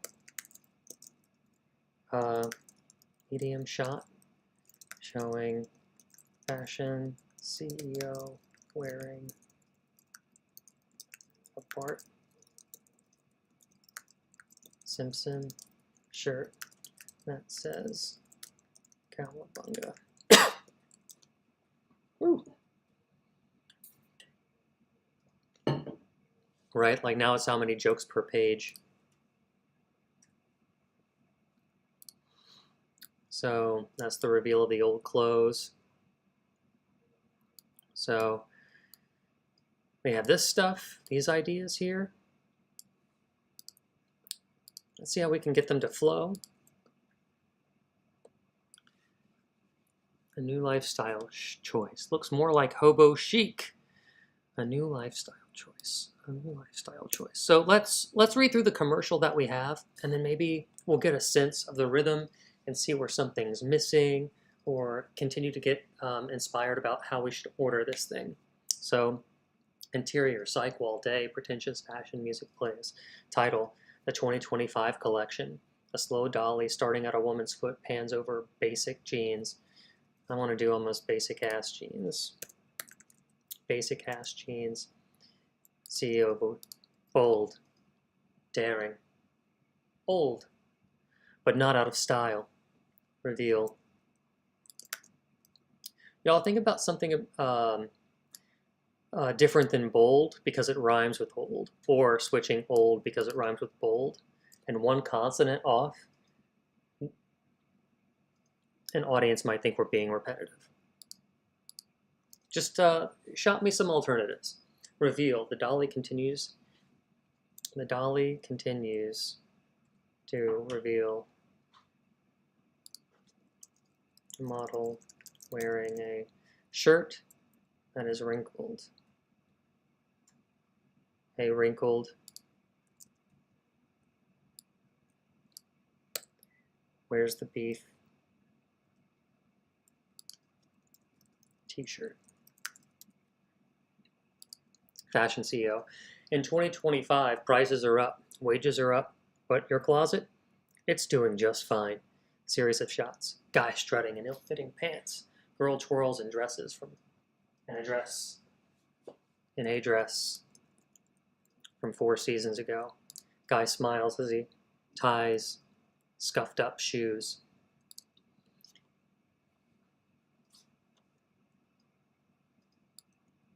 Ties up used shoes.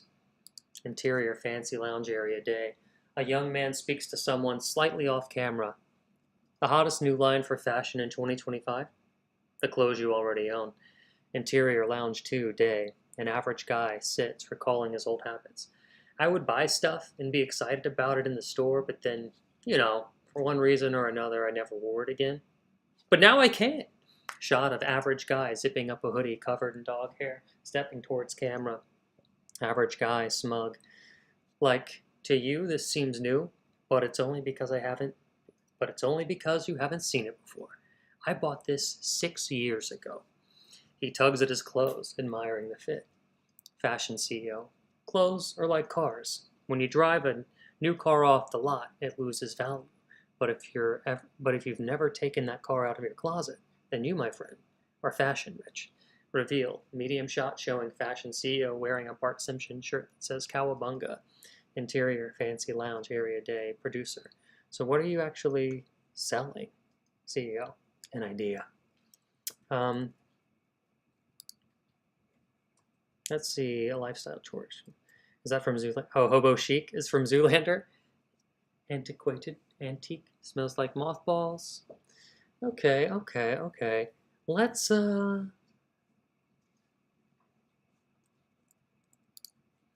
feels like we're missing, whenever I read through that, feels like we can kind of keep that, what are you actually selling, an idea here.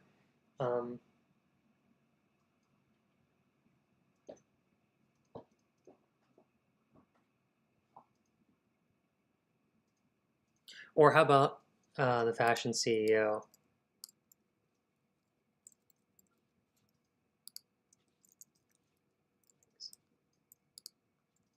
Huh. And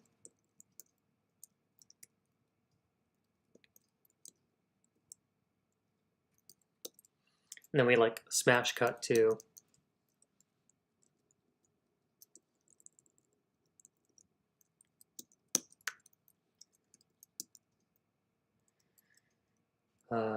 shots of average, shots of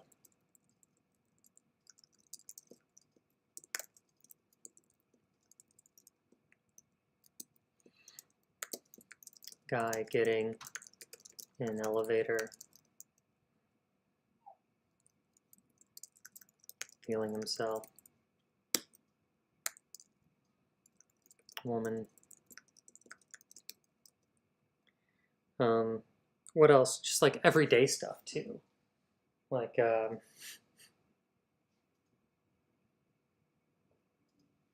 don't know, sitting on couch, fluffing a pillow,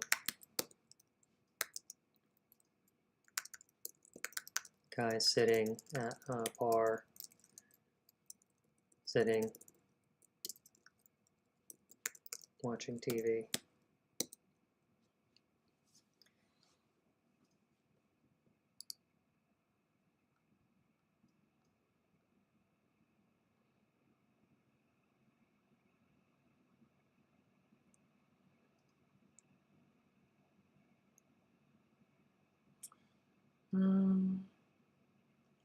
Let me check the chat. How are we feeling?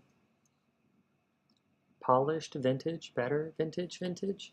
I don't know, because like vintage is like a real style of, it is like a real sense of fashion. Like out here in LA, people go vintage clothes shopping all around. Don't think about it so much as vintage, as in these are the clothes in your closet that you haven't ever worn. Right? These are clothes that you forgot about. They're not necessarily vintage. You just forgot to wear them.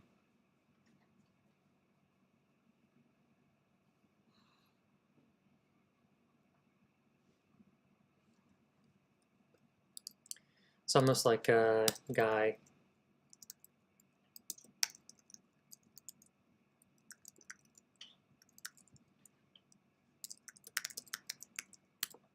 and then woman.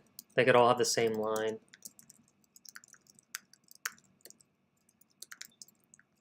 Until now.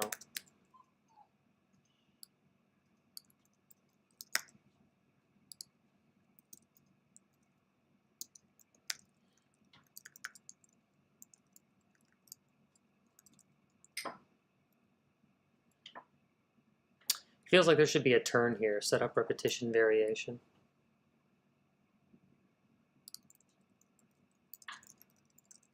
Shirtless.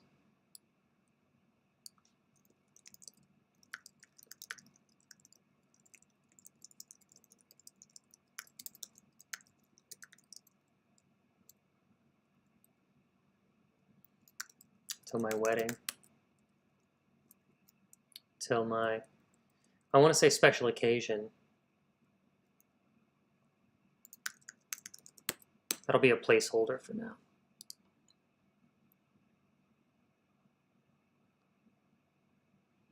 A teenager wearing a shirt with a little alligator logo on it. I might not have, this is gonna be a weird sentence to say, Mookie. I might not have access to a teenager. I know you're talking about like the Lacoste shirts, right? And I like that. That is interesting. Like, what is dated? What do people not wear anymore?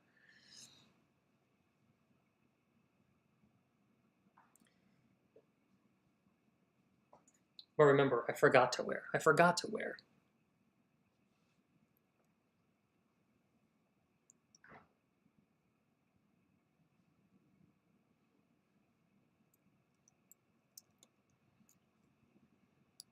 Until my date. Because she thinks I'm rich.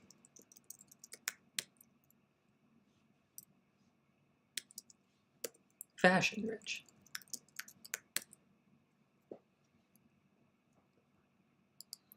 Okay, let's, okay, 4:45. Woo! Okay, I did build in a little contingency, right? I built in a little, margin of time, to try and, make sure that we have enough room to, like, get to a stopping point. But guys, this is kind of turning out to be okay, right? I don't know what the big turn is. How do we get out of this? How do we get out of this? We might not have the answer today, trust me. You don't just write gold in an hour. But we did brainstorm some cool stuff. We came up with some cool stuff. I almost think that CEO reveal with him wearing the Bart Simpson shirt could be a nice out. Because remember the hair club for men commercials from like 20 years ago where they're like, I'm not just the president, I'm also a client. But I also don't want to steal I'm not just the president, I'm also a client.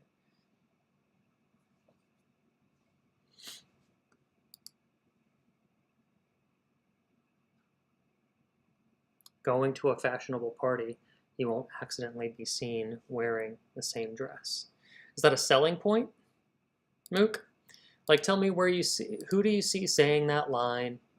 Help me place it in the script, right? Like, give me more specifics about your pitch instead of like these. It's kind of tough, I'll be honest, with random sentences popping up in the chat. You got to give me a little more direction. Like, I want this to be somebody's perspective. I'm trying to accomplish this goal with this line to just help me place it.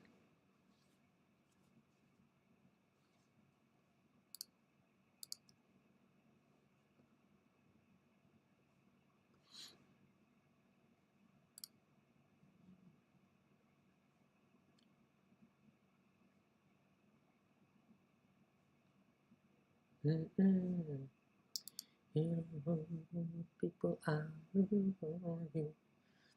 balance it out. Guy, woman, guy, another woman. I see. Okay. Well, give me another example. In a writing room, people will also say the words to you, pitch, don't bitch, right? So and all that means is if you don't like something, just don't say that you don't like something. You have to say, I don't like it because this, but here is the solution. Even if your solution isn't what you end up going with. You don't need to be right all the time, but you need to have like a backup. So in this situation, and I'm not saying, I know pitch don't bitch is very vulgar and crass. I'm not saying that's what you're doing, Mookie, but I will say, yes, you gave me part of the pitch. Balance it out with a woman. But what is woman doing? Give me a little something. Give me woman doing something that ties into, this is something that she wore in her closet. Like woman attempts to smooth out very wrinkled shirt. Right?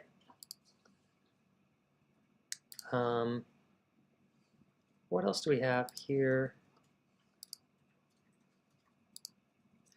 Okay, we're getting near the end of the stream, so let's get out of this. Let's get out of the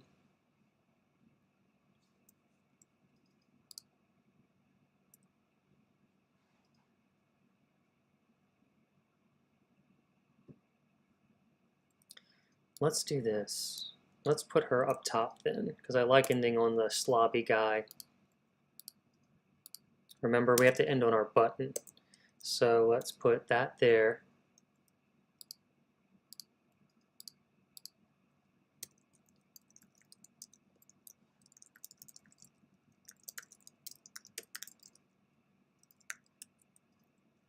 I forgot to wear this until now. Guy getting in an elevator feeling himself. I forgot to wear this until now. Woman sitting on a couch fluffing a pillow. I forgot to wear this until now. Guy sitting watching TV. I'm not going to wear what's in the back of my closet until my date so she thinks I'm rich. Fashion rich, right? Let's get out of this commercial. Let's end it. Stop pitching me ideas unless it's the end of these things. Let's end this commercial. And then I thought the guy getting in an elevator and the guy's line followed. Oh, because it's like, we'll call him guy 2. We'll separate them. I see what you mean. Oh, shit. Guy, character, 2. 2 guys. 2 separate guys. And we'll call this woman 2. A lot of characters in here. Exactly, Mook. Pitch me something. I don't know. How do most fashion commercials end? With a logo that comes up, kind of a call to action. Get your Calvins today. Fade out on like a beautiful face. It is kind of a commercial parody, meaning that it's rooted in comedic satire. So that's kind of like why I thought maybe this, I'm not just the CEO, I'm also a client, could be the reveal of the CEO wearing the Bart Simpson t-shirt underneath his jacket.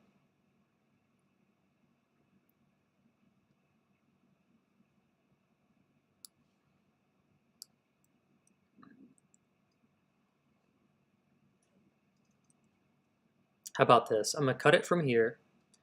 Doug's just closed our fashion rich. Okay, so here's how we'll end it. I'm just gonna call an audible and do it. Interior fancy lounge area.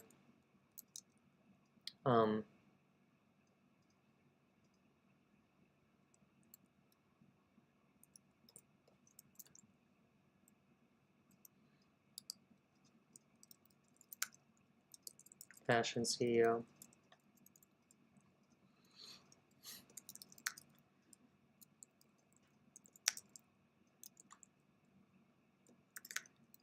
$2025 line. 2025 fashion line. Something for everyone who has a closet.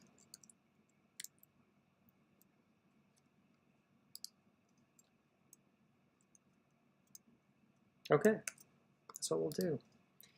Have one guy and then one woman going on a date mention, and he opens the door, the car, which is the 1970s. Yeah, okay. Mook, I do have to shoot this. I'm not going to get a 1970s Ford Pinto. I appreciate that. I like the idea of this guy and the woman getting together. Like, oh, because they're both fashionable people. They have found each other, right?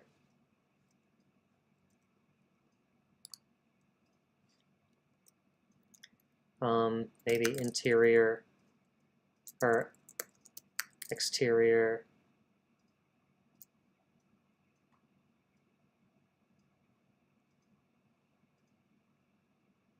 I don't know. Cafe. Guy and woman meet in wrinkled clothes, giving one another doting stares. Okay, perfect. That way they have an arc too, right? Okay, perfect. We're gonna call it there. We have a little 3-pager commercial parody. Let's read through it real fast and then we'll raid somebody. Guys, great work, right? Pretty quick work for a writer's room. Good job pitching ideas, good job voting, and good job kind of like keeping ideas coming in all the time. We did force ourselves to be on a deadline, which hopefully pressure makes diamonds. What we see here might not be the thing that ends up getting shot. We'll give it to our director, right? And then almost get kind of studio notes. What's wrong with this? Why doesn't this flow? This doesn't make sense. Or I can't shoot this. Replace this room with something. I can't do the 1970s Ford Pinto. Can you just make them stand in a hallway? That kind of thing. We'll get some feedback and then we'll clean it up and then hopefully shoot it. Okay. Compare how old their clothes are. Okay, okay. I'll put this in here, but stop giving me ideas, guys. It is over.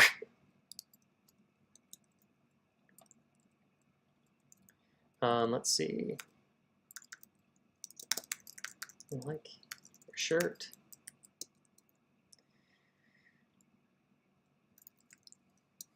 Thanks. Got it. 3 years ago.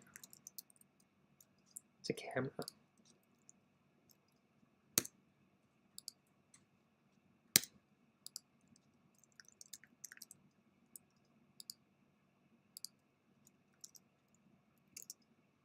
Winks to camera. Okay. Done, done, done, done. Let's read it and get out of here. Interior, psych wall day. Pretentious fashion music plays. Title, the 2025 collection. A slow dolly starting at a woman's foot, pans over basic ass jeans. Bold, daring, old, but not out of style. Reveal. The dolly continues to reveal a model wearing a shirt that is a wrinkled Where's the Beef t-shirt. Wearing a wrinkled Where's the Beef t-shirt. Fashion CEO voiceover.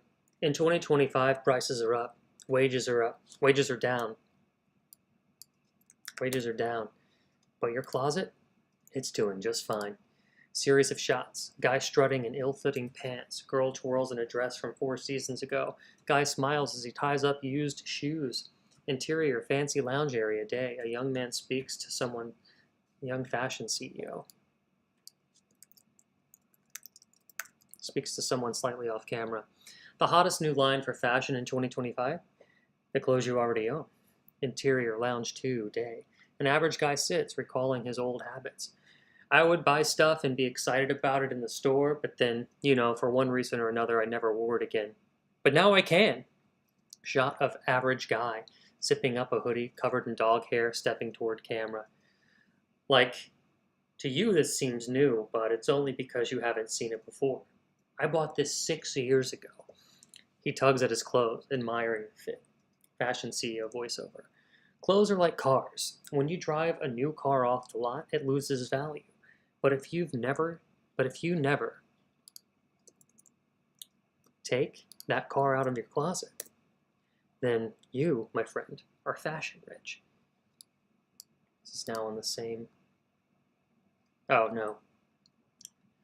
What are you actually selling? Smash cut to a series of cuts. Woman attempts to smooth out a very wrinkled shirt. I forgot to wear this until now. Guy getting in an elevator, feeling himself. I forgot to wear this until now. Woman 2 sitting on couch, fluffing a pillow. I forgot to wear this until now. This is woman 2. Guy 2 sitting, watching TV, shirtless. I'm not going to wear what's in the back of my closet until my date, so she thinks I'm rich. Fashion rich. Exterior, cafe, day. Guy and woman meet in wrinkled clothes, giving one another doting stares. I like your shirt. Thanks. I got it 4 years ago. Wink. Interior, fashion lounge area, fashion CEO. The 2025 fashion line. Something for everyone who has a closet. Reveal, medium shot, showing fashion CEO wearing a Bart Simpson shirt that says Cowabunga under their blazer. Cool. We've done it.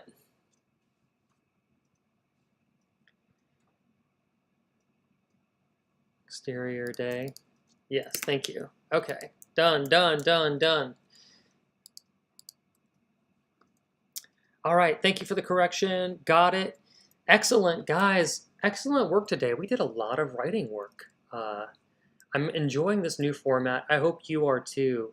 I feel like we're getting more done, and it's more interactive, and it's more fun, and I get to still work on my novel and stuff, and you get to see how I work through translating something from screenplay to prose, essentially.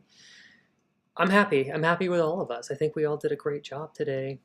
I am going to raid somebody. Let's... Oh, Gabriel Saint is online. Okay, well, let's do that. It'll be funny. You guys can... I'll try and send him the script, too.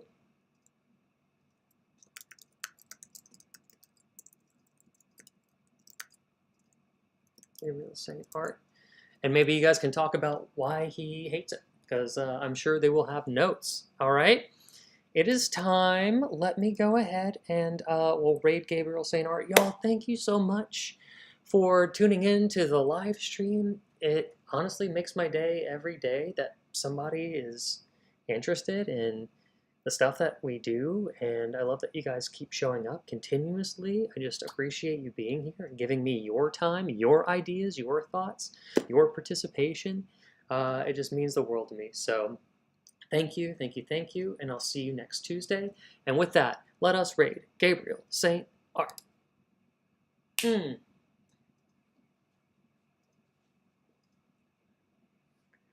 All right, Mookie working in that last bit. Hell yeah, happy Thanksgiving, everybody. Happy Thanksgiving. And enjoy Gabriel Saint's live stream. Here we go.